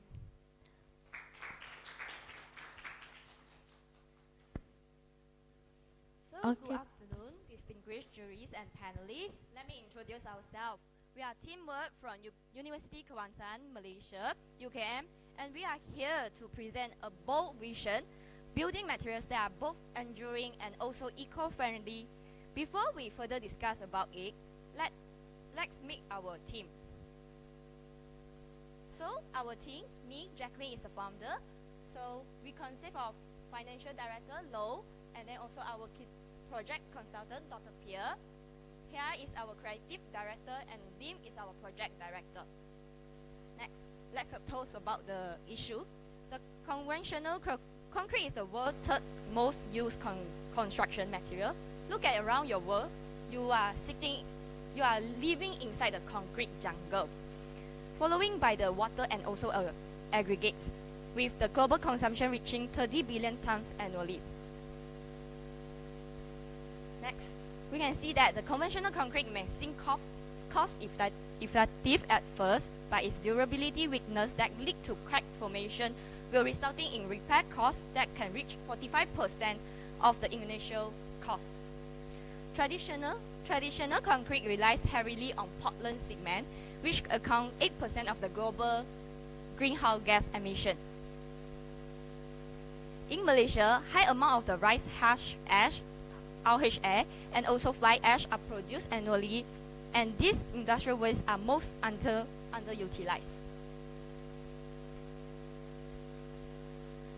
Going through these issues, do you wonder how would we bring sustainable and low carbon emission solution within the construction industry?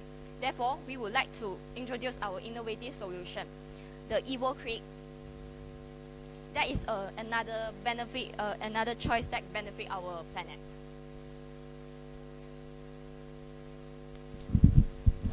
The main innovation of our EvoCrete is first, rice hash ash RHA, second, fly ash, and the third is the encapsulators for sustainable fostering.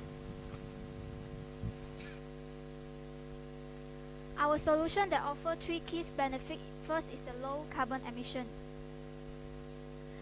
Approximately 70 to 83% reduction of the carbon dioxide emission compared with the conventional concrete. Next is we will increase the load capacity by up to 3 times.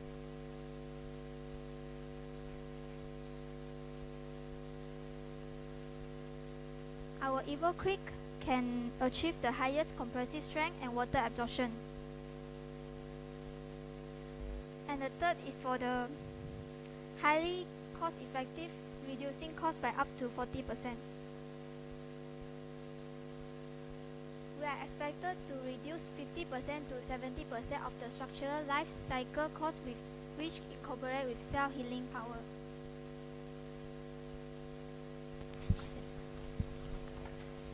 Okay, now we have prepared our BMC, and we will discuss the detail in later slides. Okay. So we start with the market size and also the potential.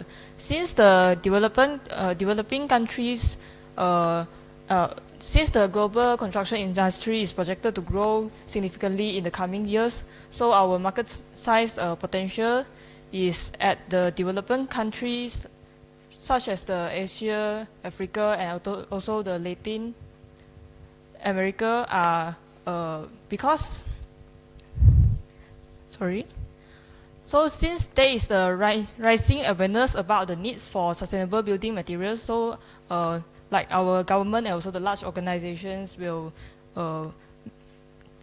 looking for the sustainable solutions, especially in the infrastructure and also the economical urban development. So our product, the EvoCrates, can be used to this potential country here. So as shown in the statistic above, the self-healing concrete market is expected to have the CAGR approximately 32% from 2023 to 2032. So by 2032, the market size will reach about $863 billion. So it's about 96% compared with the ready-mix concrete market. So this is 3 of the modern buildings we've used the bioconcretes to build it. So this is the restorations of the history basilica in Italy and also the 2 buildings in Netherlands. So for our target community, we were divided into 2. So the first one is the low-income households and also the rural area. So because we will provide the benefits like affordable and durable materials for them, and by using the evocrates, they will get the benefits like environmental, from the aspect of environmental and also the economical. And also we can get the, by using our concrete, they can enhance the safety of homes, and also we can support the affordable housing projects. For example, the Selangorku and also Prima project in Malaysia. Besides focus on the low income community, we will focus also the green smart city. So for example, we can have the benefits for provide the green sustainable, and also we can have more resilience to adapt the subject to environment. And also we improved our city infrastructures in terms of the safety and also prevent the failure.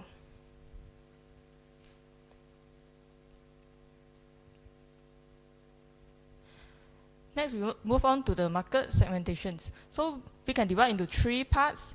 The first one is the corporations that perform the CSR initiative. Second one is the buyers with prioritize on the sustainable, ecosystem, eco-friendly, and also the recycled material. Then the third one for our market segment is the waste management organizations for the reuse and downcycling of our green concrete. So we have few values. So we have few values to be delivery to the customer. For example, the tailored solutions and also the training programs to help the customer. So in order to eliminate the waste disposal and also to overcome the environmental impact, we will introduce the eco-friendly construction materials with self-healing properties and also provide the sustainable properties.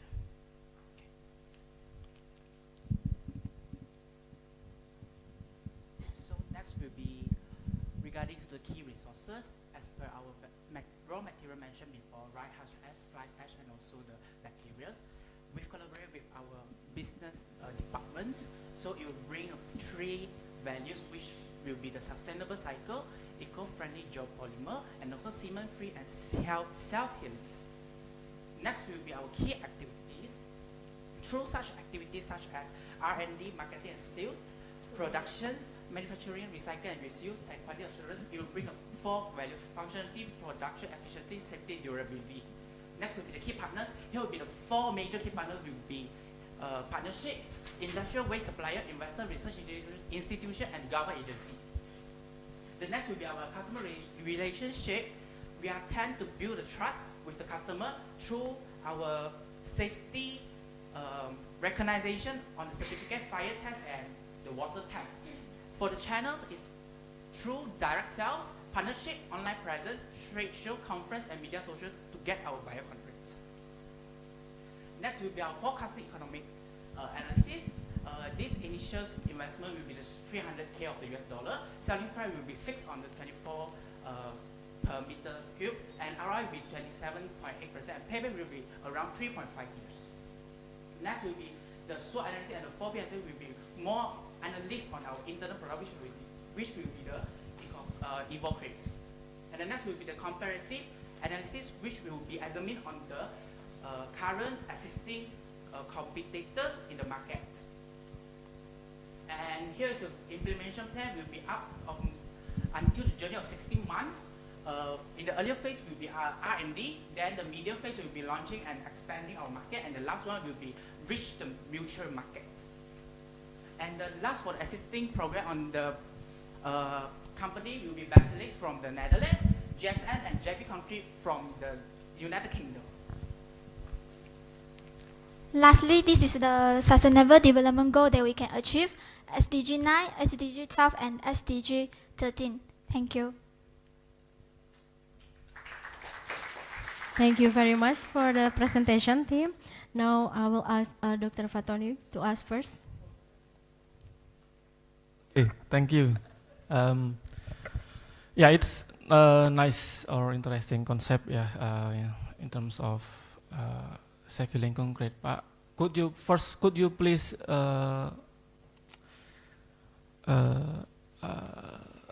explain to me again the definition of self-healing concrete in your concept? Because it's quite confusing to my understanding, quite different. Yeah, could you please first, yeah, what do you mean with the self-healing concrete here? And we will collect the waste from the coal-fired power plant and rice mill plant, which is the RHA and fly ash, and we will combine with the water, bacteria, alkaline activator, and aggregates. Then we will send to the manufacturing. After that, it will become our green bioconcrete. Oh, okay, so this is green bioconcrete, yeah, because I think it's different with concept of self-healing concrete. So you said also at the slide program in Netherlands or in the UK. In the UK, self-healing concrete means when the concrete cracks, if it cracks, and then we inject with the bacteria, so it will heal, close the crack. That's self-healing concrete. Yes, we are combine the concept of the self-healing concrete with the waste in the power plant. Yeah. So your main product is the concrete, the green bioconcrete, or the bacteria self-healing. Actually, our product will be the green bioconcrete. Okay. But the green bioconcrete we're using are zero cement. So it's different from the bacillus they are using. But we're having the same functionalities like they do, the self-healing. So when the cracks is happening, the microcrack is showing up, so the bacteria will activate and then it will start to heal the cracks. This is our concept for our project. Yeah. So how is the mechanism because when you plant your bacteria in your concrete, yeah, and then you create a bioconcrete.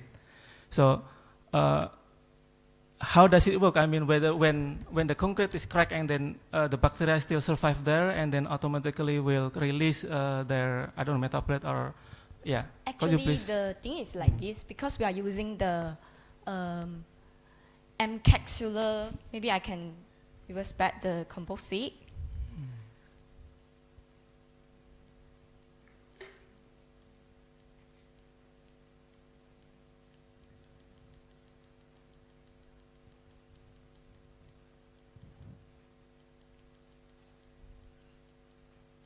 Okay, here. So actually we are using the encapsulated Sporosacina pasteuriae.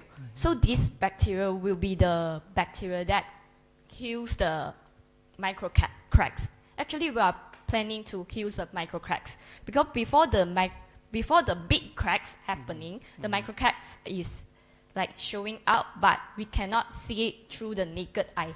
So when the micro cracks happening, the water and also the oxygen will enter it, and then the bacteria inside the capsule will start to activate and then start to functioning and produce sodium carbonate to heal the micro cracks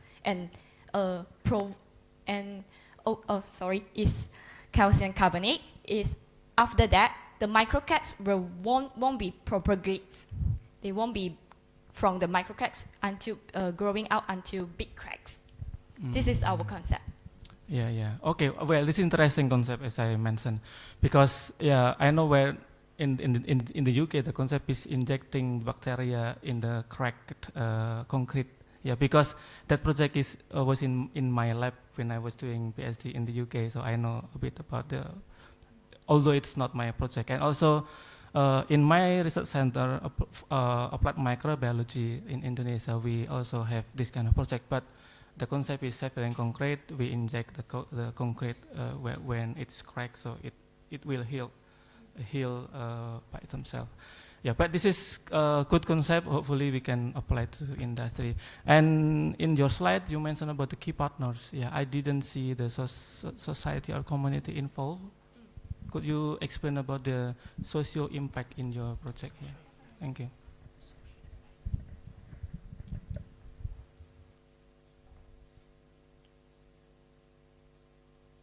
The first social impact, we didn't. Sorry. If you can please show the key partner, or you just say that. The first Okay. social impact is we will collaboration with Ministry of Local Government Development. Then we will build the community building project for low-income family. Then for the second, because we recycling and we will have recycling and waste management initiative because we use the RHA and the fly ash from the rice mill plant and the coal fire plant. And the third, we will have the eco-construction workshop for student and youth. Because in Malaysia, we didn't have the hands-on experience to make the bricks, to touch the bricks. So we will have the collaboration with Ministry of Education to promoting the STEM, STEM education. And last, we will collaboration with Ministry of NRECC to increase the awareness and sharing green knowledge. Okay, and the bacteria that you use, is it commercial microbes, or you isolated by yourself? The microbes, the bacteria that you use, because key player here is the bacteria itself, because they will do the job to heal the crack of concrete. Yeah, did you isolate your bacteria, or you just buy a commercial one?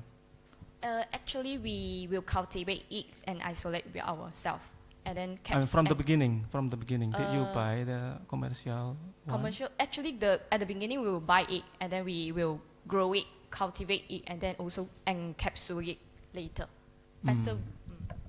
Okay, thank you. Okay, thank you, Dr. Fatoni. Is there any question from the jury?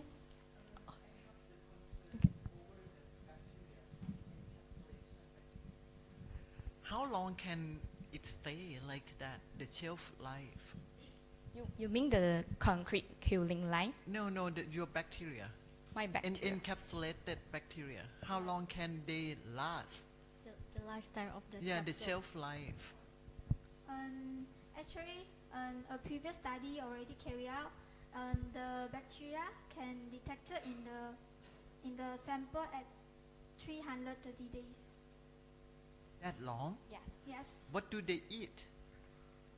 We will provide the. Actually, in the capsule, we'll provide the nutrients and also the nutrients. No, actually, the encapsulation is just the protection of the microorganisms, so they can have like the house to stay. So we will culturing the bacteria in a nutrient-rich broth. After that, we will capsulate the bacteria. You mean that you will add some nutrients in there, in the encapsulation process? Before the encapsulation process. I think that is for the cultivation of microorganisms, so it can be enriched and then grow. I just wonder that what are inside, because the encapsulation is the immobilization technique that use it for the protection of the microorganism. But if you cannot answer, it's okay. I think I can try to answer it. Maybe can you repeat again your question? Okay. I just wonder how long your microorganism can last in the encapsulation, and your friend said that it will last for 330 days. So I asked you that in terms of the food, where are the food from for those microorganisms that are immobilized in the support material? Actually, inside the capsule, we will own provided the nutrients already. So I think, so the bacteria will survive inside the capsule up to 90 days. 300 because 330 days is when they can still detect the bacteria. For 330 days, you can still be the microorganisms can still be detected. Yes. But it can last for.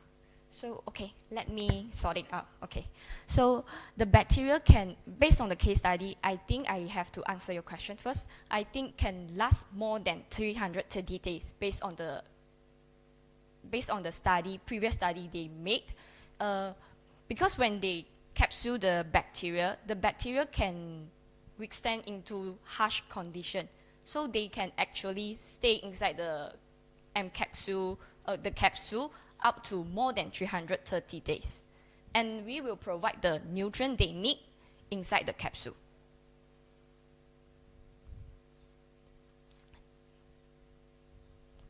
Okay, is that clear, Prof. Arisara? Okay, now we go for the Dr. Hazel first. So it's like this. I will be using the hollow blocks to build my house. And then suddenly, after 2 years, there's an earthquake.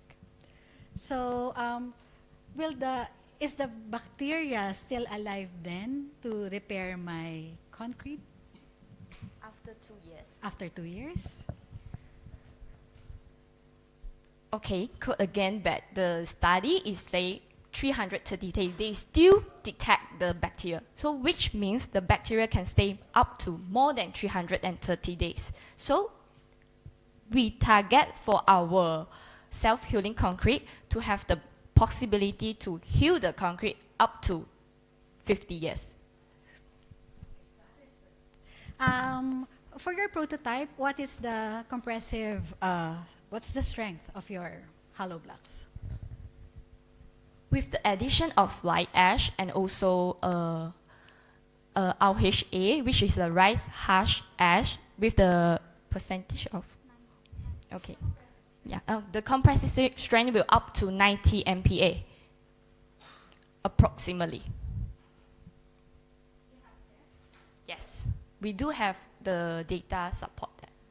We do found the research paper about that. Oh, my prototype. Okay. Sorry to mention about that because we are still in the research stage, at the planning stage, so we haven't have the exact data yet for our prototype.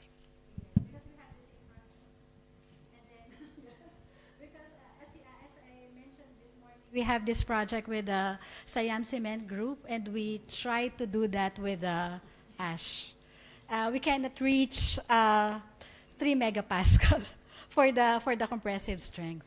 So maybe the compressive strength that we had on our system, we tried a lot of mixtures, but for the pure ash, we couldn't reach 3 megapascal.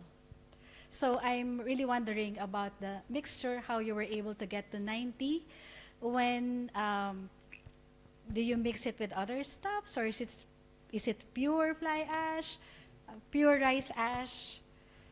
Yes, pure fly ash and also pure rice ash. We mix with a certain ratio. Yeah, but so you don't have a prototype yet. Yes. All right. Yes. Okay, thank you, Dr. Hazel. And now, Dr. Tran, please. Okay, very interesting project and topic.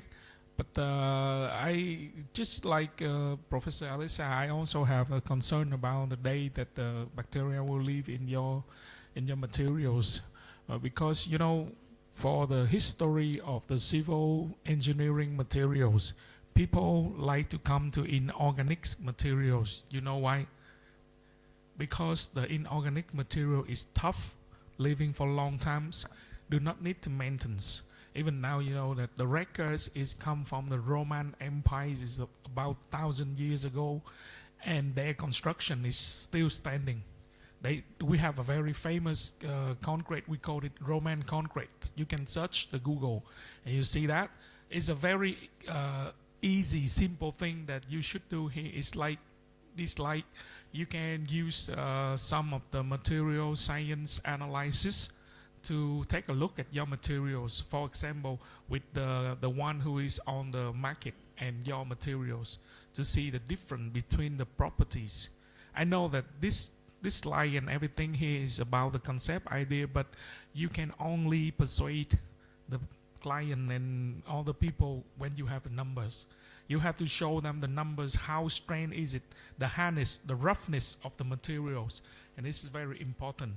I share with you a story. I'm working with the Canadian government for the same materials. We use the concrete as the bank for carbon.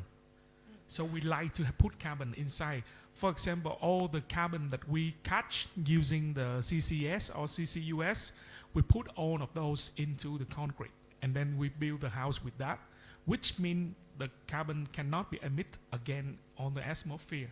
So the concrete becomes something like a prison to lock all the carbon inside. In order, otherwise you have to do landfill or something like that. So that is one of the concepts that you should think about.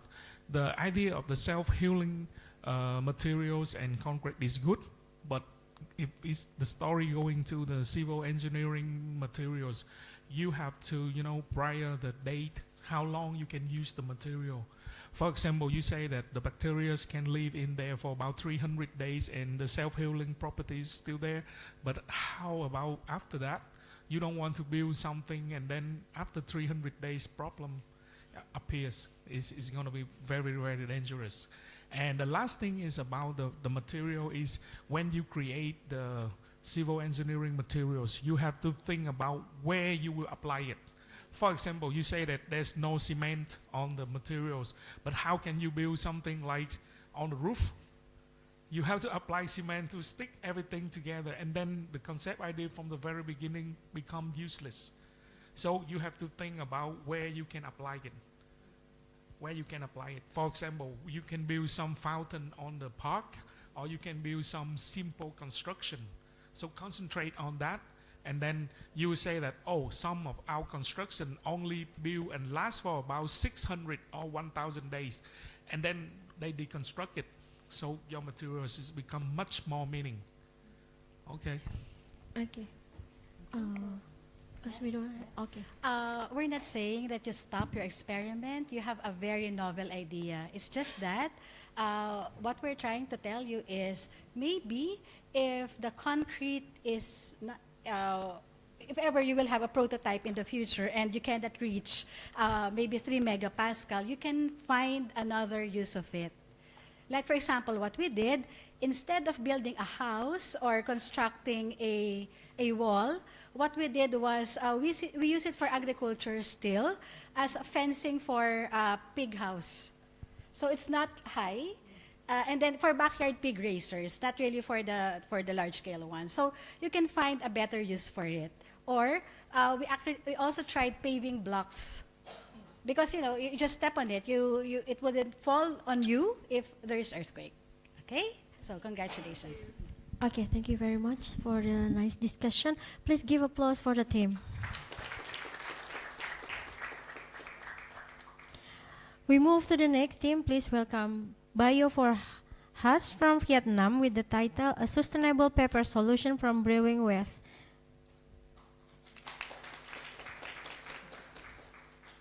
Okay, team, the stage is yours.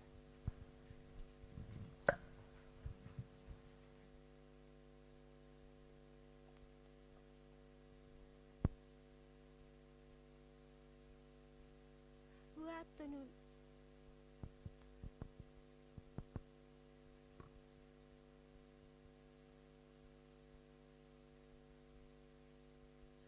Good afternoon.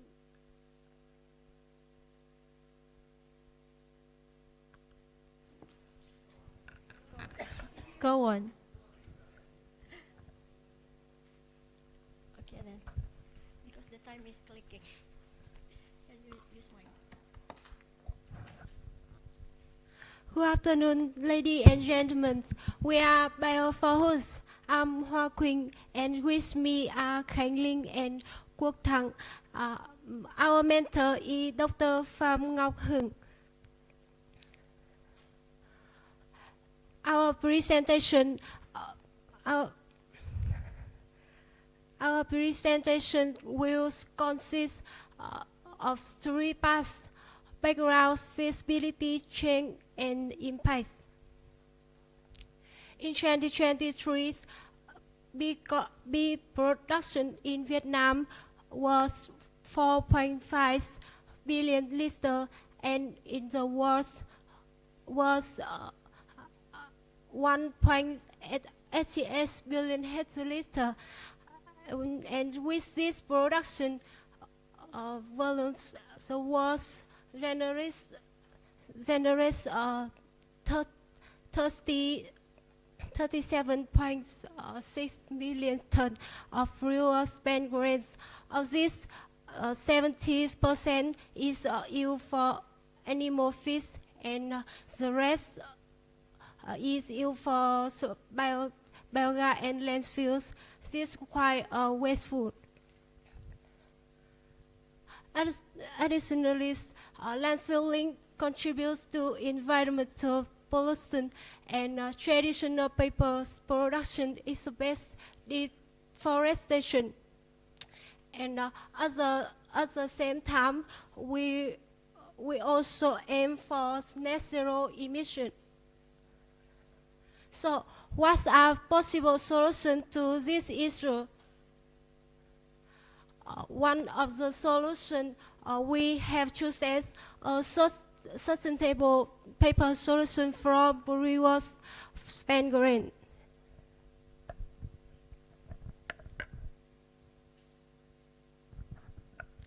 Okay, so now we will move on to the next part, is feasibility. Our solution involves to using available resource like spent grain from brews, and it is a byproduct of a brew process, and is generated in large quantity during the brewing process, and so it is readily available material and infrastructure. Here is our process in research that we research in the laboratory. The process includes alkali treatment using sodium hydroxide to extract cellulose from brewer's spent grain, and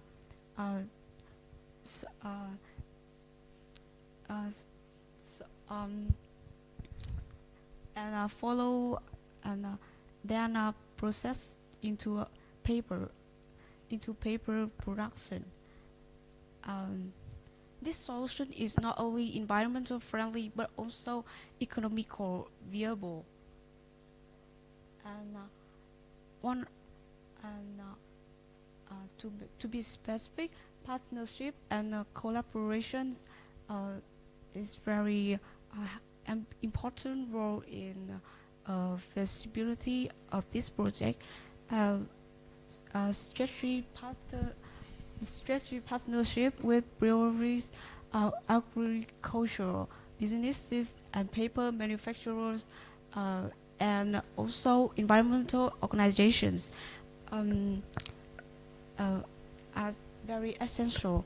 And why breweries provide the raw material, and the paper manufacturing is a handle of this product, and environmental organization supports sustainability initiatives. So working together, these stakeholders can help overcome any technical or logistical challenges. So in terms of economic feasibility, his estimated cost that we calculate.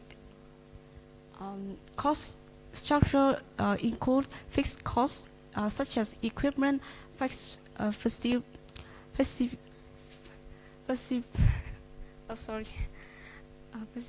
possibilities and variable costs like labor, materials, and chemical. And also it can enhance profit potential from eco-friendly paper sales and consultancy service. And finally, in the final part is change and impact. The most important factor is environment. Our project can reduce landfill and deforestation, and also reducing greenhouse gas emissions. And it is also a foundation for developing new eco-friendly products. And according to the table, we calculate the table about estimates total carbon dioxide emissions in Vietnam. Producing paper from BSG can reduce 2 tons of carbon dioxide per ton of paper compared to traditional production. And it can also reduce approximately 0.01% of the total carbon dioxide emissions. And about economic, it can create new employment opportunities, generating additional revenue for brewery, and also creating business collaboration opportunity for companies. And beyond economic and environmental benefits, this project also foster community engagement and promote sustainable practice, strengthen partnerships between breweries and paper manufacturers, and also it enhance community engagement like recycling and sustainable ability and initiative. So, in conclusion, the message that we want to convey is brewing waste to paper for net zero future, and this reflects our commitment to turning brewing waste into sustainable paper productions as a part of our journey toward a net zero carbon footprint. And thank you for your attention, and I'm very happy to answer any question. Thank you so much. Thank you very much for the team. And I would like to ask Dr. Tran to ask the question first to the team. Thank you. Hello. So the first thing is congratulations for you guys to be here today, and I'm very happy to see that the young generation of my countries also have a chance to join the important event like this. I have to say that the idea of your work is good, and then you have provide some information about the ways of the beer production in Vietnam is important, because I think that in Vietnam the beer production is one of the most important beverage industry for the whole country. And then if you can really taking care of whole of the waste, it's gonna be like the key to victories for every science and technologies activities. But sadly, I think in your work, can you get it back to the slide that the process you doing your product?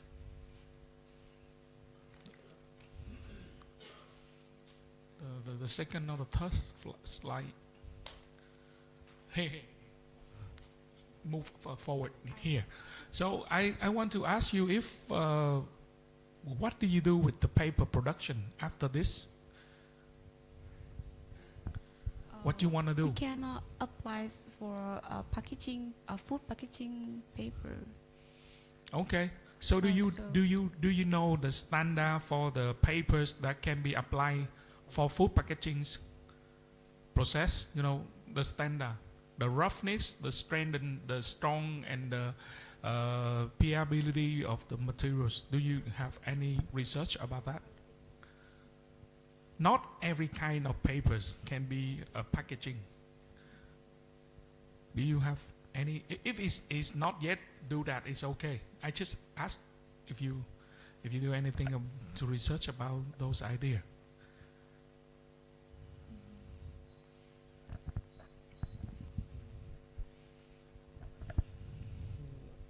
Recycling paper can be used to create a packaging of a craft beer bottle,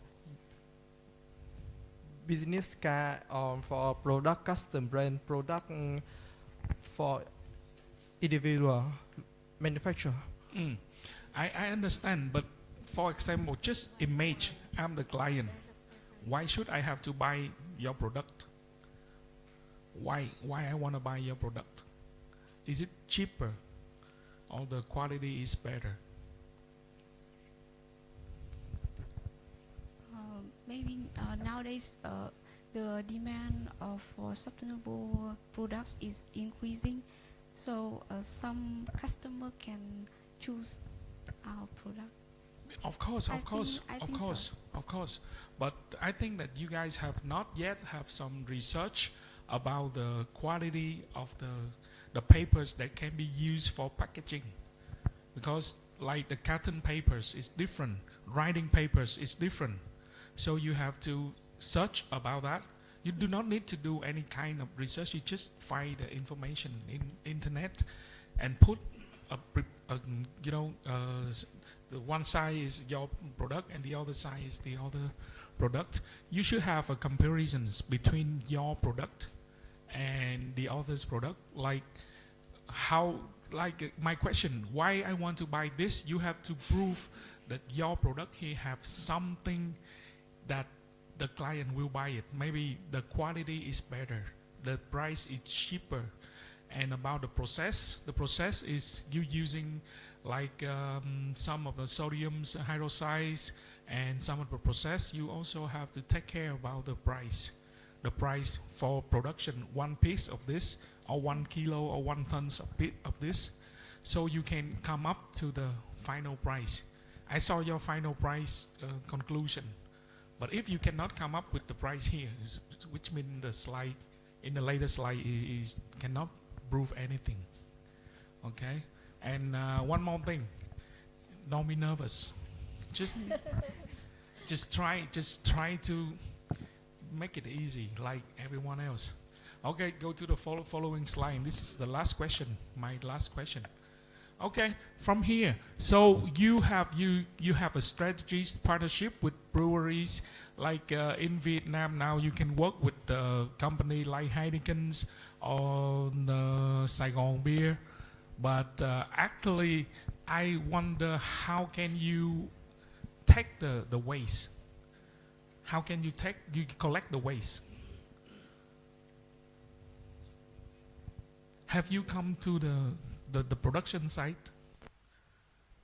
Have you come to the production site of the beer company? Not yet, right?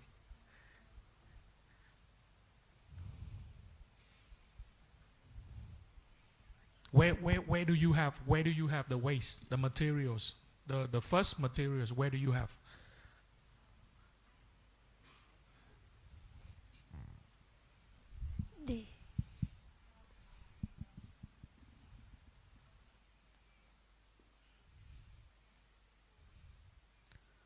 So you mean like some company giving you the materials, right? Okay, okay. So do you do some of the analysis for the materials? For example, if the material have so many bacteria, you have to treat that. If the material is too wet, you have to treat that. If the material have a lot of saccharide on the surface, you have to treat that. Do you do anything about that? Not yet.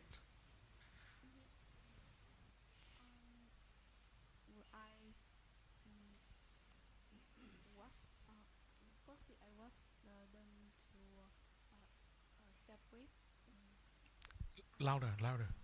You wash with what? Can you speak louder? Put the mic like close to your mouth, please. I was the previous spring by water. Mm-hmm. Then we to separate other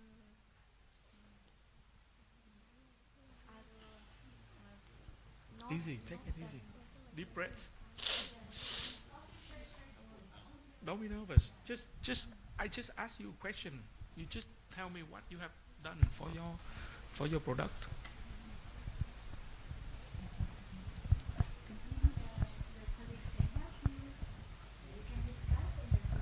Mm.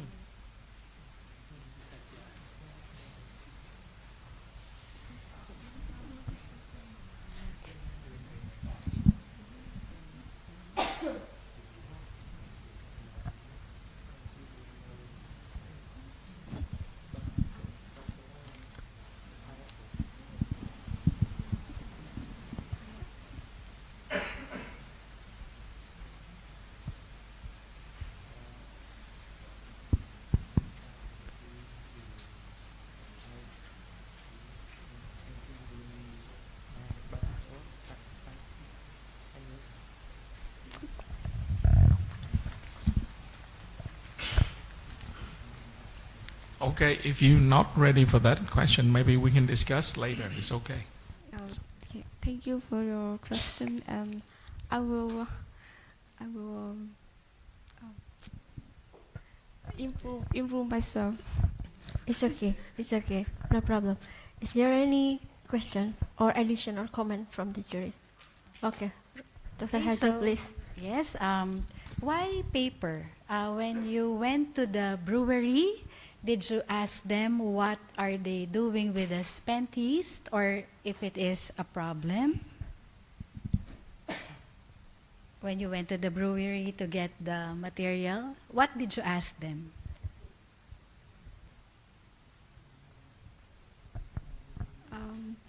Actually, my supervisor asked asked to have material for me, our team. Yeah. Okay, all right. So your supervisor asked, when you develop the paper, can you tell us how it looks like? Is it strong? Is it flexible? Is it rough? Can you tell us something about your paper? Our paper is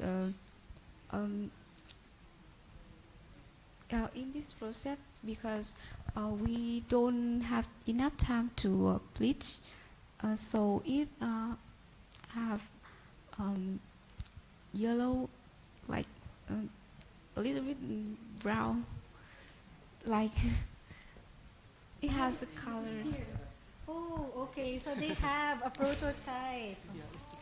They have a prototype. It's nice.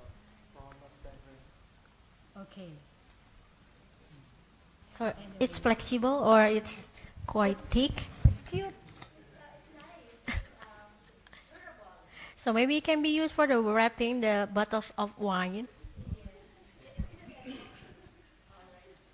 This is your prototype.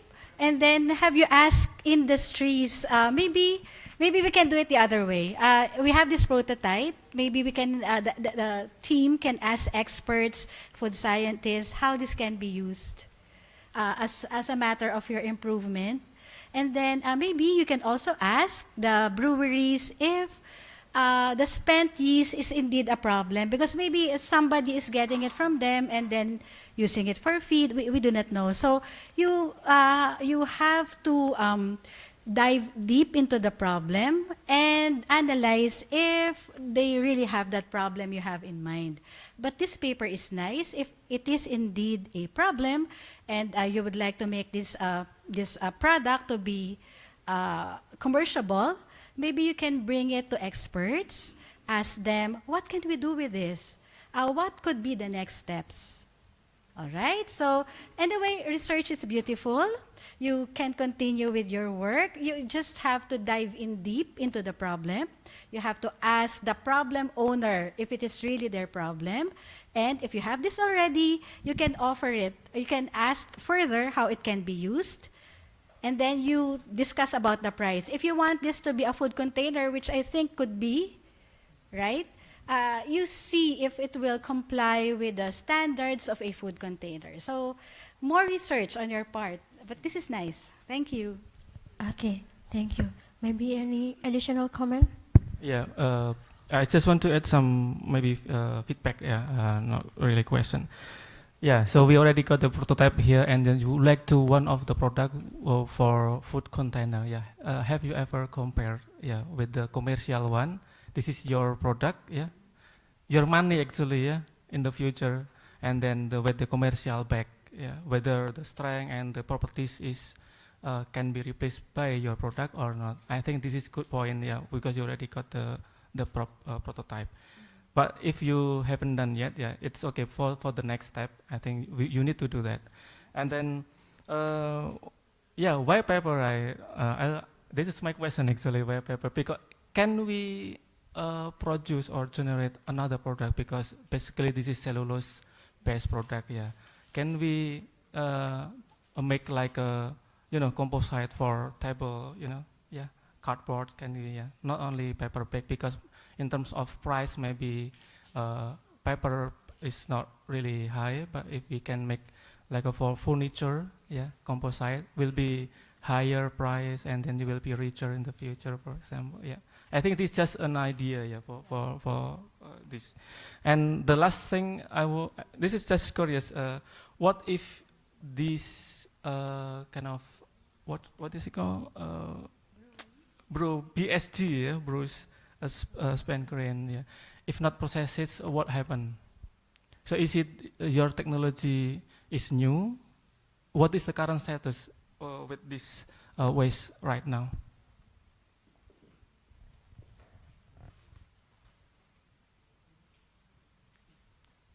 So is it just a throwaway, or actually already you have some technology now converting this kind of waste, and then you would like to improve their technology, or what is? Can you elaborate more?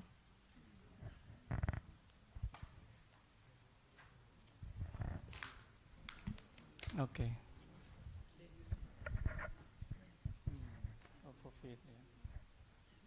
Okay, right. Thank you. Okay, maybe Prof. Arisara wants to have some comment. Suggestion. So in order for you to know that what your paper will be used for, just follow the advice of Professor Khan. You just compare the properties of your paper to the literature search on the properties of the paper, so you will know that it will be suitable for what. Okay, so in that case you can answer us what are the applications of your paper. Okay. Thank you for all the juries. Please give applause for the team. Thank you so much. So thank you to our first four team for their pitches. Now we will have a tea break, and please be back here around 3:50 p.m.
Dear all participants, please kindly scan behind our name card, ID card. There is a barcode for assessment or survey for the committee. Please do it before we close this session. Thank you.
maybe 4 of you to represent, to receive the gift. That's it. Yeah, yeah, yeah. It's okay. Yes. Do you have the plate? The plate I gave? If not, it's okay. I will ask. Yeah. Thank you. Okay, 2 minutes. Okay. Let me go out to ask them.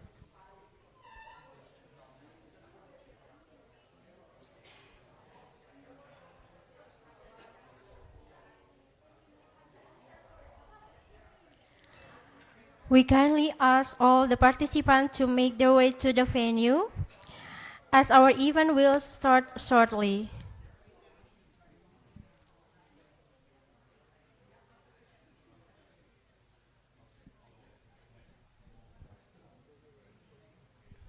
You can bring your tea and your snack inside the room so we can start the event shortly.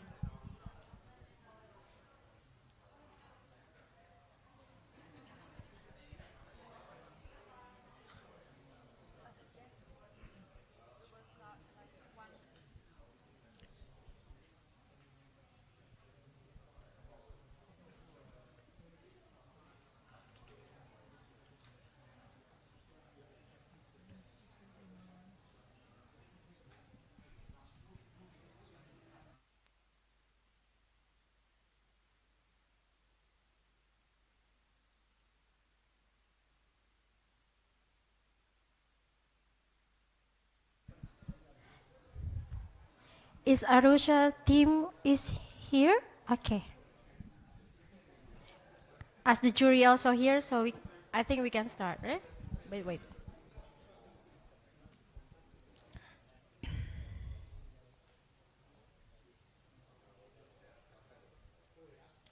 So welcome back to the Yes Challenge 2024 final pitch, scope 2. And we continue our final pitch presentation from Team Arusha from Indonesia, titled Unlocking the Potential of Corn, Agronomy, Application and Opportunities in the Bio-Circular Green Economy through Innovation Biojar and Biofertilizer Solution. Team, the stage is yours. Mic check. Okay, good afternoon, everyone. First of all, I would like to say thank you for epic activity and the judges to give us the opportunities. And thank you for all the participants for being here today.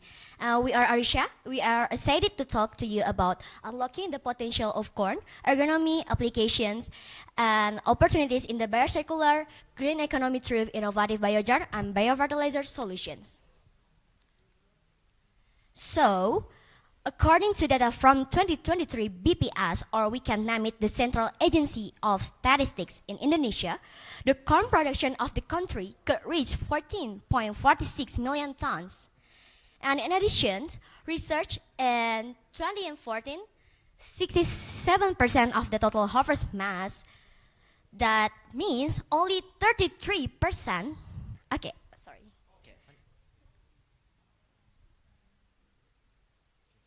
Okay.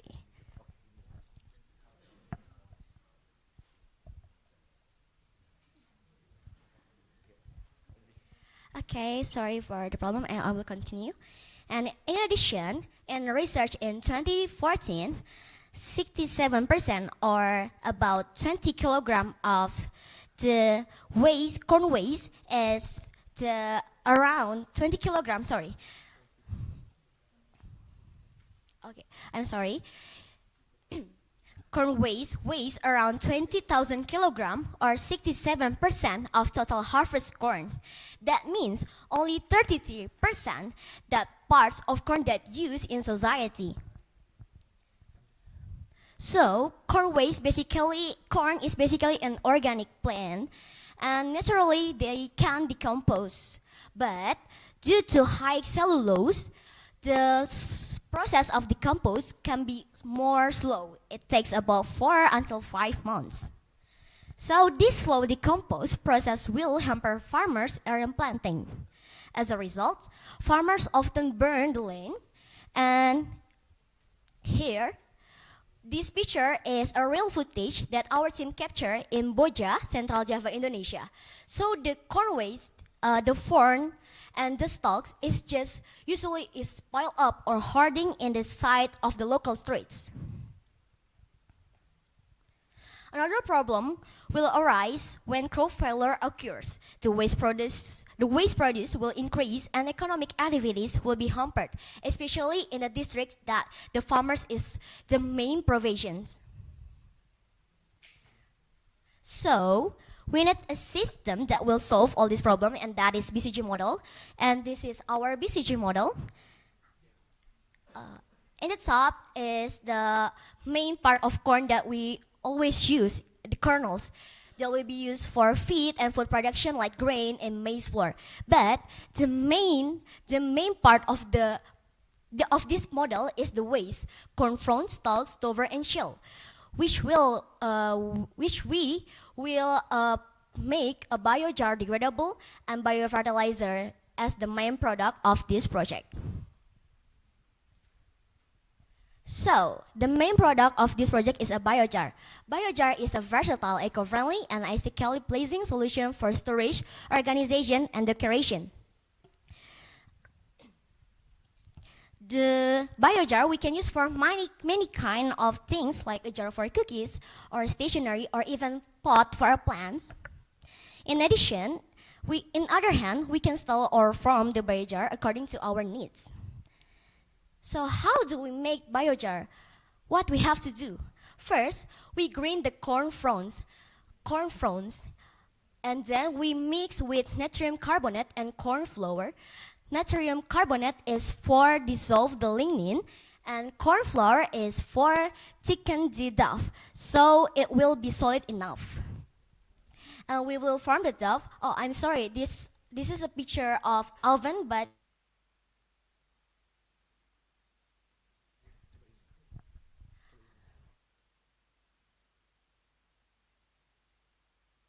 check. We will use a smart oven that have lower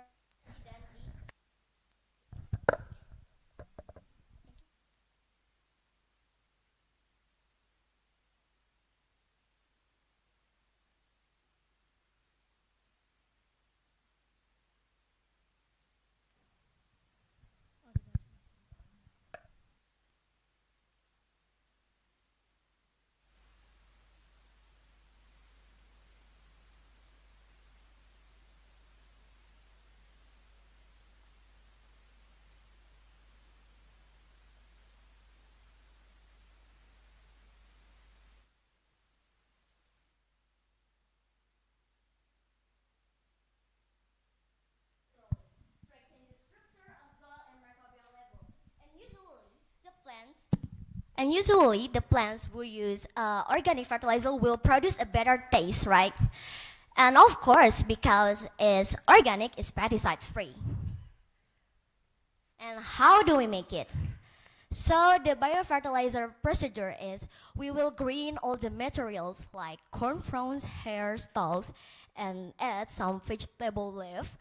And then we will add mycobacterial culture for composting. The mycobacterial culture will make the composting process faster, because the corn have a high cellulose in the cell wall, right? And then here are the corn biofertilizer that we will work on it. But we were so sorry because we can bring it to the site because due to some issue on the airport. And here are the real picture of our fertilizer. And not just that, we will also bring the example of how our biojar will looks like. But it's not the prototype, it's only the example. It is made by paper, is the example, but our biojar is made by corn, so the form will be more solid than the paper one, and it will be water resistant. So here I will explain about the business model canvas, or the BMC. We need several things to realize this project, right? And what are they? This corn harvest, we have corn harvest, socialization, corn waste utilization, cross production, fertilizer, organic production as our key activities. And for the key resources, we have farmers, Katan Village community, craftsmen, stamp trader, low energy oven, and Katan Village local hero. For the key partners, first we have Katan Village. We have Katan Village here because Katan Village was a village empowered by Samara State University, which is our university, in collaboration with Pertamina in the Corporate Social Responsibility or CSR program in 2011. And then we have Corn Farmers Group, MSMES, or Micro, Small, and Medium Enterprises, Urban Farming Community and Government.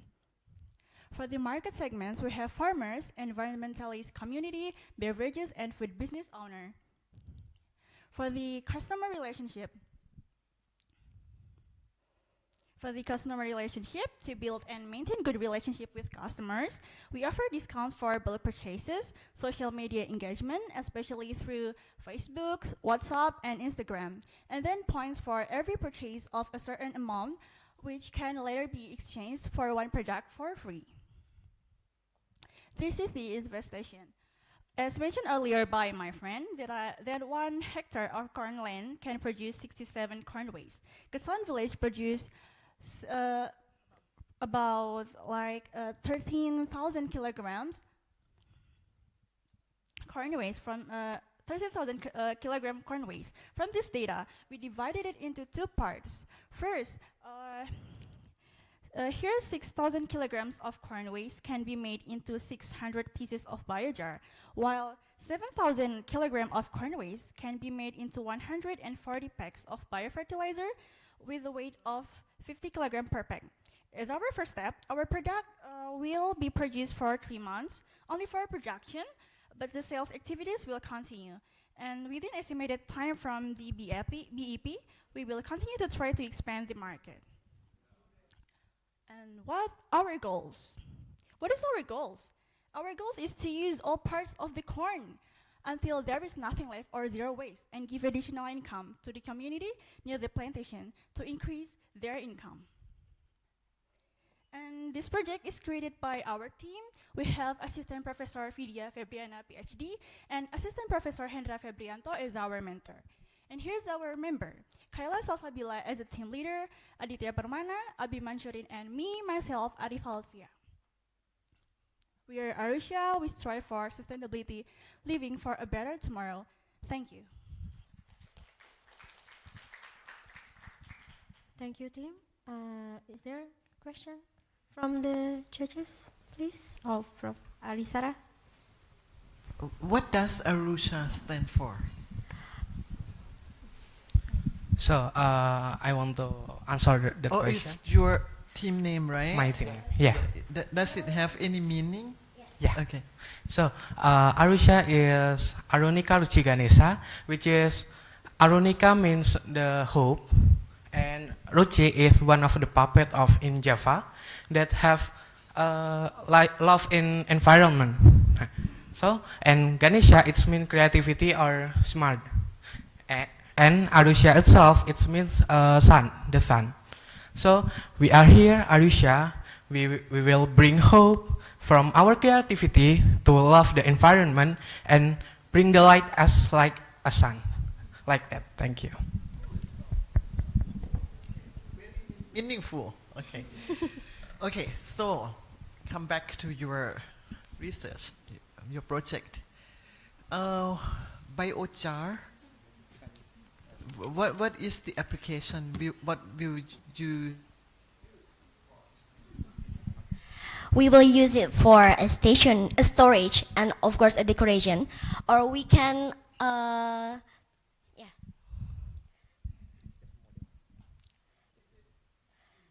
No, it's just an example how it will look like the outcome of this project. So biojar is we can use it for storage or just for a decoration. And on the market segments,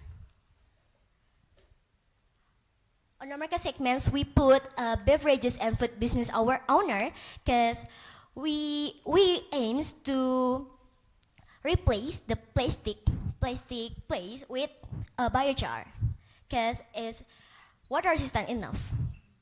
Just like that. So, what is the limitations of biochar? Limitation. The limitation is it only stands for 6 until 7 months, so it's not a long term enough for a product for storage. Isn't that a good thing? It's a good thing.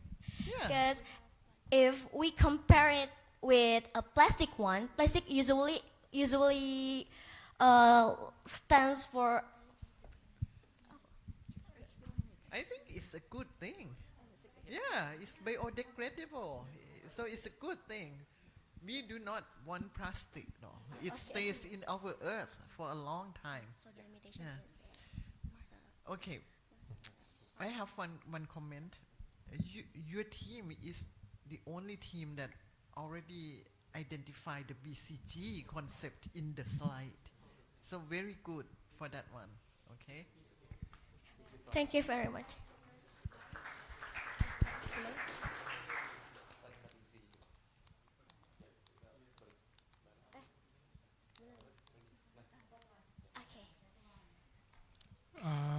Yeah, like Professor Alisa say that I also very feel like you guys make everything so clear, and but this is you draw it or you draw by We draw it with our mentor. All right, all right. So I just want to ask you, which is the product that you design for the biojar you have and the biofertilizer? I see that you have like 14,000 kilograms of the agriculture waste, and then you divide into a half go for biojar and a half go for the fertilizer. Do you have any kind of research, market research, to see if the jar and the fertilizer, which one should be the main product?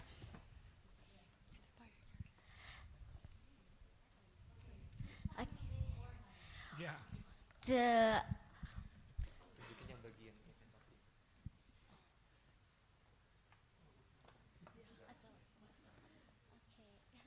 I'm so sorry because the PowerPoint looks like messed up because we sent it in a PowerPoint, not in PDF.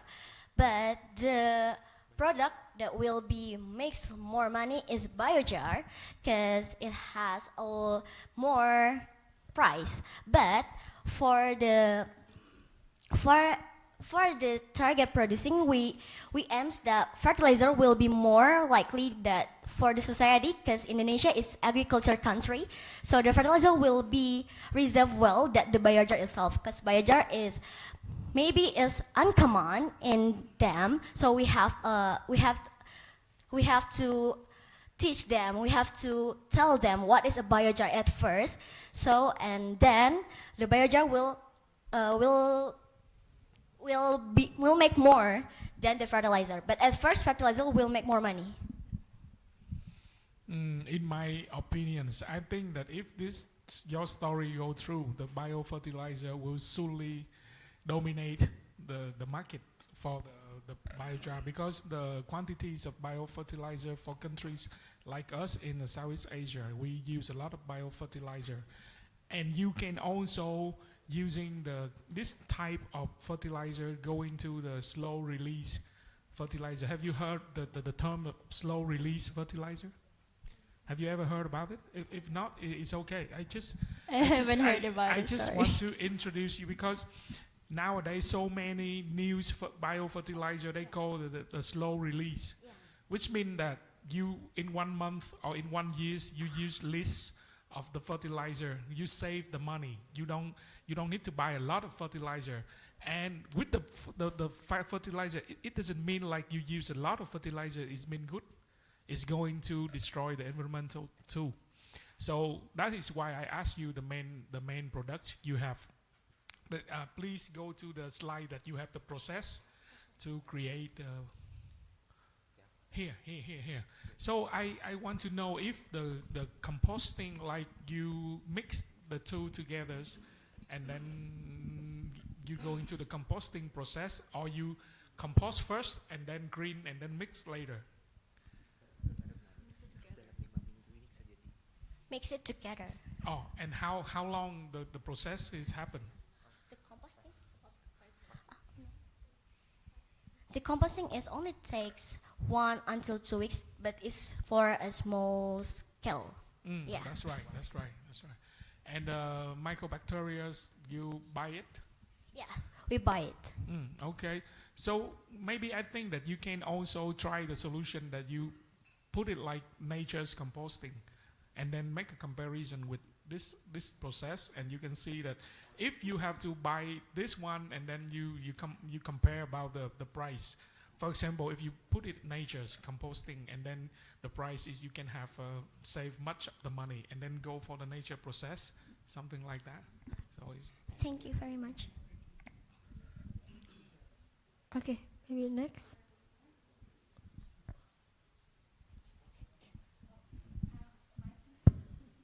It's working.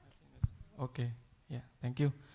So that's interesting, and I was impressed with your slide about PCG concept, very clear. I think so far you are this team is the one, yeah, who so very clear about your idea, your concept. I want to clarify about the place where you got the sample. You said last time Ketahuan village in Boja, Central Java. But in here it's written Boyolali district. No, place is Ketahuan in Boyolali, but Boja, when we on the way, we just going hang out, we found that not in the Boyolali, but in Boja is also face the same issues. So it's not a local problem, but it's national problem. It's general problem in Central Java. Okay, all right, okay. You said about your biojar is water resistant, yeah. But have you tested with the real? I don't know. With what kind of product that you compare? I mean, did you compare with the product, the same product, based on paper or? Not yet, but.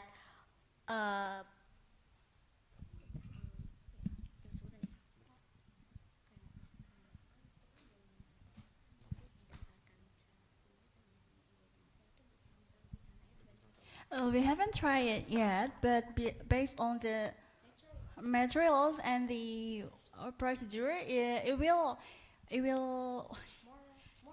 more water resistant. Okay, but you have tested, yeah, for the water resistant. Okay, that's. Hypothesis. Oh, hypothesis. Okay, based on not the experimental yet, yeah. Okay.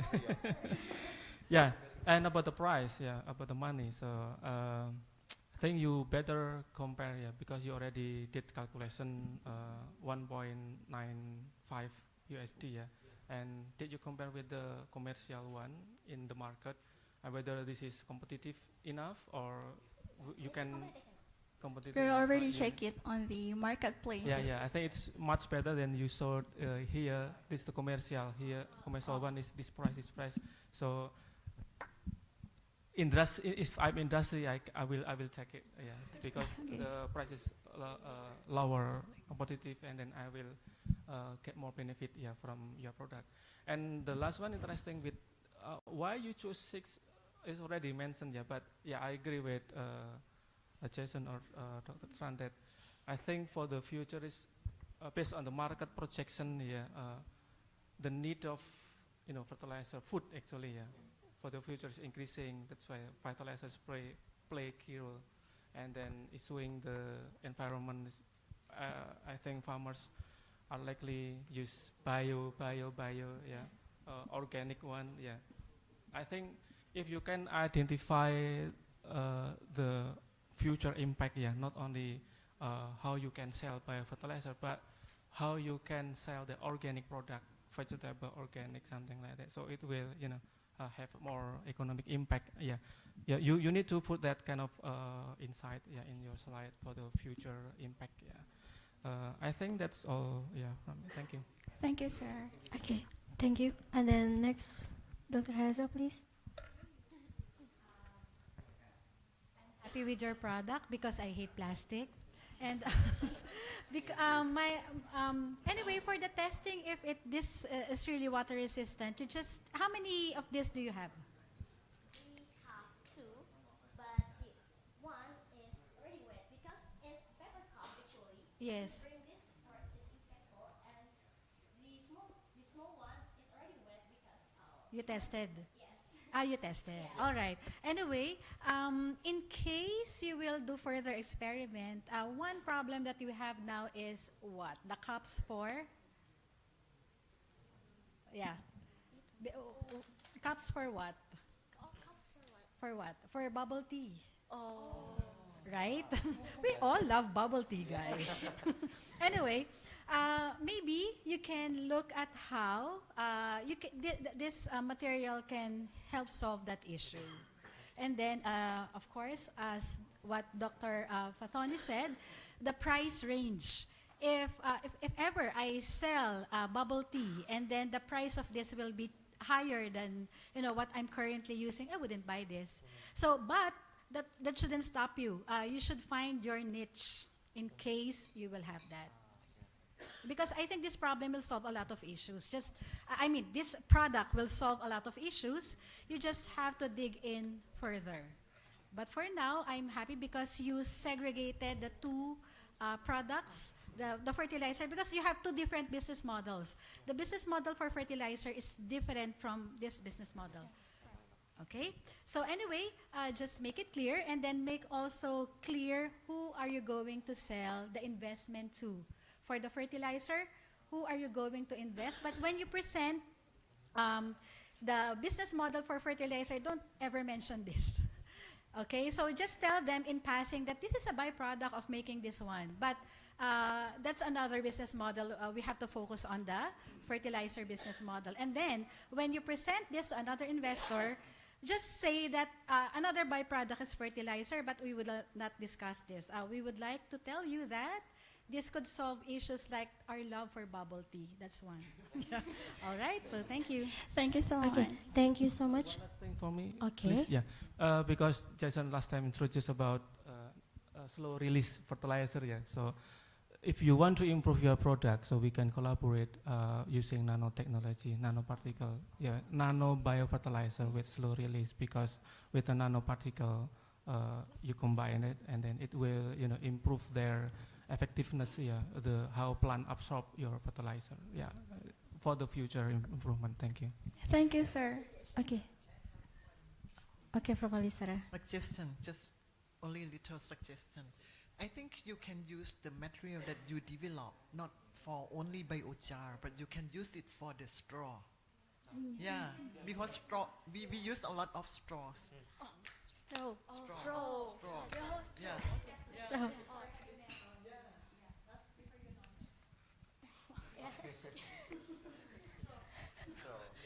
Okay, thank you for the judges for a nice discussion, and give applause for the team. Now let's warmly welcome Team High Tech from Indonesia with the title Passage, the eco-friendly slow-release fertilizer hydrogel for a sustainable BCG economy in Thailand.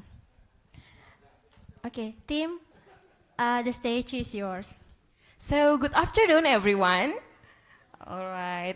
We hope that we are from High Tech team are so grateful and so delighted to be here as a finalist of ABBS Challenge 2024. All right, so before we started, actually it's a bit burden for us because we are the last group here, but we hope that these presentations and discussion can be also being enjoyed by a lot of people and can also being empowered by what we want to tell you today. All right, so before I getting started, I want to ask you a question. Does anyone in this room never eaten rice? That one I use in this pin? Okay, I suppose everyone has ever eaten rice, right? Because for me, as Asian, I value rice to the most. If I do not eat rice, it feels like I do not satisfy enough. Because for me, no rice, no life. All right, so that's why rice is really important things for us to eat, to consume, and so on. But have we ever wondered what kind of aspect do we need to look up for producing a rice? Well, one of the target locations or the place we want to take today is Thailand, which is the country we are on right now. Well, so Thailand is actually facing a heat wave where the temperatures of the weather can be up to 30 degrees Celsius, where this actually can impact it or give bad impacts to the plant growth. So if heat wave happen in Thailand, what will happen to the Thailand? All right. So the agriculture sector is going to be disturbed because the agriculture soil become barren until many crops are failed to harvest. And also in agriculture sector, everyone's still using conventional fertilizers, where conventional fertilizer has a very bad impacts to the plant growth, such as water pollutions, mineral imbalance in the soil, and also the global warming. So we need something to actually try to complementary or substitute these fertilizers in order to get the agricultures or the plant growth more sustainable. So as a young entrepreneurship these days and the next generations in the next generations, what actually the probability do we have? So as we know that Thailand is one of the largest rice producing country in Asia that produce up to 25 until 27 million tons of rice, where one of the targeting place that we want to take today is the Ubon Ratchathani that produce up to 1.52 million metric tons, where actually this place in a wet season they can produce up a lot of rice, but in a dry season the produce is really being decreased. So this place what we really want to develop, and also the one who gonna supply our materials. And also, as we know that what I've mentioned before is all about rice.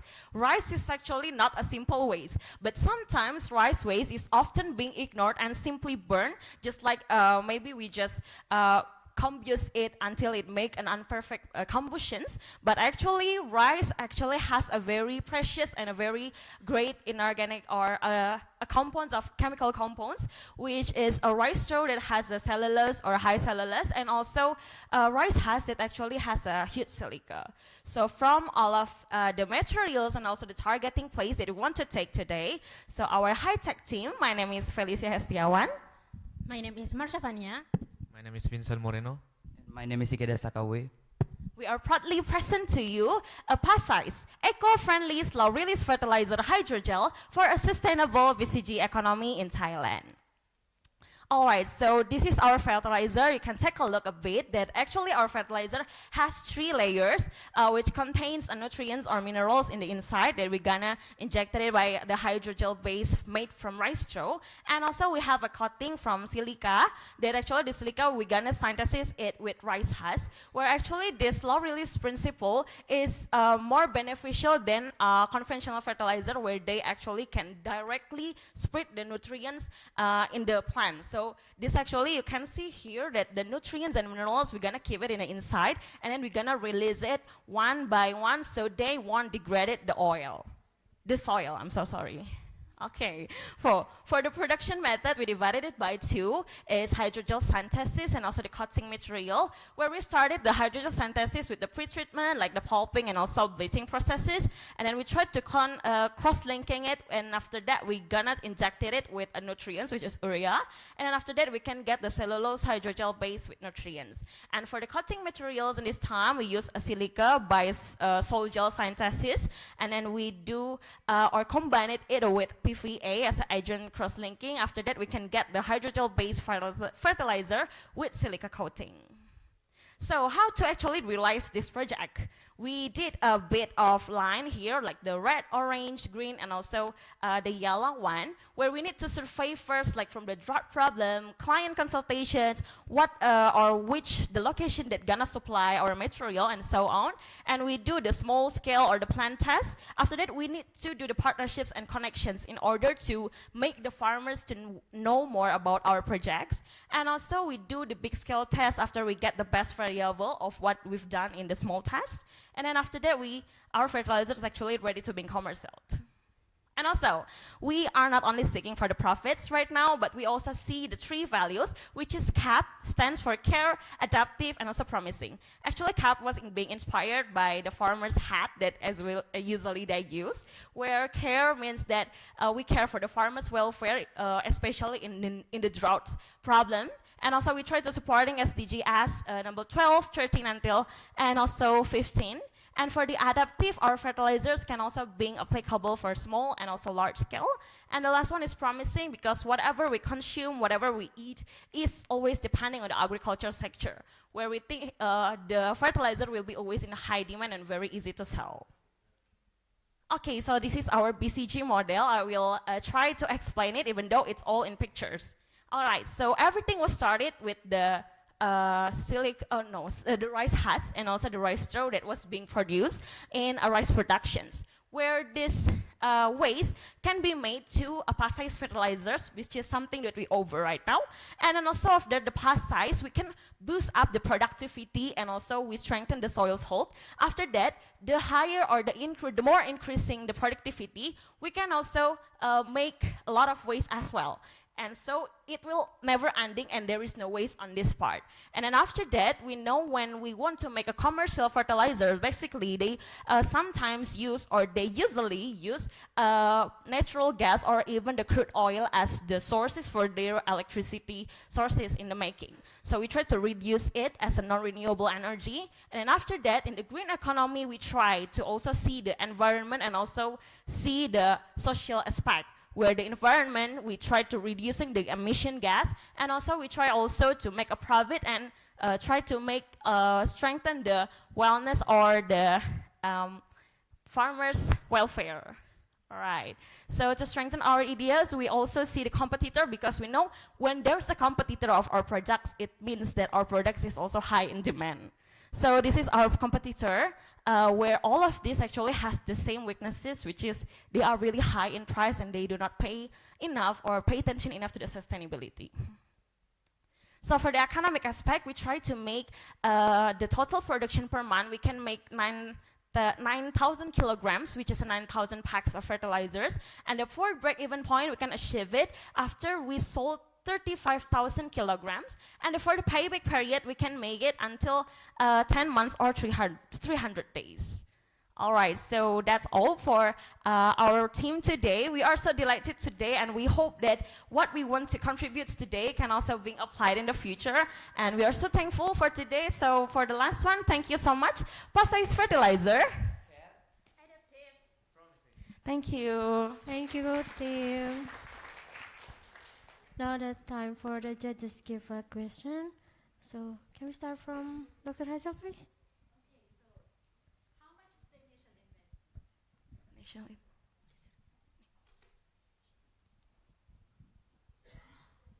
The national investment? Oh, initial. Okay. So for the produce, we need 29,000 US dollars to produce in 1 month. And for the investment for the tools, we need to 74,000 US dollars. Can you tell me more about the process?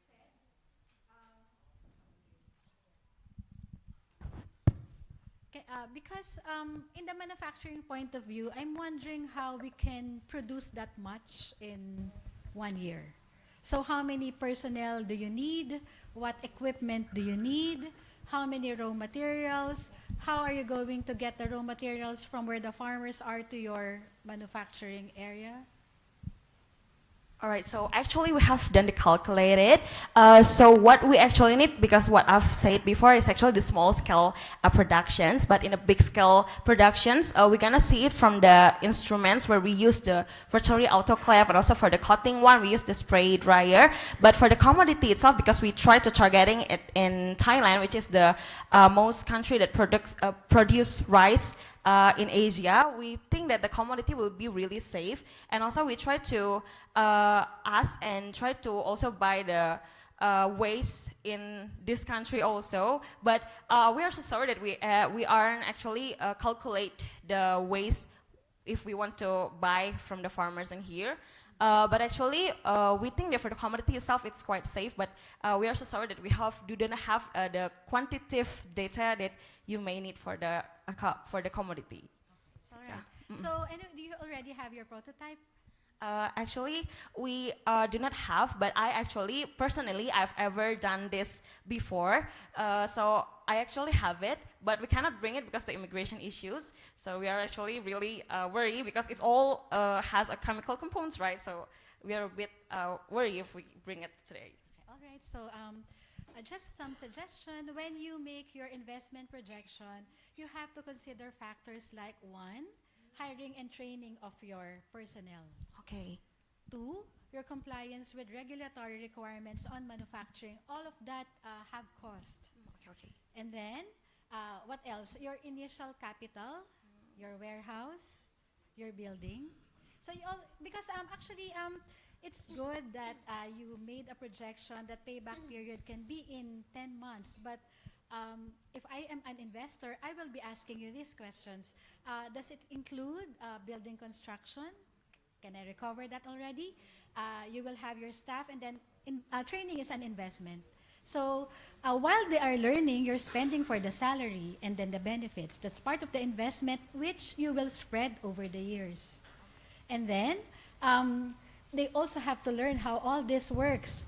And then employment safety is already, it should be part of the factor. But you did well. It's just that we have to add some values on your investment. And then you don't have to worry, you don't have to rush the payback. Investors understand that you have 18 months of business incubation. All right? Another investment would be logistics. Okay, so what do you need? Do you need trucks to bring that to farmers? How are you going to bring that to farmers? And then, of course, marketing cost. Okay, marketing cost, you have to have a promoter, some demo farm. Because if farmers are already using it, you will be compared to what they currently use. If you're cheaper, they will think, oh, this could be cheap, but it might not work. So you have to set up demonstration facilities. And once you're done, in my country, in the Philippines, we have regulatory agencies to look at its effectiveness. So you also have to add that as part of your investment. All right? So thank you. Thank you so much, Dr. Hazel, for the suggestions. Thank you. Thank you, Dr. Hazel. And maybe next to Prof. Alisara. I can see that you have the B and the C in your proposal. But for the G, can you convince me? Because you use strong acid and strong basic. Can you see that in your experiment? How could it be the green economy then? Okay, since we use the base and also the acid with the high concentrations, but actually this now we try to convince, because the things that we made right now may have a high dangerous for the for if we see it like it's a high concentration, it's gonna be dangerous. But actually, if it's applicable, or it's the applications on the soil right now, it's gonna be have the soil's health and strengthen the soil's health. So we think that maybe it seems dangerous, but actually it has a very great impact for the agriculture. So I think for the green economy, maybe we try to convince, and also how we promote it, because for the basic, for the base and also the acid, we try actually to degrade it before we start to do the productions again. Actually, you can use other solvent. Have you ever heard of the green solvent? Green solvent? Green solvent. Oh, green solvent? Oh, yeah, I've ever heard of it. Instead of using the strong acid like sodium hypochlorite or hydrochloric acid, you can use like something else. Okay? Okay. Maybe we will try to find another. Okay. At least I know what you are thinking. Thank you. Okay, thank you. Thank you, Prof. Alisara. Maybe from Dr. Tran? Okay, hello. You guys show an energies, and then you guys hit to a very new materials and new field that maybe you can earn a lot of money in the future if you really get into the business.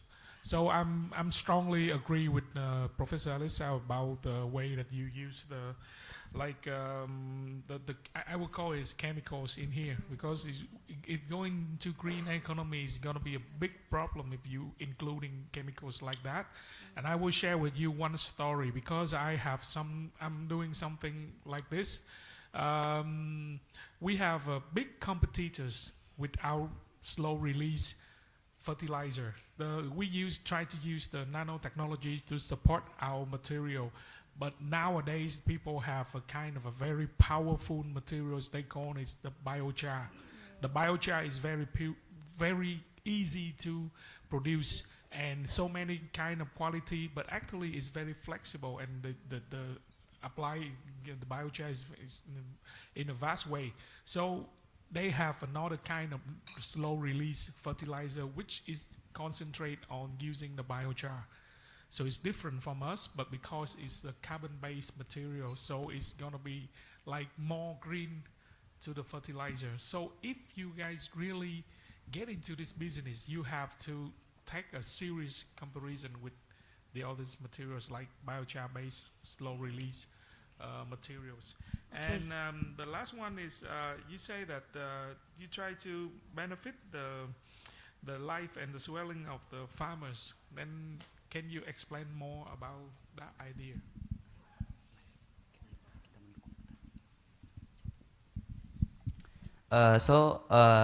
We know that every drought season the farmers can produce any more rice. So we try to convince them that this particular fertilizer can help them to solve this drought problem. But there's a limitations about the technology that farmers often to ignore about the fertilizer because they don't know about the technology. So we use the fertilizer from the materials that they know better. I think if we use this Richmond, they will try to use this fertilizer to help them produce more rice in the future. And also for our component of the farmers, we also have to help them to buy with the discount price for them. That the discount will based from how much they have the land. If we use that, we can also have the materials and also help them to produce the rice in production. So in addition, one of the places that we are targeting is Ubin Ratchathani, which was being located in northern eastern, where in the dry season they can also, only production is only 18%, but in the wet season they can actually up to 80% as a whole. So this one can also make them to feel convinced, because in the wet season we can get the supply from them, but in the dry season we can also help them to make the productions get better, so that our suppliers also have a win-win solutions from them. I think that's all. Okay, one last issues. I'm not giving a question or advice. I just share with you a story that I have. Okay. When we coming up to the using the biomass, we have to compete with the like thermoelectricity plant. And if you don't have a policy support for you from the government or even the area that you try to collect the biomass, you will never win in that competition between the thermoelectricity plant, because they will take all the biomass and then burn and then create electricity. And if we put that two things into the comparison, people say that the electricity is much more important, and then you will have to find the solution to use the biomass. So in that case, we haven't had the answer for that issue yet, but actually this is like a situation that the young people like you have to acknowledge when you come to the using the biomass is one thing. The second thing is I accept with Professor Hazel idea, because you aim to create a lot of product, which means you will have to calculate to create a kind of company or factories, which means you have to calculate like water price, electricity price, people price, salary for people, and then how many people is in your factories. So that is something that you can dig deeper into the project. Thank you. Thank you so much. Okay, thank you, Dr. Tran. The last question from Mr. Fatoni. Okay, thank you. Yeah, well, from the presentation, I like the way you explained about SDGs, link with the SDGs, PCG very clear, and then show the competitors of the product very good, and then also you started with having the client consultation where we discussed yesterday. I think this is the theme that started with asking consumer or client. Yeah. My question. You brought the Thailand case, yeah, but you're from Indonesia. How about Indonesia case? Yeah.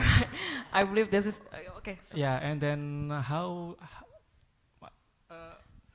will you sell your product? Are you going to sell in Thailand or Indonesia? Real case in Indonesia. I know you're from Diponegoro University, yeah, from Semarang, yeah. Last year there was a big accident, yeah, in the highway in Semarang because people burn the rice through. Yeah, I think I don't know whether you read the news or not, but this is crucial and urgent problem in Central Java and Semarang, even in your area. And if you have the real data, your real case, yeah, that's the real case, real problem in your region, yeah. But if you can brought that problem here, will be nicer for me to see. And then you can also actually collaborate with the local government, because last year they actually invited us to give them the suggestion how they can tackle this problem, because farmers after they harvest, they just burn in the land, and then the real accident, several people die because of the accident due to people burning the rice through. Yeah, that's just my comment. It's very, very nice presentation, and then flow as well, but only the thing, I think it will be nice if you brought the Indonesia case for the real problem where you live in. And the last one, I think,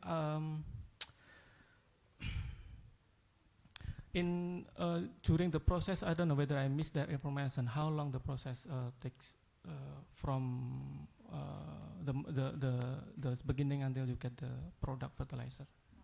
So maybe I will try to answer the first questions. Why we choose Thailand is one of the targeting case that we choose right now. So actually very inspired from the heat wave that actually occurred or happened in Thailand. So we tried to find is this drought happen also in Indonesia? But actually the heat wave is only affected Thailand. So that's why we think that it's gonna be a great case to us to actually read that the drought problem is actually really happen. But is what the values that we have already explained, that this fertilizer is actually really adaptive. So it's not only will be using in Thailand, but also can be used in Indonesia as well. So I think it's gonna be a very win-win solutions where the connections between the Thailand and also the Indonesia gonna be collaborate, like from Indonesia and Thailand to the world. And also for the second, I think it's about the process or the procedures period. I think for the small scale, it took me, because we use the solvent and also it's a very small scale. It's maybe up to 2 until 3 weeks to get the products. But if it's gonna be in a big scale, we think that a lot of optimization from the machine, I think it's gonna be only for about 2 until 4 days. Last one, because you're using acid, what's the function of the acid? The acid? Yeah, the acid one. Okay, so the first one that we choose, sorry, I think I'm gonna... I think because Prof. Alisara suggested using green solvent. Green solvent? Green solvent, okay. and then also talking about the composting and other fertilizer production. Normally people now using enzyme or using microbe to, make this kind of fertilizer. Why you chose that acid? Okay, because it's still a small scale, and what we have is actually a technical solvent, and what are actually available in the our laboratory or our university is only the strong acid and just a very technical solvent. So I think the suggestions from Dr. Alisara, it's gonna be our notes as well to use the green solvent if we want to also make this in the fabrications. Yeah. Thank you so much for the suggestions. Thank you. Thank you, the judges, for the nice discussion, and thank you, team. Give applause for the Arusha team. So, as the Arusha is the last team for today, final pitch, we ask for the juries, please go to the next room. Oh, the next room for the final pitch jury meeting. So as the jury now has a meeting, we will now have another engaging panel discussion featuring Professor Lu from APEC SCMC Chinese Taipei and Dr. Nguyen Hong Quan from ICED Vietnam.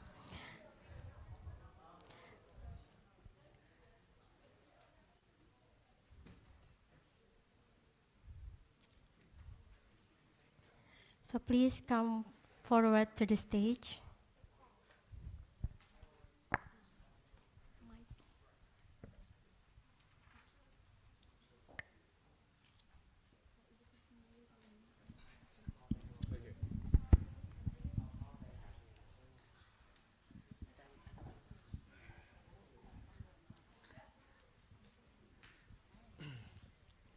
Okay. Good afternoon, everyone. So I hope you still awake and also enough energy for the next sessions before announcing very exciting prize for the competition this afternoon.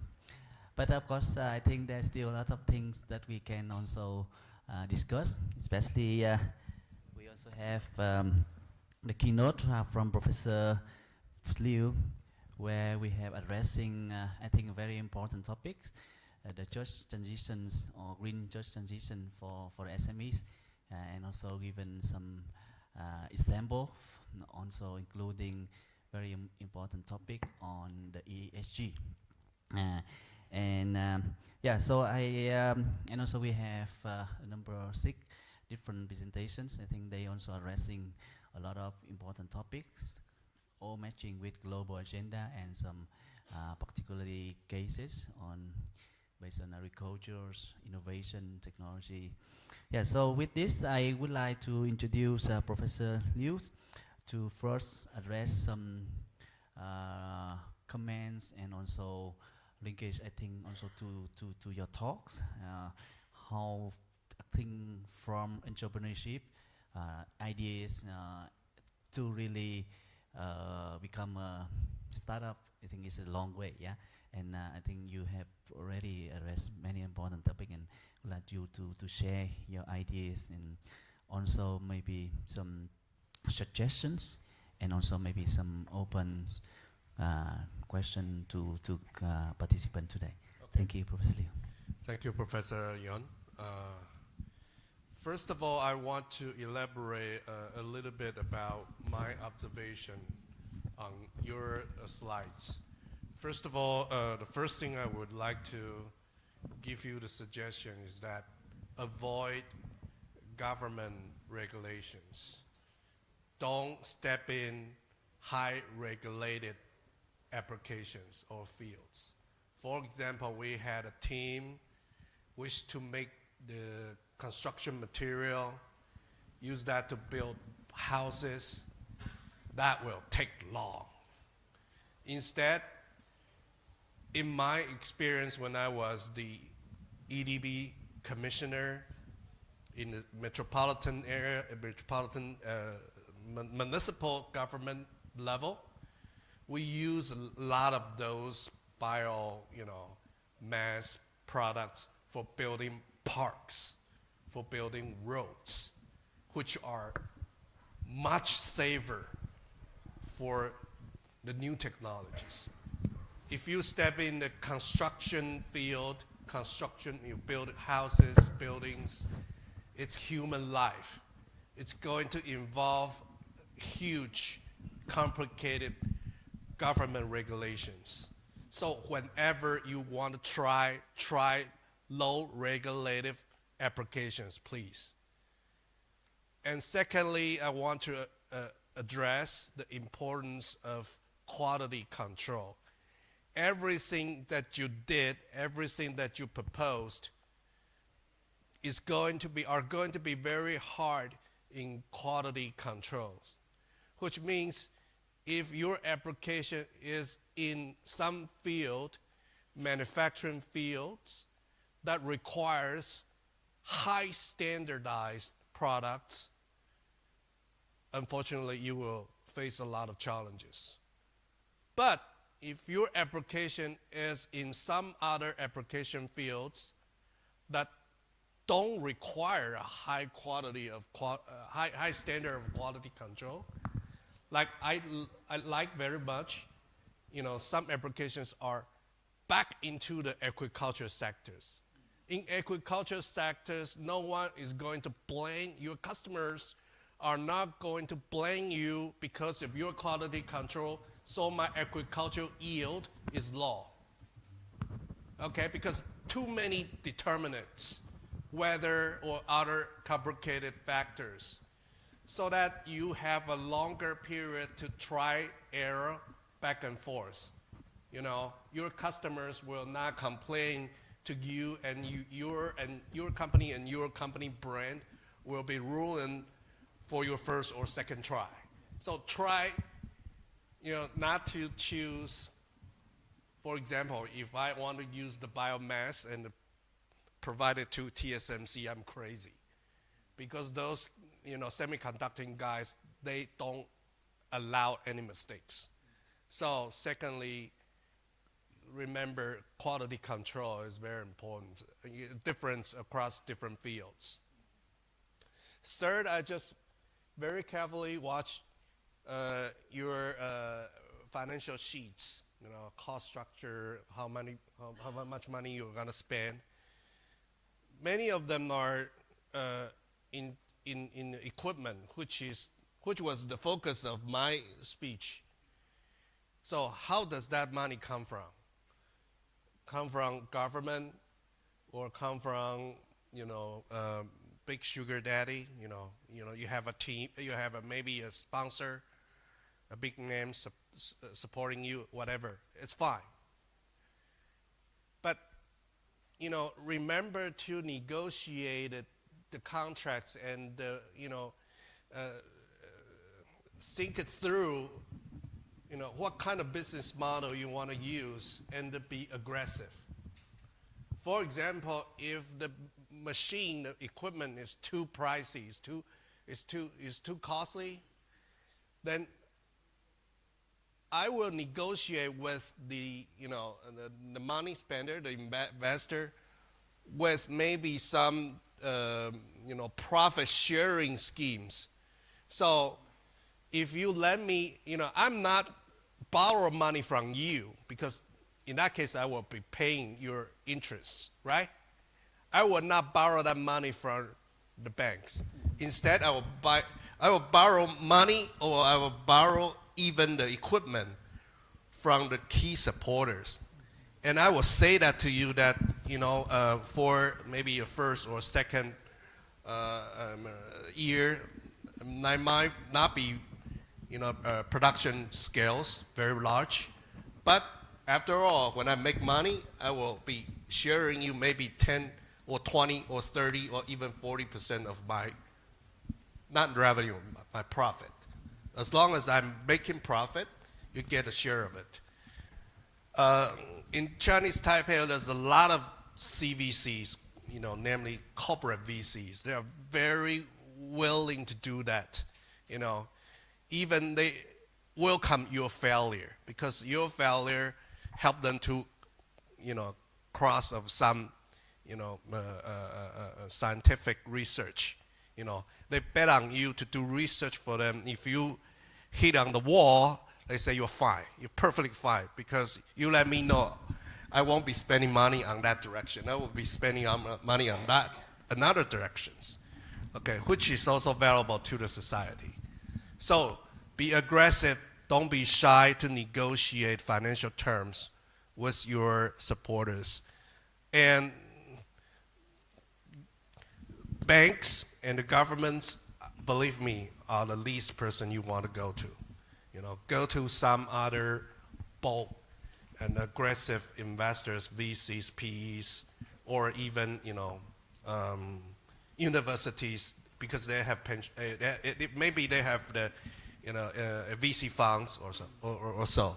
So I found it much higher successful rate if you go to universities, and they have because they can screen some of the patents and some of the competitors potentially in the market, and also some the technology, whether or not this is viable financially or technologically. So this is my observation, because I was hosting the APEC startup challenges for between 2010 to 2014, 4 years consecutively. Team up with Intel and other big names. So this is at least what I can tell you. So using circular economy principles or any of that is very good. And also helpful to the, micro and SMEs. The least material I want to give it to you is that whenever you buy something to farmers, or your your resource, your agricultural resource from, remember to set up a transparent and negotiable price mechanism. Don't do other people a favor, or you have agenda hiding under the table or something. Don't do that, please. You can go to the industrial. I'm sorry, the farmer association leaders, and negotiate with them a very transparent procurement and price schemes, and you will come to realize that sometimes they're willing to give you for free, because if they treat their own agricultural waste, it's going to also spending money. Yeah. So they will be more than happy to let you to take away of their agricultural left. But it's not every day. No. Once a while, or when your business facing into a better shape, please set up a price schedule to them, because our final, you want your business to be honorable, to be sustainable, to go a long distance. You also want to help people. So I give you my final answer. The priority, I will put people on the first, and the environment on the second. If you care enough about people, then you care about the environment. And this is the friendly ecosystem you are creating. Okay, so this is my elaboration. Thank you. Yeah. Thank you so much, Professor Liu. Can you also elaborate a bit also on the ESG aspect, especially with the startup one? ESG. Yeah, ESG, environmental governance. Well, I just told you that I care people more, and for the governance, I will also give you some advices. Be fair to your partners, because I have been seeing so many people tear apart when the money grows big. Okay, so people have different thoughts, greedy, all kinds of things happens. So this your mentor won't tell you. This is the hostile battle in your life, but try to be fair. And if you don't know anything about how to split the profits, you can go for advices from those PEs and VCs. They have a very fair schedule, how your business is going to be priced and to be evaluated, how you split, the profit that you haven't gone to, because some people are even spreading their pre-market value before their business model ever succeed. So things get very complicated. But try to write down the SOP with your partners, and when you get in touch with your suppliers more and more, try to run through some SOPs. So this is what I say. It doesn't matter what the size of your business is. Be right from the beginning in terms of the corporate governance. This is the G part. The S part about people, be fair is, I think it's number one. Be honest and be fair. And be transparent. Even though I'm making your money, I'm telling you that I'm making your money.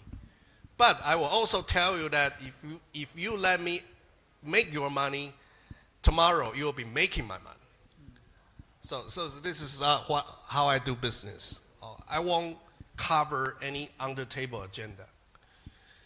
For environment, of course, sometimes we need to insist on using the right material, right methods, right methodologies.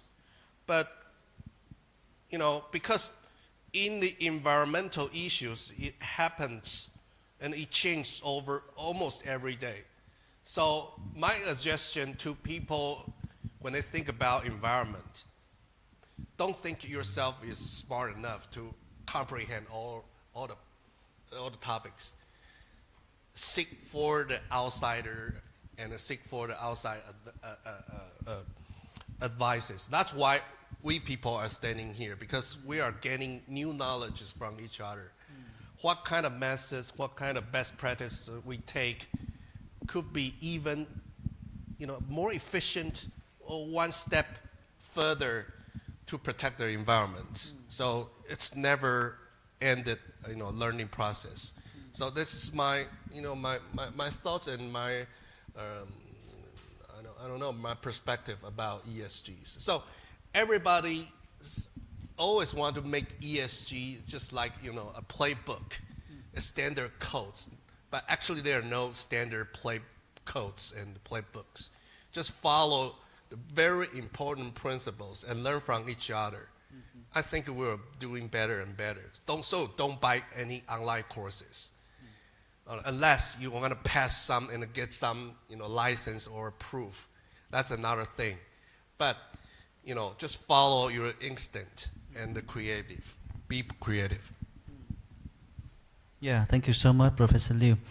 Yes, I also like to open for questions from the participants, especially also the students who. What can you learn from some suggestions from Get small Professor money Liu? first. Don't try to get big money. Because I run for the National Investment Funds. So if your first step is to look some guy like me, now it's not a good approach. Getting small money. Yes, Professor? Yeah. Professor John. Yeah.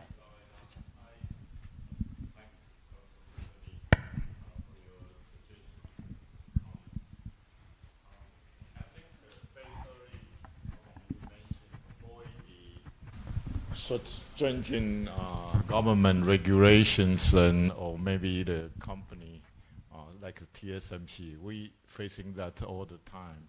And I agree with that. Maybe for the business point of view, really you need to avoid it. Take too much time, take a long time to approach it, but it's still there.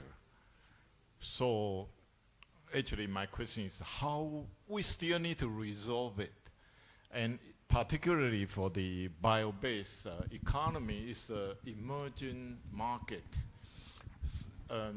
Some of the regulation can be outdated, and if the company don't talk to the government agencies, it's take even longer. So I agree, maybe not for the company design any product to facing that. That's because it take too much time. But for society, how we going to approach this issue and turn it around? It's take time, I agree. I think it will take time. But we still need to resolve it. Yeah. My observation is that first you have to make money to sustain your own selves. The first one. The second one, any environmental regulation is the common law base, which means they require a lot of real time and historical cases to justify the new regulations. So if you let the government regulators to see some successful cases at first, then they will think that, okay, if that works, it will work also in this field, in these applications. So we want to create a small success to convince the government officers like me that, okay, if that could be used in park, then it could be used in roads, then next day it could be used in bridges, and then to buildings. So that's my approach, step by step, and let the successful case speaks to its own, and let the government or all kinds of stakeholders believe that this is achievable. So this is my mentality. Okay. Yeah, I agree. But that's what we discussed this morning. The suggestion for the Philippines. Probably we need to accumulate a lot of cases and show it, and then gradually change it. Maybe that's the way. Yeah, because we need some examples. I used to speak to the former political leaders in Chinese Taipei, Mrs. Tsai, about how to win small, but let the global recognize it. So I always say that you win small, you have successful case in very small industry. But if every country needs a part of it, then you could be a born global enterprises. Whenever we want to set up a startup, we tend to think globally. If this kind of business could, expand it to any kinds of economies, then we think globally. So this is for your reference. This is what I told the government about, how to accumulate small Thank you very success. much. Yeah, I think this is really also a good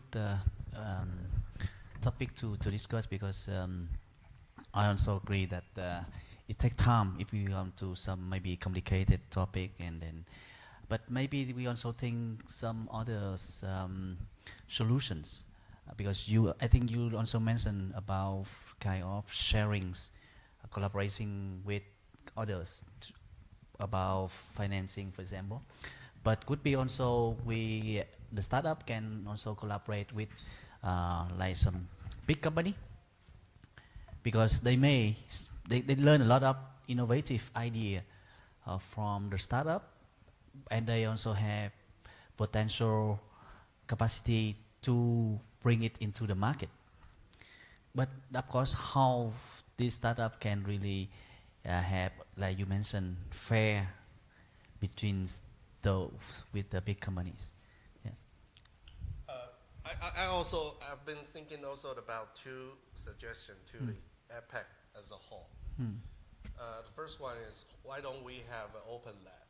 Open lab, yes. Open lab coalition among different economies. Just put machines together and free to use, or at least cheap to use. So we talk too much, but we done too small. So our first step is not to showcase the successful cases. It's only on a PowerPoint. Why don't you show your machine? I'm not show me the money. I'm show me the machine, and everybody can use that. Okay, so we'll put it in maybe Singapore, Secretariat, or Thailand, which geographically equal to each economy or everywhere. Okay, we can have chapters, just like this organization. They have different 10 chapters around different economies. I think that's the first one. The second one is we put money resources together. So, we have a sovereignty fund, right? Singapore has a sovereignty fund. I've been in touch with Malaysians. The Malaysians National Sovereignty Fund came to my office and talked about crossover cooperations. I invest in your company and you invest in my company. Okay, so that's doable. So if we want to expand the business model globally, I think that's the two things that we can do. So people come and go, but machine and the money resource is always there. Is this the roles of the government there? The role of the government to create these open innovations? Of course. That's why we're here. It's not big money. It doesn't have to be the big money. It could be, you know, and a call for participation from those big names. Yeah. Within the region.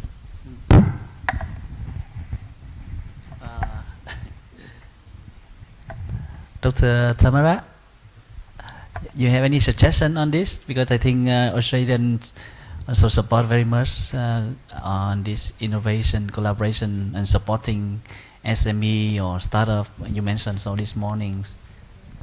Just back, yeah. Australia is the founding member of our APEC SCMC.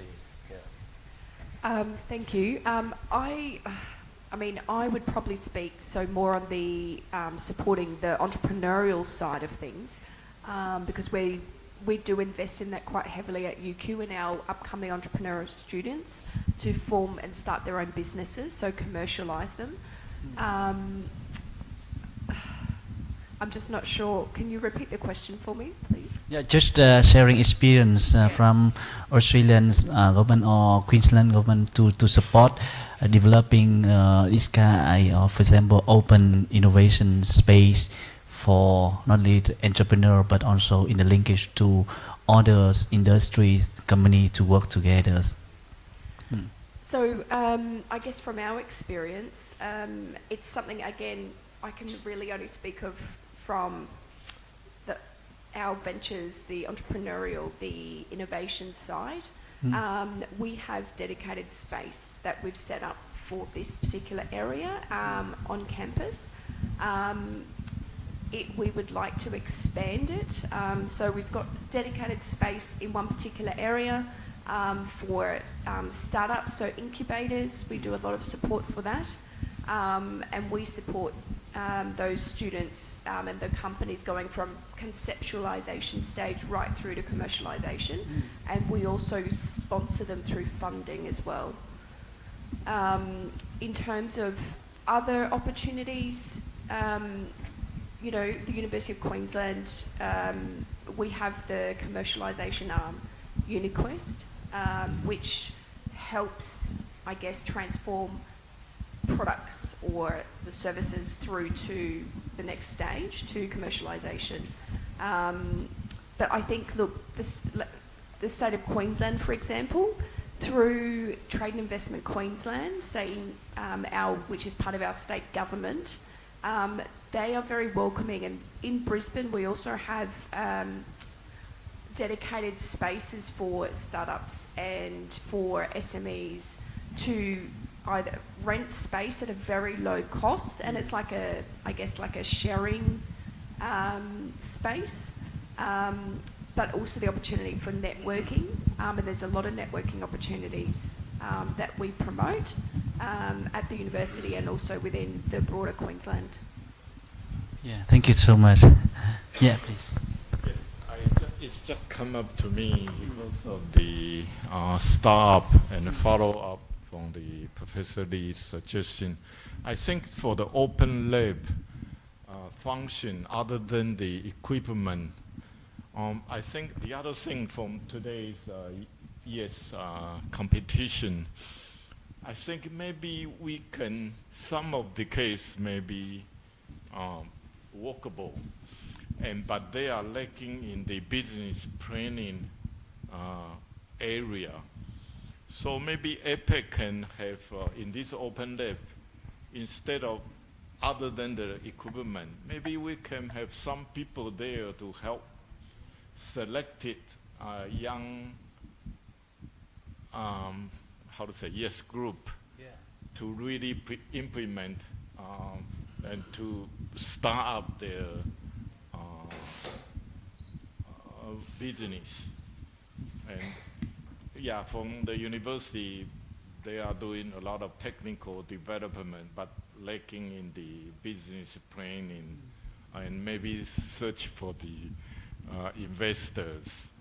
So maybe other than the competition here, give them some money, but we can give them a help and to push to the startup. Well, Yeah. I have a theory called the Harvard model. Harvard is a bunch of rich guys, but dumb guys, with a lot of smarter guys, but doesn't have the money, poor guys. So we just team up together, which means I'm not saying that I'm a poor guy, but I know a lot of second generation business owners, like YPO. Have you ever heard of YPO? It's very famous in the Asia Pacific regions. A lot of second generation or third generation business owners, they want to try something new. So if they are banned by their fathers and grandfathers so much, there will be counter forces for them to much more innovative, much more aggressive invest in entrepreneur startups. So we should put these two people together. I mean, in APAC regions, we have done a lot of activities, but to hook up with other existing business association, in addition to ABAC, because ABAC are big names. Okay, of course they have their own, children's. Could we have second generation of the ABAC as well? But I'm saying that picking up some, new faces in the APEC regions and have them to generate different investment schemes, or they could be a big contributor to the universities in the national levels. That could be a good, target or a good person to breach every kinds of very interesting and diversified cooperations. This is what I, think of right now. Okay, great. We would like to invite maybe a representative from one of the team, the VEDES, maybe. Can you reflect a bit about what Professor Liu suggests for you? No, not about what I said, but about what you're going to do. Oh yeah, also yeah. What is how you look at it? If you focus think more global, on money, yeah, yeah. How to get fun.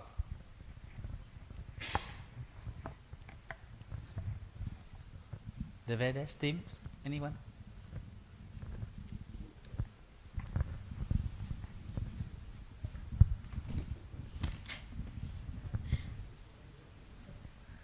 What are you going to do? After maybe you hear something from Liu and some discussions? Or any other teams, one of the 6 teams? Want to hear your reflections, your plans after you hear something? Okay, great. Thank you for the opportunity. I'm from the Gula Guli group. I want to ask, as a scientist, if we have innovation, what would we seeking for first? Or is it the investor, or just collaborate with the available industry, just sell the patents, or just struggle by ourselves for the founding money? What is your suggestion for us? Okay, thank you. Yeah, he's asking. Now he have some ideas and how should he start? Idea of seeking for money or sponsor, or they start themselves. What would you suggest? What is your product again? My product is a prebiotic. Oh yeah. Yeah, supplement. Prebiotic health supplement for the metabolic disease such as diabetes and cholesterol, cardiovascular, something like that, from the biomass. So you're doing some pharmaceutical, Biotech. biotech for health. Yeah. Using human? Using I'm just producing it in the lab scale. Yeah. But Using for humans. For humans. Yeah. So, just like I said, in human, long way for you to go. If you put in cattle, any kinds of, animals, that would be much more safer. Then you should go to, those, farm owners, you know what I say? Yeah, farm owners and especially in your target market, you should try to persuade those bigger size farm owners. Usually they are very they're much more financially resourceful. So I would say also you can sell your recipes to some, I don't know, they have some nutrition company sells products to farmers. So I believe there's some company in Indonesia, right, like that, and some company in Thailand as well. There's a company from Chinese Taipei. It's called, I don't know, it's raising chicken. It's a lot of huge chicken farm in Thailand. Yeah, CP. It's Thailand, yeah. Yeah. Those kind of guys are guys you should talk to. I'm just making, listing some of the example for you reference. Yeah, but also, do you consider how you can protect your intelligent properties? Viable patents or? We will be patented in this year's. Oh. Yeah, we already patented it. Yeah, I think this is already a great step. Also, we just changed the market segment from the human to the for the chicken. Yeah. Okay.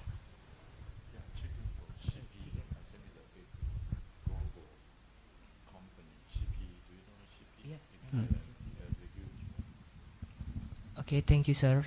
Okay.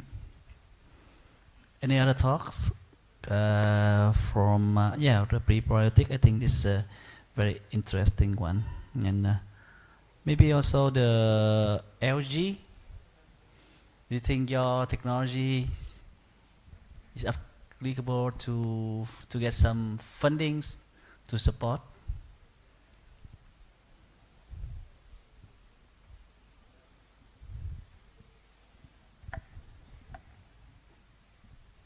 The LG team, any response from your team? It's okay. Yeah, it's okay. I've been students. Sometimes, it's like you pitch, yeah? That time you pitch, I think it's very good. Remain silent. Maybe my last question to Dr. Liu also. I like very much the concept you said, the innovative recycling ecosystem, where you identify different actors in that, and I like very much the niche players. So can you elaborate a bit more about the niche player? Niche player? Yeah. Also maybe some different context. Yeah. Well, just like firstly, I have to report to you a very not bad news to you. Machinery industry sector in Chinese Taipei is slump, seriously. The sales drop almost 30 to 40% because I used to be, the policy leaders in that regard. And so everybody like me in Chinese Taipei is figuring out a way to help those people to have new products.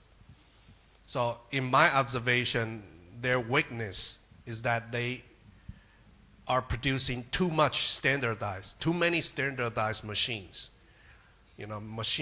Machineries, working station, 5-axis, even though they're very good at it, but because nowadays no that much demand on cell phone manufacturing, on PC manufacturing. So Foxconn, their revenue dropped.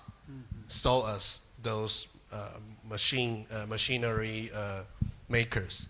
So what's the better solution, better way out for them? Try to innovate, try to make special machines. So special machines to our topic today, special machine for much more value-added fields like space, aviation, that kind of stuff, where you have material other than steel, other than copper, much more fiber or the different chemical compound, this kind of a new material, those things. I've been doing that, invest on that for almost 10 years. But people tend to look at a bigger picture, but lost the sight, lost the insight of how to make the SME or farmers or informal economic sectors to be much more competitive. So I would say that even though for each business it looks like small, but you add up them together, it's still a sizable business. The matter is how you manage your time and your personnel. If you team up with a lot of stakeholders actively, then you get ideas and you can you can have each small project very properly division of labors with outsiders, not using all of your own in-house personnel, professionals, but to leverage on the human resources outside, especially in universities and in startups, so that you will have the insight, because you have the competence for mechanical design. You have a long period of experience to do the mechanical designs. Then you help our young fellas today to commercialize the idea into mass production special machines. So this is what I refer to the niche players, especially in Chinese Taipei, because we have rather bigger machinery sectors. I think which is very vital to any kinds of inclusive economies. Because if you want those farmers to build up their own machine, that's impossible.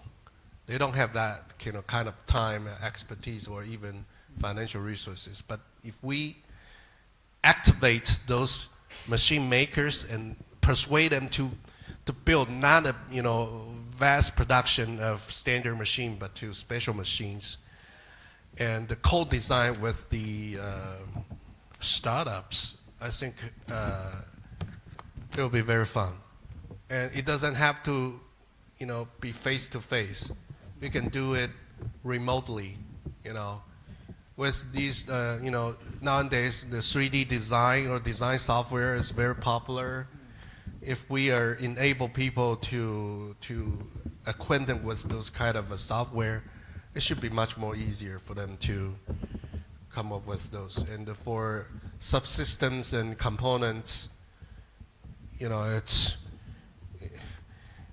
it's your expertise, especially in Vietnam. A lot of makers are very good at it, making parts, and also in Thailand. It should be no problem.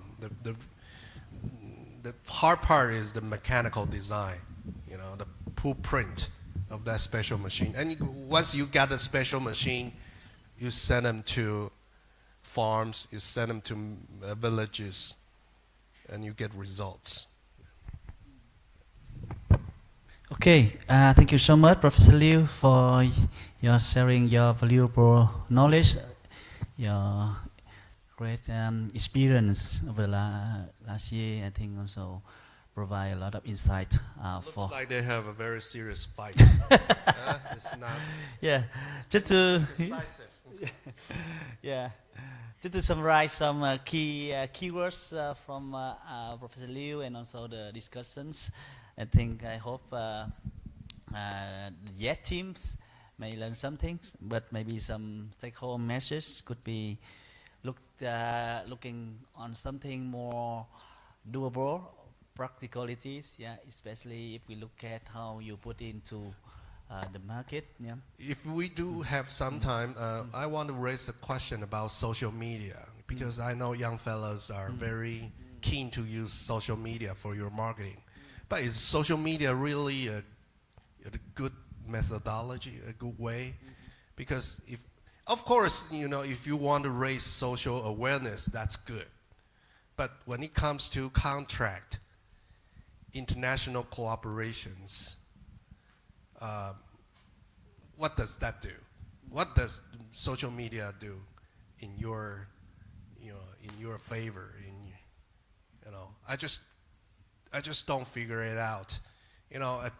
5 minutes of YouTube could share other people your ideas, but it doesn't. TikTok. Yeah, or even short video or less than 1 minute. But how does it do to really the serious business schedules? So I don't know. Yeah. Okay. Yeah, I think thank you, Professor Liu, and maybe also a few more to take home.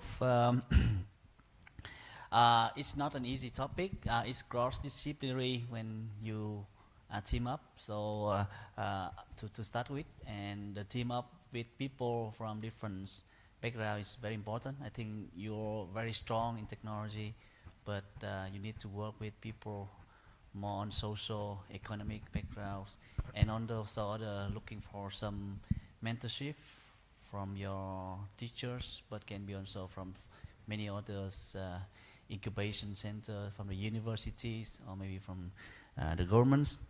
But of course, you also need to look for some collaboration or support, but to be remembers about transparencies and also fair collaborations.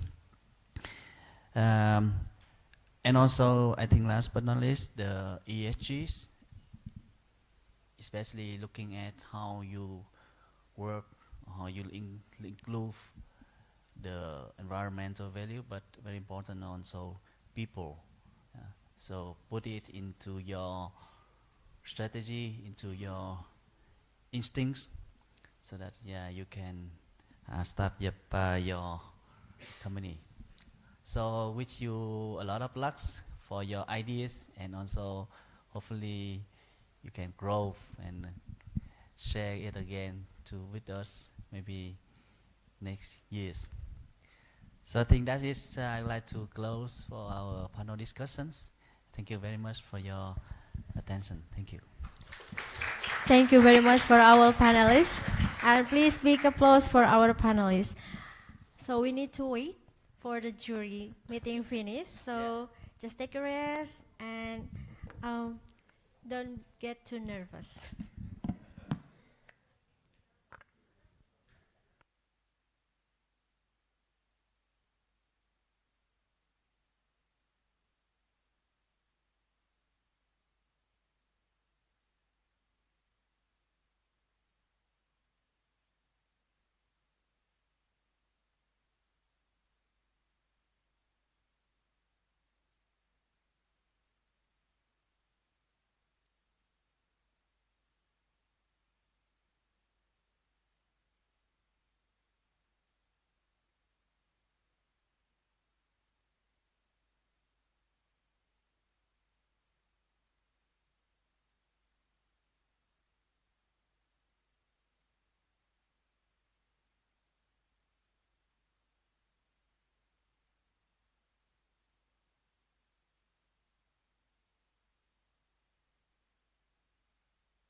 Okay, good afternoon, everyone.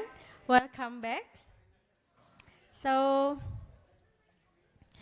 that's the moment we all been waiting or has arrived. It's time to announce the winner of the 2024 APEC Yes Challenge Scope 2. But then, before we announce who is the winner for today, we would like to ask Dr. Hazel to give a little speech from the juries. Please welcome.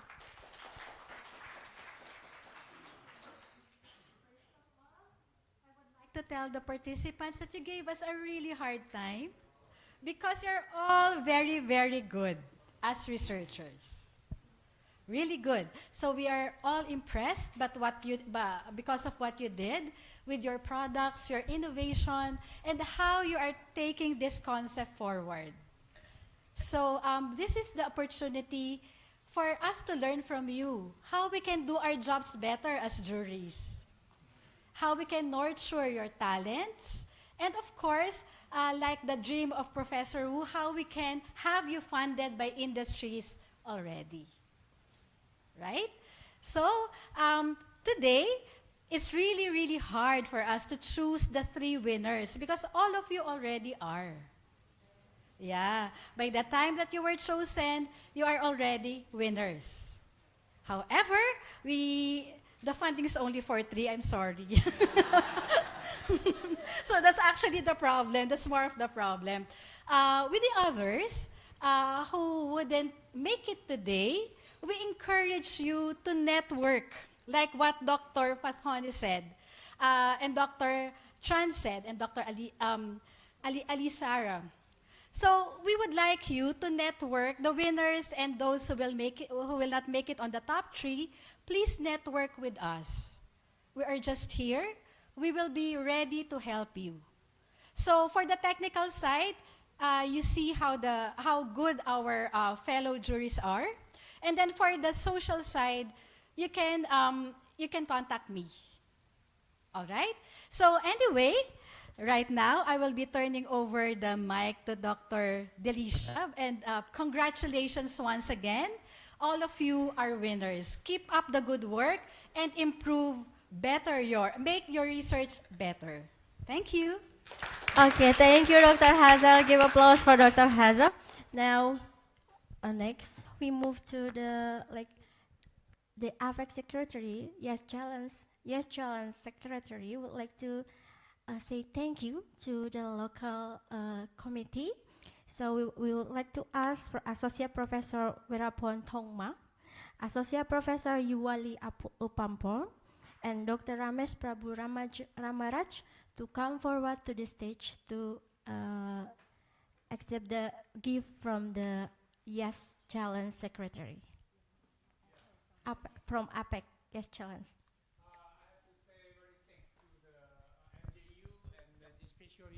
Especially for our MTU team prepare all this event. It's very successful and very fruitful and very enjoy. After the program. So thank you very much. And then I have prepared some small gift to MJU team. Thank you.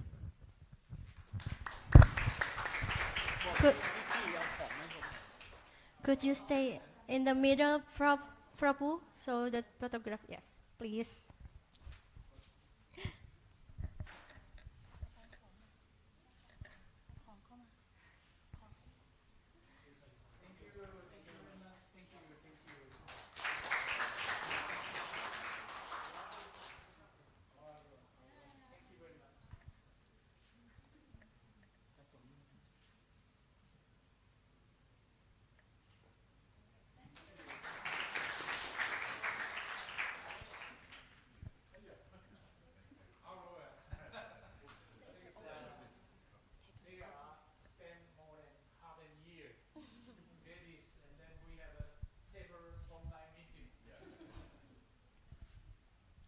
Okay, thank you very much. Oh,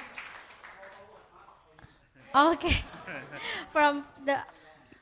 Okay. Say cheese.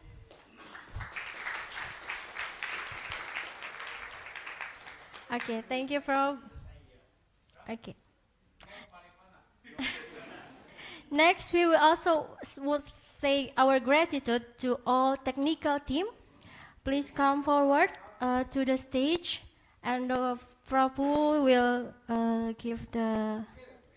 Yeah. Please come forward. All of the technical team.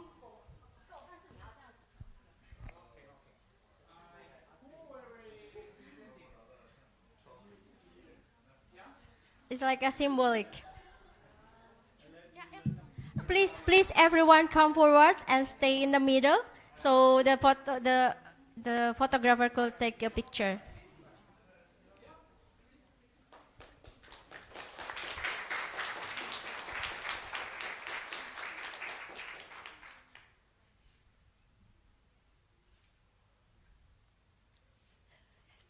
Thank you very much for your collaboration and your hard work, so this event could happen.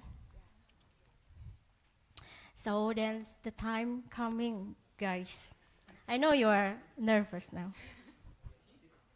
So let's give a big applause for the team, for the incredible effort and innovative ideas.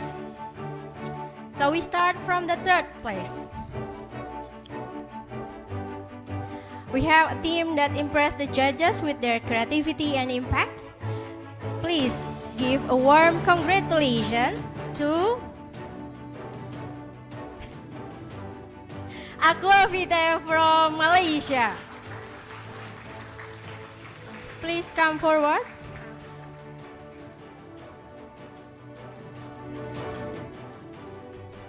We would like to ask Dr. Ahmad Fatoni to give the medals and also the third place sign.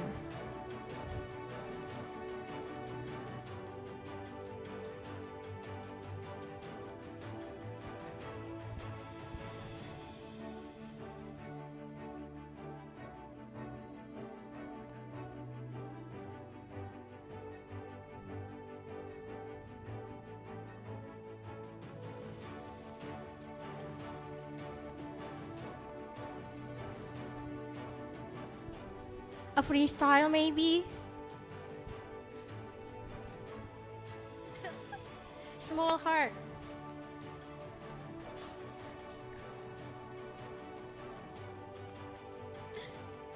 One more picture.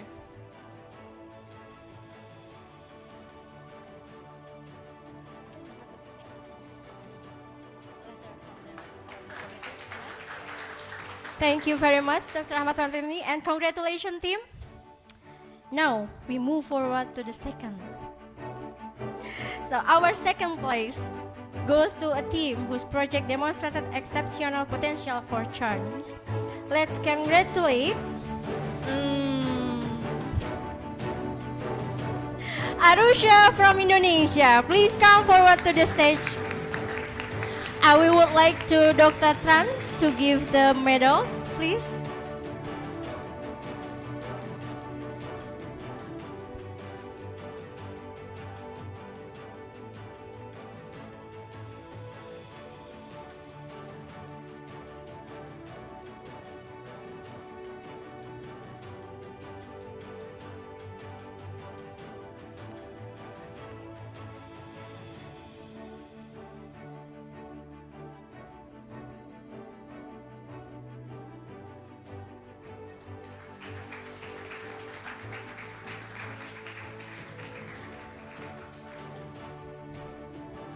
Maybe the freestyle.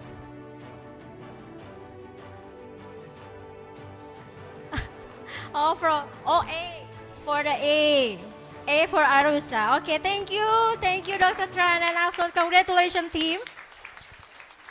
Now we come to the first place. Jing jing jing jing. Another 4, maybe get nervous. So for now, the first place winner who outstanding work for innovation in BCG economy models is High Tech from Indonesia. Please come forward. And we would like to ask Associate Professor Werapun to give the medals.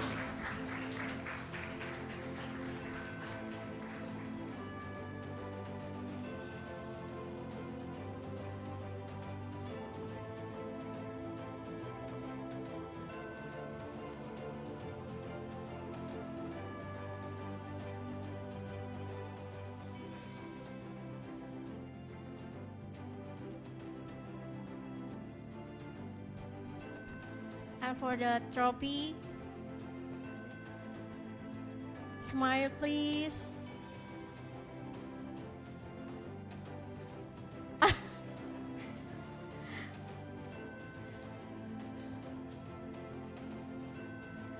Okay.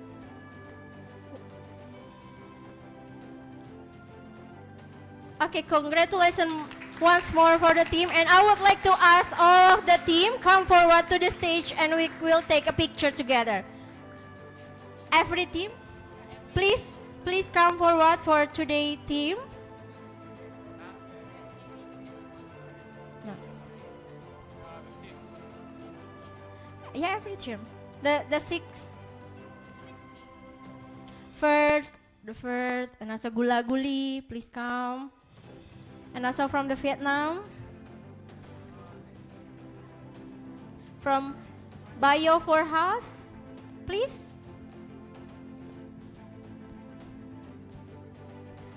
Take a picture with all of the judges and also the Professor Werapun.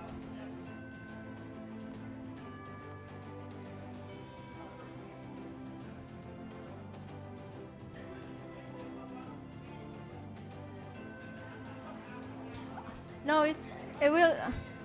No, just.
Freestyle.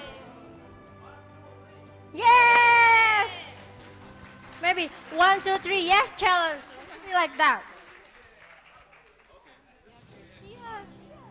Say yes to the challenge.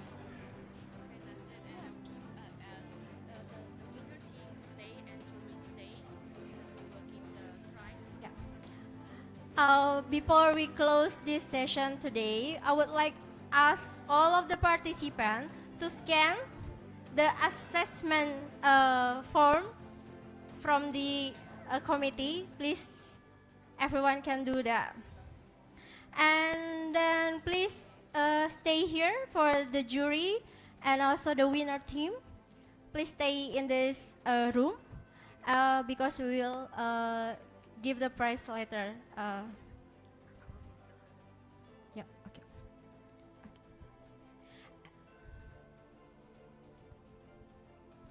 Okay, then before we close our workshop today, I would like to ask Professor Werapun to give a closing remark. Please welcome Professor Werapun. Thank you. I will have just 5 sentences in Thai. Okay. ท้าทายกระบวนการดลบันดาลภาพฝันขยันถามไถ่ให้กำลังใจเป็นนิดพูดอ่านคิดและทำเป็นแบบอย่าง Are you understand? Okay. ท ท้าทายกระบวนการนี้ challenge the process. We should challenge with many process, right? We have bioprocesses here. In Thailand also, in our country, many things that we try to solve the problem. If we can separate the problem, we have three kind of problem. One is we call conical problem. They have long time already. Many factors to make the problem, cause and effect. But we cannot solve the problem. Somehow we should let it be. Time change, we think that everything will change. Waiting for the future. The young generation will change it like that. The second one we call like a defensive problem, like a leaks management. We don't like in the future we will have do something and make some negative impact again. So if we have the good plan for our project, for our program, for our work, for our plan, the negative impact, we think that's very few negative. We would like just positive impact like that. This is for development, for that we call development, change for the better. And the third one, we call development problem. We would like to develop something, improve something. This is also our problem, like we looking for our research, right? Our research is we would like to see something, the new one, like an innovation, like a technology, something like that. We try to have solve some problem. But be careful for create another problem like that. Okay, this is challenge the process. ท้าทายกระบวนการดลบันดาลภาพฝัน it mean inspiring to share our vision, sharing our vision.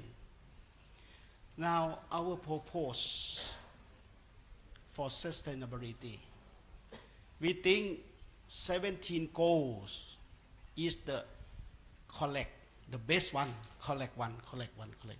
17 goal for goal number 1 until 17. But the 17 goal, goal 17 is very important for us, right? Partnership. It means that we should have linkage with each other. Networking is very important. Collaboration, like that. Right now, we also come to see each other. We make it, for continue to connect and do something in the future. Okay, this is for ดลบันดาลภาพฝันท้าทายกระบวนการดลบันดาลภาพฝันขยันถามไถ่ is when enable other to act. How we let someone act with us, do with us. Act, it means acting. Do together. We cannot work alone because human is a social animal. Like we come from different places, different countries, different areas. Like in Thailand, we have 77 provinces like that. We come to see each other, work with each other. This is very important in harmony. Work in harmony. So the price that you can get from 6, you just get 6. But you are more than, like you already mentioned. Everyone you are winner already. winner in your life. You have opportunity to see each other. You can learn with each other. You have more experience like that. Get fruitful benefit from this. This is one that we try to ask someone to do and work with each other, especially for the young generation. Okay? ท้าทายกระบวนการดลบันดาลภาพฝันขยันถามไถ่ให้กำลังใจเป็นนิด it mean encourage the heart encourage the heart how we work with mindfulness, you know, in let someone to work with their heart like I already gave Mr. CEO the box. I told him, Alicia also right, you have seed from our prince, the name from our prince Silinthorn. One seed is one life. No need to throw away my seeds. Next time I will see you, where is my seed? You can make it more. One become one fruit, right? One fruit they have maybe more than 100 seeds. 100 seeds, you can make another 100 tree like that. This is make it progress. Out, like I told you, throw away the stone to the water. Out, like that. Okay? ท้าทายกระบวนการดลบันดาลภาพฝันขยันถามไถ่ให้กำลังใจไปนิดเนาะ encourage our heart and for the last modeling the way we should become model modeling we cannot dictate someone to do what we do let them see us do it now not let someone you do but we do it. We would like someone to work with us early, like you should come early, we should come early before them, like that. Okay, this is modeling the way that I would like to share for 5 sentences. We hope that just only 2 days closing for today, but tomorrow you will have another trip to Dr. Sai, right? To Ratchapat, Chiang Mai Ratchapat University tomorrow. And another day we will go back home. So we hope that your experience you're sharing here in Chiang Mai, somehow that is not convenient with you, not good with you, let it here. No need to bring back to your hometown. Just a good memory. The good thing that you can get from here, bring with your home, your family, and I hope that the experience that you share with each other, you can adapt with your study, with your work, with your organization, with, I don't know, maybe with your family, with your daily life. This is one that I would like to say, being something with you, the good memory with you, and we hope that you will come to see each other as soon as possible. And we wish everyone back home safely and come to see each other again as soon as possible. Thank you very much. Thank you very much, Associate Professor Werapun. As we conclude our second day today, we would like to thank you to all of our speakers, panelists, and attendants for their valuable contribution. We hope we will see you again next year in the Yes Challenge event 2025. Don't forget, say yes to the challenge. Say bye-bye, see you again. So, yes. Yes, say yes to the challenge. Thank you very much for everyone. See you next year. Oh yeah, please, for the jury, stay here. Also, for the jury from yesterday, please stay here in the room. And